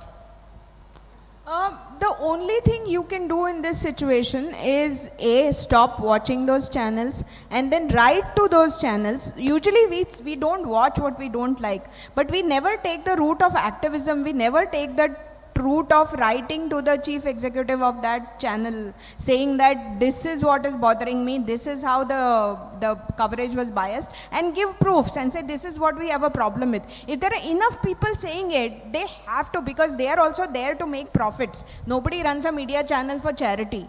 So they will take cognizance of the, if 1,000 people write and say that this report was wrong and this reporter was biased and these are the reasons, this is why we are saying so, then they have to sit up and take notice. Even Rajdeep Sardesai was made to sit on a bench for 2 weeks.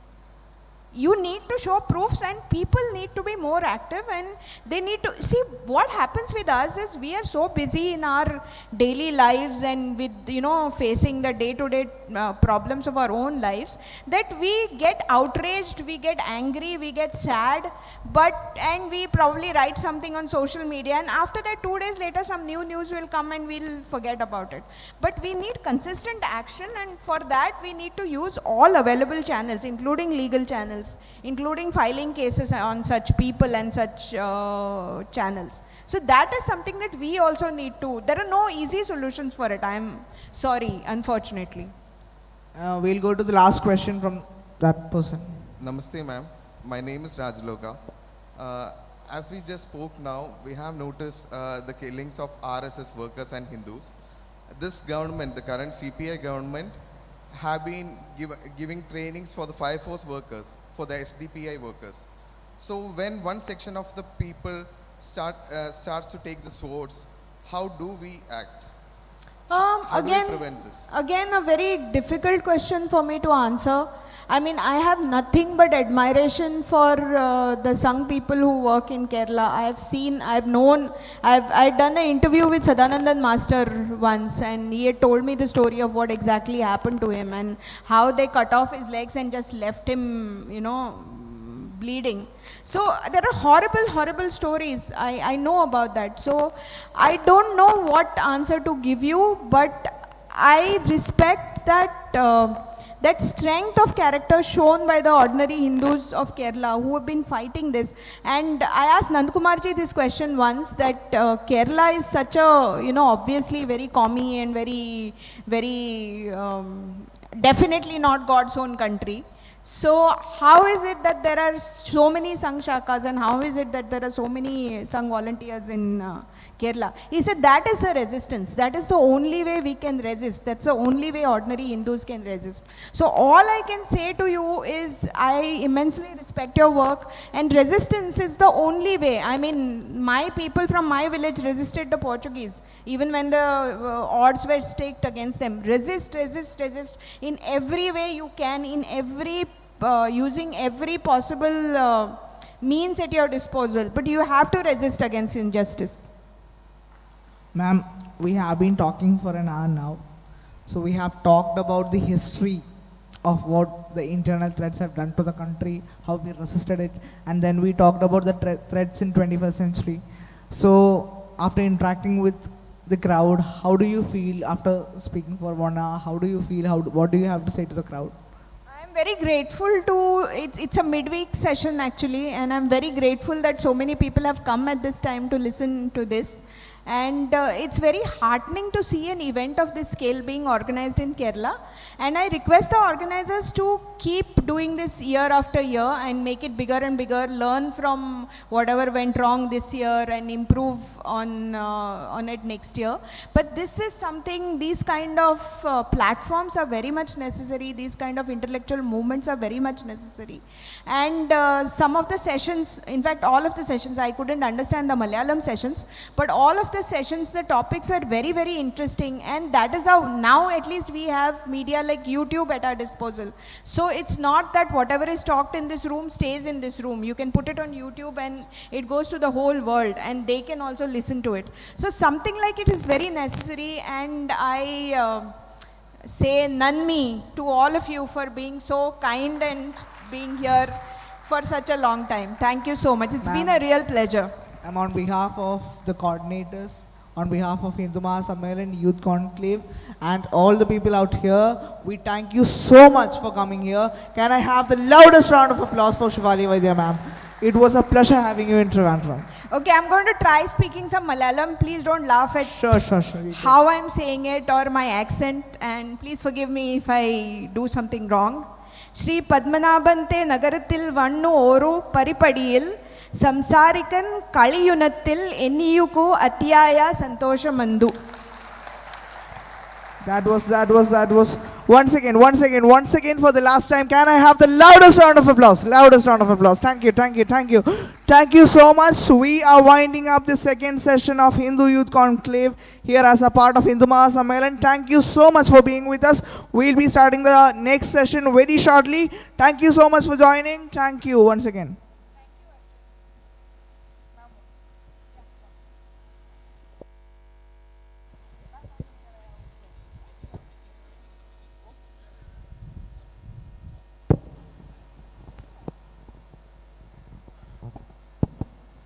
ഉച്ചയ്ക്ക് ശേഷമുള്ള ആദ്യത്തെ session 2 മണിക്ക് തന്നെ ആരംഭിക്കുന്നതാണ്. അത് ഒരു കാരണവശാലും miss ചെയ്യരുത്. കാരണം മുംബൈ താജ് അറ്റാക്ക് നടക്കുന്ന സമയത്ത് ഇന്ത്യയുടെ ഹോം മിനിസ്ട്രിയുടെ അണ്ടർ സെക്രട്ടറി ആയിരുന്ന ശ്രീ RVS മണി അദ്ദേഹമാണ് ആ സെഷൻ എടുക്കുന്നത്. അതുമാത്രമല്ല, അന്ന് ഹിന്ദു ടെറർ എന്നൊരു പ്ലോട്ട് ഗവൺമെൻറ് തലത്തിൽ തന്നെ ഉണ്ടാക്കിക്കൊണ്ടുവന്നതിനെ അതിവിദഗ്ധമായി അതിൻ്റെ സത്യങ്ങൾ പുറത്തു കൊണ്ടുവന്ന് ആ പ്ലോട്ടിനെ പൊളിച്ച മനുഷ്യനാണത്. അതുകൊണ്ട് തന്നെ ആ സെഷൻ അത്രയധികം